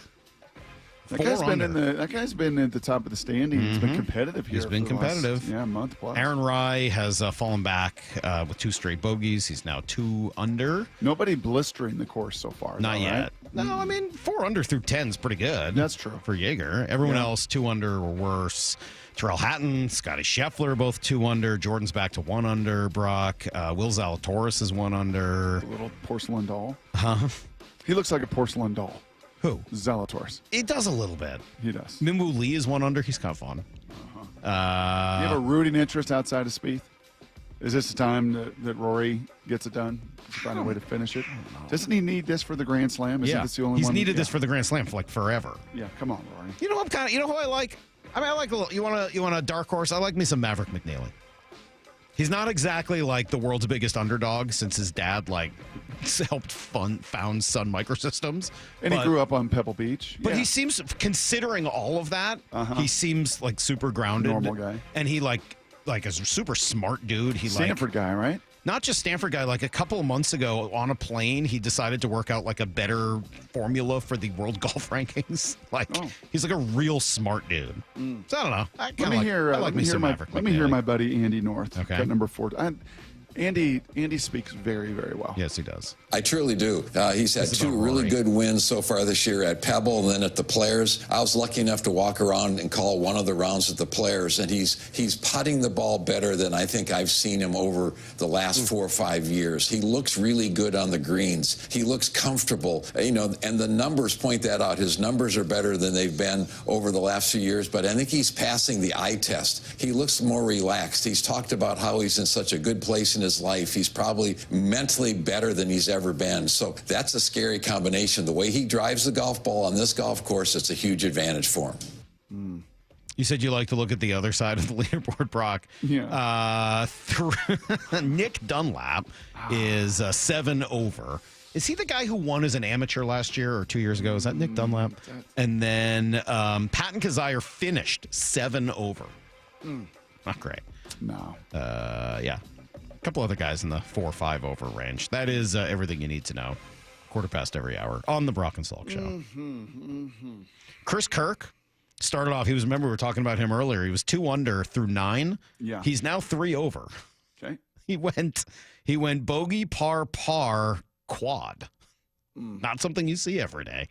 Took a quad at number 13. So, okay, coming up in 20 minutes, Brock, we're going to do something we've never done on this show before. But before we get there, I want to revisit one of the smart people we get to talk to and some important things they said yesterday. It's next on Brock and Salk. Seattle Sports, your home for Bump and Stacy. Weekdays 10 to 2. Abe Luke is going to be the most important player on this offense. Why? Because when he is available and he is playing, him and Charles Cross are going to hold it down. It's all about keeping the band together. And the band has been split up a lot over the past couple of years, right? We saw rookies play tackle. We saw rookies play guard. But when Abe and Charles Cross are playing together, those bookends hold it down. It's Abe Lucas, man. On Seattle Sports and 97.3 FM HD2. Hey, Mike Salk here for Eastside Weight Loss Clinic. This program works. This program works. Let me repeat it a third time. This program works. If you need to lose weight, if you need to get into better shape, if other things haven't worked for you, you've got to get the help from Eastside Weight Loss Clinic. It worked for me. I lost 35 pounds in 8 weeks. Why? Because it's an easy program to follow. It's all real food. It's all great recipes that taste good. You buy all the food at the grocery store, so it's not fake or boxed or anything like that. There's no pills, no drugs, no injections, nothing like that, no side effects. It's just healthy eating. And the recipes kind of work out with the veggies and the way you're not hungry. Honestly, like you don't find yourself starving throughout the day. I mean, is it easy to do? Yeah.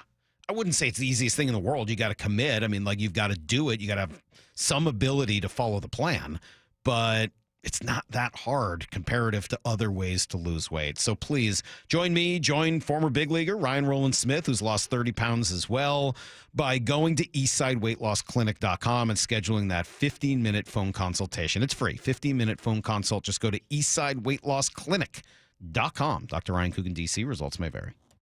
Hey friends, Stacey Ross here. Who has some of the best deals on new Fords and Isuzus in the Pacific Northwest? Wayscar Ford in Auburn. Who has a large selection of the highest quality used vehicles in the Pacific Northwest? That would also be Wayscar Ford in Auburn. And what dealership promises no games, no gimmicks, and never any pressure to purchase? Yes, that is correct. It's Wayscar Ford in Auburn still. Who's the only Ford dealer in all of Washington to offer a 5-day or 500-mile, no questions asked, 100% money-back return policy? Wayscar Ford in Auburn. They offer free lifetime powertrain warranty on virtually all of their new Fords. Who's the only dealer that will purchase your used car, pay you right up front, and then once they resell your old car, return 50% of the profit to you? Only Wayscar Ford in Auburn. They've given over $750,000 back to customers who have sold them their cars. And finally, what dealership has been family-owned and operated in Auburn for over 103 years? You guessed it, Wayscar Ford in Auburn. Visit them at wayscarford.com. Whether you're shaping up a small yard or tackling serious acreage, Steel walk-behind zero-turn and stand-on mowers are built to get the job done. Shop online or at your local Steel dealer. Steel, let's go mow. Available at participating dealers. How can you free your team from time-consuming office tasks? Amazon Business. Smart business buying tools enable buyers to find and purchase items fast so they can focus on strategy and growth. Free up your team and focus on your future. Learn more at amazonbusiness.com. Ooh, ma.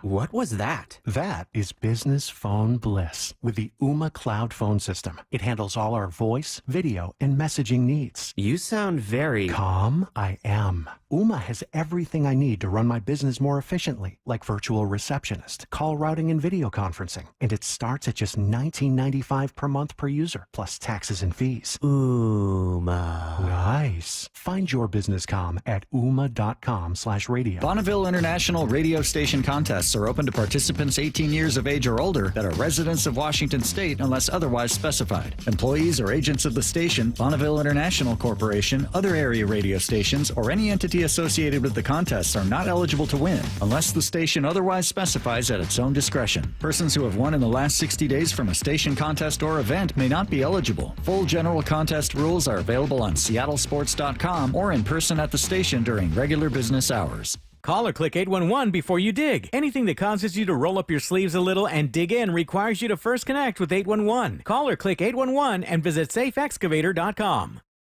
Have you considered surgery or even joint replacement? Hey, it's Dave Wyman, and before you make that decision, see Dr. Mark Wagner, MD, at Seattle Sports and Regenerative Medicine. Why? Because he gives it to you straight. Dr. Wagner said my right knee needs replacement, and I appreciate his honesty and expertise. My left knee is fine right now, but the minute it isn't, I'm heading to Dr. Wagner for his expert opinion. I want to avoid another surgery, and I've heard so many patients rave about results from their 90-minute outpatient stem cell procedure with Dr. Wagner. He's a board-certified Seattle physician with over 30 years of experience and has performed more than 20,000 stem cell procedures using a person's own stem cells to regenerate cartilage in their own joints. People with severe osteoarthritis, even bone on bone, are back doing what they enjoy without pain and without surgery. Whether it's a shoulder, hip, elbow, ankle, wrist, or knee, before choosing surgery, see Dr. Mark Wagner first. Go to drmarkwagnermd.com. If you've been in a wreck or a fender bender, You have the right to take your vehicle to any repair facility, not just where your insurance company tells you to go. Accurate Auto Body has been family owned and operated since 1994, and they work for you, not your insurance company. With over 25 years of auto repair work, they'll exceed your expectations. we meet by accident, fixing every last bit. Accurate Auto Body. At Accurate Auto Body, all their work is performed by certified technicians, only using OEM parts to guarantee the safety of you and your family. For the best in auto body collision repair and customer service, give them a call at 425-883-2450 or AccurateAutoBodyWA.com. Your insurance company may not love them, but you will, because We meet by accident, fixing every last bit. Accurate Auto Body. From the Quantum Fiber Studio. This is Brock and Salk Weekdays 6 to 10. on Seattle Sports and 97.3 FM HD2. All right, I bring apologies from Matt Miller. He will join us tomorrow, 6:30 a.m. Early conversation with Matt Miller. I'm sorry, Brock. Well, we'll see. I know. He's canceled on us twice. Poor guy. He feels like he owes us. So, I mean, what are you going to do? He's got... Yeah. It's that time of year. He's got the draft in 2 weeks. He gets called into meetings. He's putting his pencil, sharpening his pencil, putting his plans together. Yep. Get it? I get it. I got a text here. What? No love for local guy Joe Highsmith at the Masters. Well, I think I was showing him love by not saying that he's 6 over through 15. So That's right. I appreciate that he's there. And God, that's an unbelievable number. There's no way I could do that. But I was just trying to, not say that he was, second to last at the Masters right now. I was trying to just kind of let that go. But thanks for bringing it up. That's really nice of you. All right, coming up in 15 minutes, I'll ask you a question I don't think we've ever asked before. Before we do it, though, Brock, since we didn't get a chance to talk draft today with Matt Miller, I thought I'd go back to a few of the things we heard yesterday from Daniel Jeremiah. And I'll start with this one because I asked you specifically, or asked him specifically because of a conversation you and I had about whether or not coaching is going to be enough to change the success level of this offensive line. We're running a promo right now from Michael Bumpus saying, hey, Christian Haynes is going to be the biggest beneficiary of the new scheme. And, he didn't play at all last year, but he'll be much better this year in the new scheme. And you were saying... He played he didn't play much is what I meant. He didn't play that much. I mean, they kept saying, no, we're going to use Lomea. Let's go with Sundell. No, let's go with Bradford. Let's try somebody else. They really tried not to use him. So how big is scheme for offensive linemen, especially in the interior? I think every good team, and you'll hear this every time a coach gets hired nowadays, right? When was the last time that somebody got hired and stood at the podium and said, we're going to have a singular scheme. We don't want to be multiple. We want to be very singular. We're going to be very narrow. We're going to do two things, and that's it. So I think when you look around the league, I think sometimes we can get fall in the trap of saying this is just purely a zone team or this is a gap scheme or, this is a mauling team, this is a moving team. I think the best teams, Kyle and Sean McVay are good examples of that. Look at how their run games have kind of changed and morphed over the last several years. So I don't know that it's quite as much as it was back in the Alex Gibbs Denver Broncos days where we're we know exactly what that offensive line looks like. I think that's totally fair. Yet at the same time, I think DJ would agree with me, you have to have something to hang your hat on. You cannot be a Rolodex, just like offensive coordinators, Salk. Mm-hmm. There's offensive coordinators in this league, and I think the last few for the Seahawks have been a bit of Rolodex coordinators. All right, here's my plays. Here's a Rolodex of all my plays. Here's my different packages. I'm going to get to these things. I've got to call these things. And then the coordinators like McVay and Shanahan because they do have something to hang their hat on. Like at the very essence, at the very beginning of install, this is what we are. We are a zone run team, and we are going to live within all the details that means. That doesn't mean it's the only thing we do, but it's what we hang our hat on, and then everything's built from it. Play action's built from it. The screen game is built off of it. The other actions and moves are built off of that, but you at least have to have something to hang your hat on. And that was my singular greatest frustration last year. And I think even, unfortunately, with the young guy before him who you thought with Dickerson and why is his name escaping me, the coordinator, Waldron, you thought like, okay, they're going to bring that whole system, but that's not like that was their first time ever doing it. This isn't the first time ever doing it for this entire group. Yeah, so I agree with everything you just said makes sense in that context, but I'm going to stand by what I said earlier, and I don't think anything there changes that. I don't think that's enough to convince me that somebody who was not playing very well last year is going to start playing well this year because of scheme change. No, if you can't move and you can't move your feet and you can't identify and see those things, then yeah, you can't play at this level. And, Laumea obviously got totally exposed in a game. I mean, totally exposed into one-on-one blocking. He could not move his feet. Christian Haynes, there's some real, I think, questions about that, just that body type and some of the misfit nature of it. And is he athletic enough to handle that? Bradford, same thing, 350 pounds. Is he athletic enough? Can he move well enough? Like you can have all the scheme in the world you want, much like you can have the most beautiful swing and batting practice. But if you can't process and you can't move, you ultimately are going to get exposed. Yeah. So I think a little of both, right? I mean, I totally grant your point there of, yeah, all right, the scheme will change things. It's not just going to be multiple. You do have to hang your hat on something. Thank God. But... And I will say this as well, just looking at some videos last night, I think it's, a lot of these Seahawk Twitter guys will repost things they see.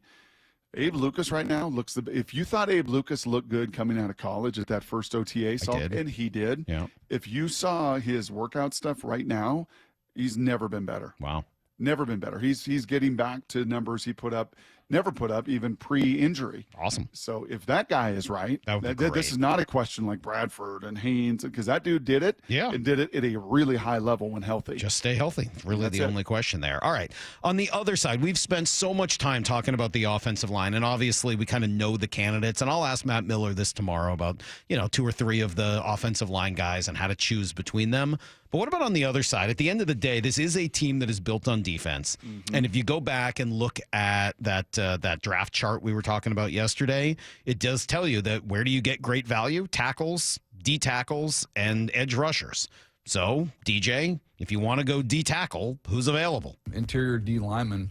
You're looking at the combination of 3 guys from the interior D line. You're looking at Derek Harmon from Oregon, Walter Nolan from Ole Miss, and then going big with Kenneth Grant, who obviously they'll have familiarity with coming out of Michigan. So those would be the 3 names that I think are in that mix in the first round. If you want to go into the next round, you go into the second round. You start looking at guys like Darius Alexander from Toledo, who's a little bit, is a little bit of a late bloomer, but is big and long and really an explosive guy. He gets into that mix. TJ Sanders from South Carolina. You get Tyleik Williams from Ohio State, Alfred Collins. Like, there's a pretty good group. I mean, it's a deep group of defensive tackles. So that's going to drift even into the third round. There's good players to be found there. Brock, any of those names jump out to you? Well, the Walter Nolan one is like a ceiling guy. They're all a little bit different, right? So Derek Harmon, I saw at Oregon a couple times last year. He was a Michigan State transfer. Light bulb kind of finally went on last year, surrounded by a great supporting cast of other NFL dudes. I don't know. That one's a little squishy to me. Kenneth Grant, we've talked about. There's not humans like that. There's just not many humans 6'4" and 340 that run. And, he's got those goods. Was it always as dominant? DJ has said to us multiple times, because he was the first one in his first mock that he put to the Seahawks. Like, his best football is ahead of him. His best football is ahead of him. He's going to, and these guys, and Mike McDonald knows him. He coached him at Michigan. So that one's very, very intriguing to me. But the highest ceiling, kind of boom or bust, is Walter Nolan.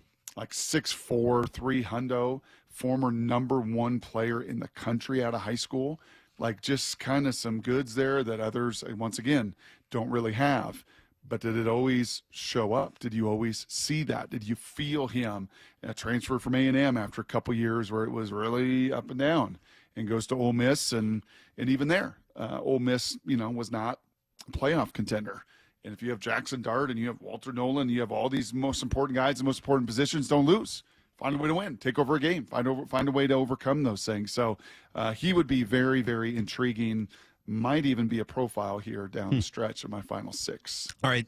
The other position of interest in that grouping would be the edge rushers. Is that as big a positional need? I think you could argue it either way. I would say no. I mean, obviously, you kind of like some of what they've got there, but it's not a position you can ever have too much of. So what if you decide to go edge rusher in the first couple rounds? At the defensive tackle spot, we go to the edge guys at 18, sitting there. Now you're looking at a whole swath of guys, right? You're looking at the Mike Green, Michael Williams, Izaraku from Boston College, maybe a little early for him.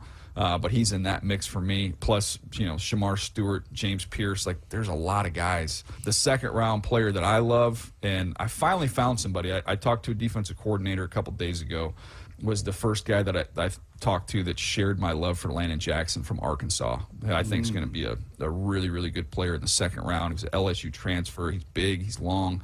Had a dominant Senior Bowl. Plays really, really hard. And by all accounts, is a great kid. So it's weird during this time of year. There's always some guys when you're getting feedback and there's a lot of love for a player that you're like, I'm not quite as high on him. And then maybe you have one or two guys that you really like and you can't find sponsors around the league. So when you connect with a coach or a GM who shares an opinion, it was like at least I'm not taking crazy pills. Mm-hmm. We talked last hour about the Seahawks and that first-round pick and how unorthodox with names at times we've never even talked about at all, which is hard to imagine because we spent 3 months building up to the draft, and now this year talking to DJ 6 times building up to it along with the entire season. And yet, this is a team that can surprise. When I look at it, Salk, and I see some tells. To me, I see some tells. I see guys in for visits. That's a little bit of a tell that, how do they feel about the corner class? Well, let's make sure we get Shaq in here. Let's make sure we take a look at these guys so we have plans if this doesn't fall the way we want it to fall. What do we think about this edge class? Well, let's sign DeMarcus Lawrence, and let's find a way to reset Nwosu's deal. And because those names that I just heard right there, way too volatile. Shamar Stewart, I'm sorry. When you're built like that and you have Myles Garrett kind of body, you should dominate college. You shouldn't have 4 sacks in your whole career. Sorry. I don't love that. So there's just, I think, some unknowns there, and maybe I'm reading in this wrong, but the tell to me is you sign Lawrence, you redo Nwosu, you got Derek Hall, you got Boye Mafe. We got a lot of resources there. Can never have too many of them, but we got a lot of resources there, and we got to, I think, to me, make sure we allocate our resources to that offensive line first. So none of the edge rushers likely to be available, especially in the first round, jump out to you. Second round, third rounds. round. Yeah, like he mentioned that, the Right. guy from Arkansas that's a freaky athlete, for his size and movement and effort and all that stuff. No, I think second, third, fourth round, there are still D tackles and D ends. That comment that DJ made early to us that there's 24 starting defensive tackles in this draft, that stretches quite a long ways. Right. So, no, I think that there's some really intriguing. When I look at these mock drafts, it's funny, Salk, and all sorts of people will put their mock drafts out there and on Twitter, and I'm like, oh, that's kind of fun. I can't tell you how many times, I like that guy in the 5th. I like that guy in the 6th. Oh, I saw him at Minnesota. Oh, I saw that guy at Illinois. Oh, I kind of like that guy. Kind of like that big D-lineman, Ty out of Nebraska that's 6'6" and 295 and a great athlete. Oh, he's a 5th or 6th rounder. Kind of like those guys. So this is a deep crew. We've said it repeatedly, that has not changed. Are we going to see Hall of Famers in this draft class? Maybe at the top, there's a few that have that kind of freakish generational ability. But we are going to see a lot of starters in the NFL come out of this draft. Pretty cool. And we're going to be a lot more draft coverage, as I said. Tomorrow morning, Matt Miller from ESPN will join us, I think, at 6:30 a.m. On Monday at around this time at 9:30, Brock, we'll talk to the guy that wrote that article we were talking about yesterday. Kevin Cole has agreed to come join us. He'll be on. The both of them should be on video. So if you're a video watcher, not just a listener, you can see those guys. I got to say, this is just a lot of talk. I got to see it walked. Your guest booking has left me, It's totally fair. It's totally fair. I hear the talk, but I know. It's a lot better to see. I deserve that. I see a lot better than I hear. I deserve it. I take full ownership on that. Like, I got you.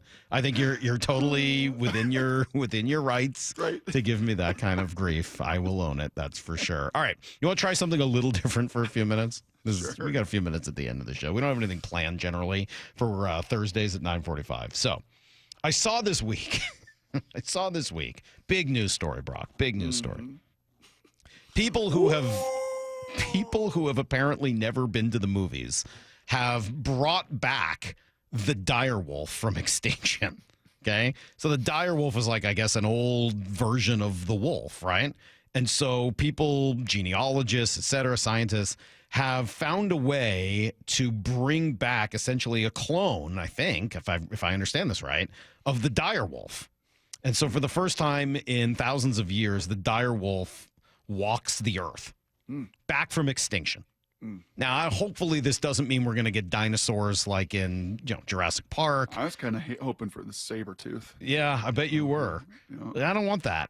I don't want saber-toothed tigers or woolly mammoths or any of that roaming the earth. I feel like things are kind of the way they're supposed to be, but whatever. With the what would you call it? Reincarnation, I guess, of the dire wolf. What now extinct things in sports should we be bringing back from extinction? Yeah. What are things that are extinct in sports that you would like to see brought back from extinction? This is an extraordinary exercise. Yeah. That actually left me with wanting more things currently in sports extinct. Like, I want the shift extinct. I want this portal NIL extinct. I want this load management extinct. Sure. Like, there's a lot of things that are going on right now that I would. What does that make me? What does that say about me? That I'd much rather old? see I mean, I think it's these things currently going on. I think it's that you're old. Go to extinct. But if I were to bring back something, give me the bad boys. Bring back Lambeer. Oh, I thought you meant yeah. Bring back the Detroit Pistons. So physicality in basketball. Oh my God! I will say that is probably a running theme in Bring a lot back of these. Charles all of us Oakley worked on this. choking guys out and punching them. Lambeer haymakers. Just bring back. And I think simply the bad boy Pistons could do that. There's individuals I would love to see, but just give me collectively that crew. It's so funny. If I look through LeBron James flopping. You wouldn't flop LeBron. You'd be thrown out of the arena. No, LeBron James would cook Bill Lambeer. Like, absolutely cook him. He would. But that combination of Bill Lambeer and Dennis Rodman and like those guys would have gone at Rick Mahorn. Rick Mahorn would throw a hip into LeBron's ribs McFilthy and McNasty and break him. Yeah. I don't know. It would have been a rough go. Trust me. I'm not saying LeBron wouldn't have adjusted. He's a great player. Yeah. But they would have beat what out of him. I mean, that was a different. I'm not so sure. It was a different game. I'm not so sure. It was a different game. There you go. I just hogged Did you watch The Last Dance, Lyle? I did, and I've always thought LeBron is the greatest player ever. So that's not a huge surprise. I think there's a difference between debating whether he's the greatest and debating whether he would have gotten beat up a little more back then. That size and athleticism, no, I think he would have worked a lot of guys in that era, and people don't want to admit it. I don't think anyone is saying he wouldn't have worked a lot of people in that era. He would have. But he also would have gotten put on his butt a bunch because everybody got put on their butt a bunch. Like, when you go up for a layup and people would just punch you. I mean, I don't know what to tell you. That's the way the game was being played. Yeah, bring that back with the dire wolf. Well, I've now started to say it a couple times. That's a theme. Physicality is a running theme through all of ours. Maura put together some, Lyle put together some. A bunch of mine, and I'll just go quickly through a few of them, were about that. Heavyweight fights that matter. Right? Like real legitimate. Mayweather ruined that. Yeah. I mean, he wasn't a heavyweight, but he still ruined boxing in so many ways that I'm right there with you. But they're just boxing fights that matter. And especially in the heavyweight division would be so much more fun. And hockey is the other one. I mean, just like real open ice hits in the NHL. And goons. Right. That didn't cause everybody to freak out of like, oh, you hit my guy. I've got to go fight you. Like, no, it's a clean hit. You came across the middle. You had your head down. You got whacked. Like, you don't need to fight over that. Tell your guy to keep his head up when he's skating across the middle when Scott Stevens is there. So I think that, yes, physicality is, I said, even just like NFL runbacks with the wedge, like where guys would just blow each other up or, starting the kickoff return. All those things I would love to see back. Lyle, you got a couple, one or two? Can I even take that one a step further and say we need people like the Hanson brothers in the NHL? You like Well, that that's old never movie happened, reference? though. What? But that's fake. That wouldn't be bringing back the dire wolf. That would be bringing out like I said people an like alien. I mean, like that's something that's never existed. All right, whatever.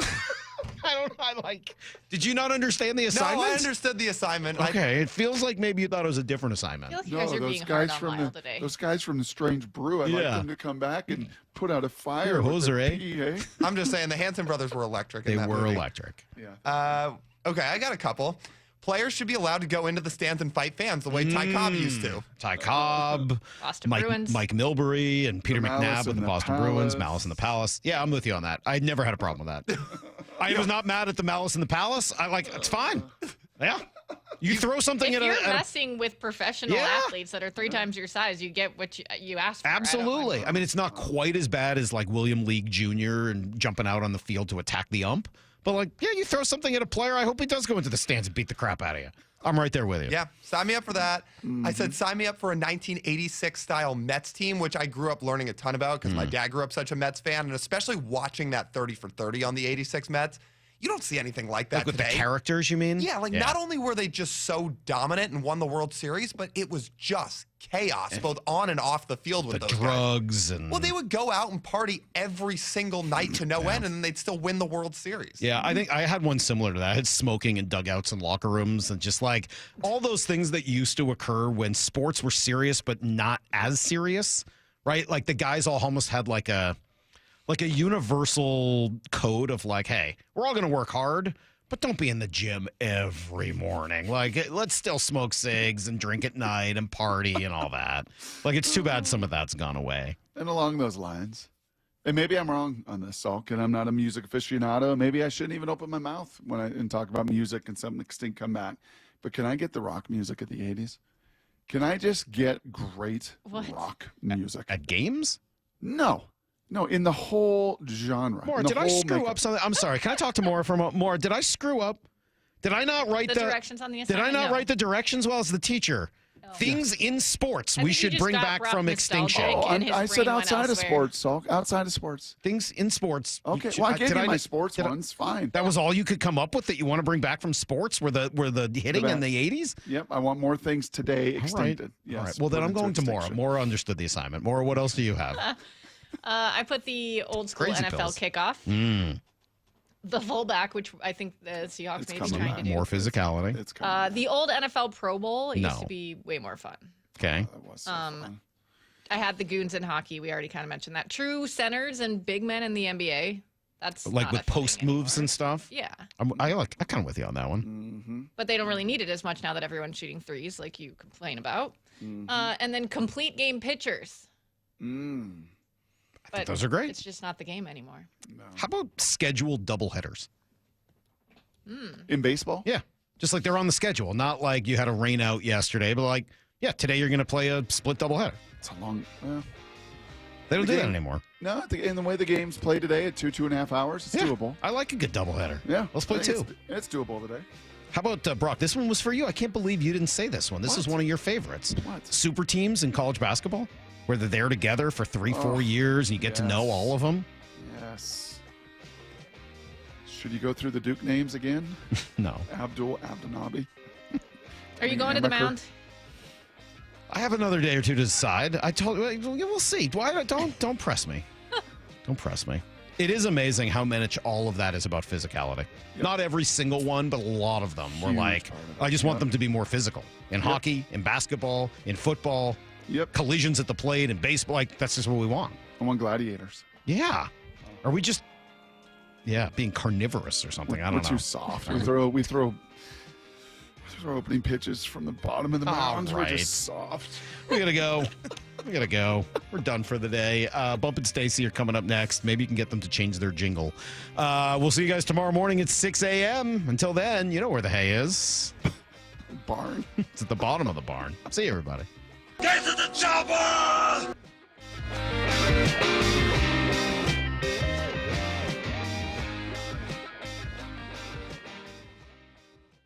Seattle Sports, your home for Bump and Stacy. Weekdays 10 to 2. Geno Smith signing a 2-year, $85.5 million extension with the Raiders. Good for him, man. He took advantage of a great situation. Would you have paid Geno that much? Yeah, my number was around 40. Listen, you got younger, you got cheaper with Sam Darnold. The thing that you don't know is if he's going to be able to repeat that performance that he had last year. If someone were to say Sam Darnold is going to give you Geno production at way less money, great. On Seattle Sports and 97.3 FM HD2. At Cressy Door, we have the perfect garage door for you. Come visit our brand new garage door and fireplace showroom and let our experts help you find the perfect garage door. Cressy Door. Jaden Schwartz for Techline Roofing. The ice may have melted, but spring is the perfect time for a new roof. Call Techline Roofing. Take advantage of our easy financing and our spring special. That's TEKLINE roofing.com. At Uline, the prevailing opinion is if you don't live it, you don't believe it. The people at Uline believe in hard work, and they live it by being there 24/7 to answer your call, having 41,000 items in stock, and offering same-day shipping from 12 locations across North America. Business owners, sellers, buyers, shippers, and packers believe it. Uline is the hard-working, dependable source for your shipping and industrial supplies. Visit uline.com. Take your game day experience to the next level with a Mariner Suite. Suites are perfect for birthdays, anniversaries, client meetings, and that company outing you've been trying to plan for months. Enjoy first-class catering, VIP parking, custom setups for 14 to 400 people, and more, all with the help of a dedicated Mariners rep. Suites start at $125 per person, and season ticket members get 15% off. Reserve now at mariners.com/suites. Munoz strikes out the side, and the ball game is over. Confidence is knowing you're ready to handle whatever comes your way. That's what it feels like to take on your workday with Cintas. They make sure your AEDs are up to date, your fire extinguishers are tested and inspected, your floor mats are cleaned and delivered, and your workwear looks good, feels good, and is freshly laundered with the Cintas Apparel Plus program. So are you ready to take on today? Visit Cintas.com. Oh, I'm ready! And get ready for the workday. If you've got a gas-powered engine, keep it running like new at every fill-up. Stable in-season protection is your engine's preventative medicine, cleaning and protecting the entire fuel system in season. In outdoor power equipment, prevent gum and varnish buildup that could cause a rough or non-running engine. For cars and trucks, increase fuel efficiency and power by removing deposits, ensuring your engine's long-term health. Stable outperforms the competition in independent lab testing. So at every fill-up, start with Stable. Safety comes first. When money is tight, don't neglect maintenance on your vehicle. Keep it safe. At Bucky's Complete Auto, we have you covered with available financing. For over 50 years, Bucky's Complete Auto has been servicing and repairing cars and trucks with modern-day technology and good old-fashioned customer service. There's a Bucky's just about everywhere for oil changes, wiper blades, brakes, tire rotation, tune-ups, and factory maintenance. No appointment necessary and financing's available. Check Bucky's.com for the location near you. This is the story of the one who, as a maintenance specialist for a historic high-rise, knows that vintage charm historically needs constant attention. Which is why when it's time to upgrade turn-of-the-century mechanicals, they turn to Grainger. With easy access to 1 million-plus products and the scale to deliver when and where you need them. The right tools and supplies are never far away. So the one can keep that vintage building running like new. Call, click Grainger.com, or just stop by. Grainger, for the ones who get it done. Wesley Financial Group is not a law firm. Do you find yourself stuck in a timeshare? Get the real facts about the timeshare industry and your options for cancellation. Chuck McDowell, founder of Wesley Financial Group, has put together a free information guide that reveals the secrets the timeshare industry doesn't want you to know, including the 5 ways to get rid of your timeshare. Call now and get this timeshare cancellation guide absolutely free. Call 800-838-6161. That's 800-838-6161. 800-838-6161. At Shane Company, we love a spring engagement, but you might be wondering, how do I find the perfect engagement ring? As a trusted family jeweler since 1929, we get asked this a lot. We have a wide selection of ring settings, like vintage designs with romantic details, floral settings inspired by nature, and classic styles with clean lines and sleek metals. Dreaming of the most beautiful diamond you've ever seen? At Shane Company, we handpick only the sparkliest center stones in all shapes and sizes, from oval to round to marquise, and more. We have gorgeous natural and lab-grown diamonds at competitive prices, in-store, ready to compare side by side. Drawn to certain colors? We're known for our rainbow of vivid natural sapphires, including shades of blue, straight out of a fairy tale, handpicked by our owner, Tom Shane. At Shane Company, we have the best free lifetime warranty that includes the Centerstone, plus resizing, repairs, and cleanings for life. Visit us at shaneco.com or in store. No appointment necessary. Shane Company, your friend and jeweler. This is Seattle Sports. Streaming through the Seattle Sports app. KIRO AM Seattle. KIRO FM HD2 Tacoma. Home of the Seahawks, Mariners, and everything Seattle sports. Seattle Sports Snapshot. The Mariners got a win yesterday afternoon in the most improbable way, scoring all 7 of their runs in the final 2 innings, adding 4 with a Randy Arozarena grand slam. Arozarena also scored the final run thanks to a bases-loaded walk. Talking about the big win in 30 seconds. Snapshot, brought to you by Miller Lite. When it's game time, it's Miller time. From the Quantum Fiber Studio. This is Bump and Stacy on Seattle Sports. Streaming through the Seattle Sports app and at seattlesports.com. Now, here are your hosts, Michael Bumpus and Stacy Ross. Here we go now. Happy Thursday. And it is a happy Thursday for the Seattle Mariners. They needed a win in the worst way, and they got it in the weirdest. 7 runs scored on 2 innings. Bump high. Happy Thursday. Happy Thursday. I know it's about the Mariners. I already know. But it's first round of the Masters, baby. Can I Let's go. just say you're wearing a Tiger Woods hat? On. And Matt, yes, off the top, not even the top of the show, behind the scenes, asked, Matt, what did you ask him? Should I ask this on air? He thought Tiger Woods had passed. I didn't actually. I was just making fun of Bump. Funny. I was just making fun of Bump. I guess I just wouldn't put it past you. Matt, today you can make fun of me all you want because there's Nothing can 3 hurt him days today. that really get me excited. And this is one of them because the Masters is here and the greatest golfers all across the world are in Augusta, where the greens are green, the fairways are fairwaying, and they're gonna what? Rip the what? Rip the tee off the sledgeway. Rip the tee off the sledgeway. Happy Masters Day to all that recognize it. But yes, it's about the Mariners. Thank you for letting me get that off. We will get to the Masters with headline rewrites again, so we'll pause the music and get back to it. Right now, we're talking about the Mariners. Let me run you through what happened very quickly because highlights from wins are fun, and then we'll dive into what we're taking away from this one. Again, 7 runs scored in the final 2 innings. Didn't even get on the board until 2 outs at the bottom of the 8th with a grand slam from Randy Arozarena. And now the 1-1 on the way. Randy with a swing and a high drive deep to left field. Devon going back to the 1-inch track. This one is grab on, get out the right, Brennan Mustard. It is grand salami time. Randy Arozarena with a grand slam, and it's a 1-run ball game. It was a great moment. We all loved it. Everyone's cheering. For some reason, Randy doesn't have a trident. Someone go find him the trident. You thought hope might be lost, though, when the Astros added another run in the top of the 9th. Pena doubles and then scores on a wild pitch. So you're thinking, oh, God, can we get something going here? Bottom of the 9th. Solano singles. Rivas lines out. Mastroboni singles. JP reaches on a fielder's choice. Julio doubles and scores 2 runners. And the 0-2 on the way to Julio. Here she comes. Swinging a line drive down the right field line. A base hit. Solano scores. Rivas running third. Tie game. He'll score. Crawford around to third. He'll stop there. Julio at second. A 2-run double, and the Mariners have tied it. It's a 6-6 game. Garver walks. Cal gets on first, force out of JP at home. Bases loaded. Randy's up. 2 outs, full count. The 3-2 on the way, and it's high and inside. A bases loaded walk-off walk for Randy Arozarena. Julio will score. Pounces on home plate with both feet, and the Mariners walk it off with a 7-6. Amazing comeback. Bump, the moment for you was what? I mean, it had to be Randy. Randy hitting that bomb, man. It was fun to see. In that moment, you're hoping for a grand slam, but you don't really expect it to happen, right? How many times? It's only Randy's 2nd of his career, but that was clutch. He's had some clutch moments already this year.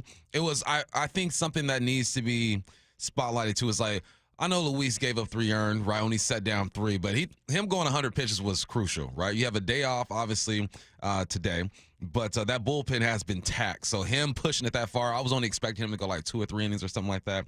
But Luis F. Castillo, I know it wasn't the greatest outing for this dude, but it wasn't the worst either. So it was nice for him to go 100 pitches. I think that was crucial. But Randy going deep, and Julio Rodriguez is slapping it out to right field. Not trying to do too much with that pitch, not swinging hard. You just put the barrel on the ball, push it out to the right.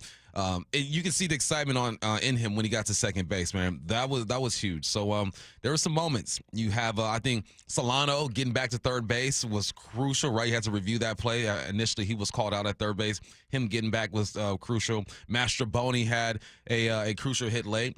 They when it was time to perform, their backs were against the wall. They showed up and showed out. So they showed a lot of grit in this game. Let's talk about Julio's double. For me, I don't want to be too much of an echo chamber. For me, the highlight was Randy's grand slam, even though it wasn't the final scoring play and it didn't even tie the game. It brought it within a run. Life. But it was just fun. Like it it injected life. It gave you just something, like some kind of momentum, a feeling of something. So I agree with you on that one. I do, though, maybe the most like, what could this mean play was Julio's double. Yeah. And so let's talk about Julio's approach to the situation.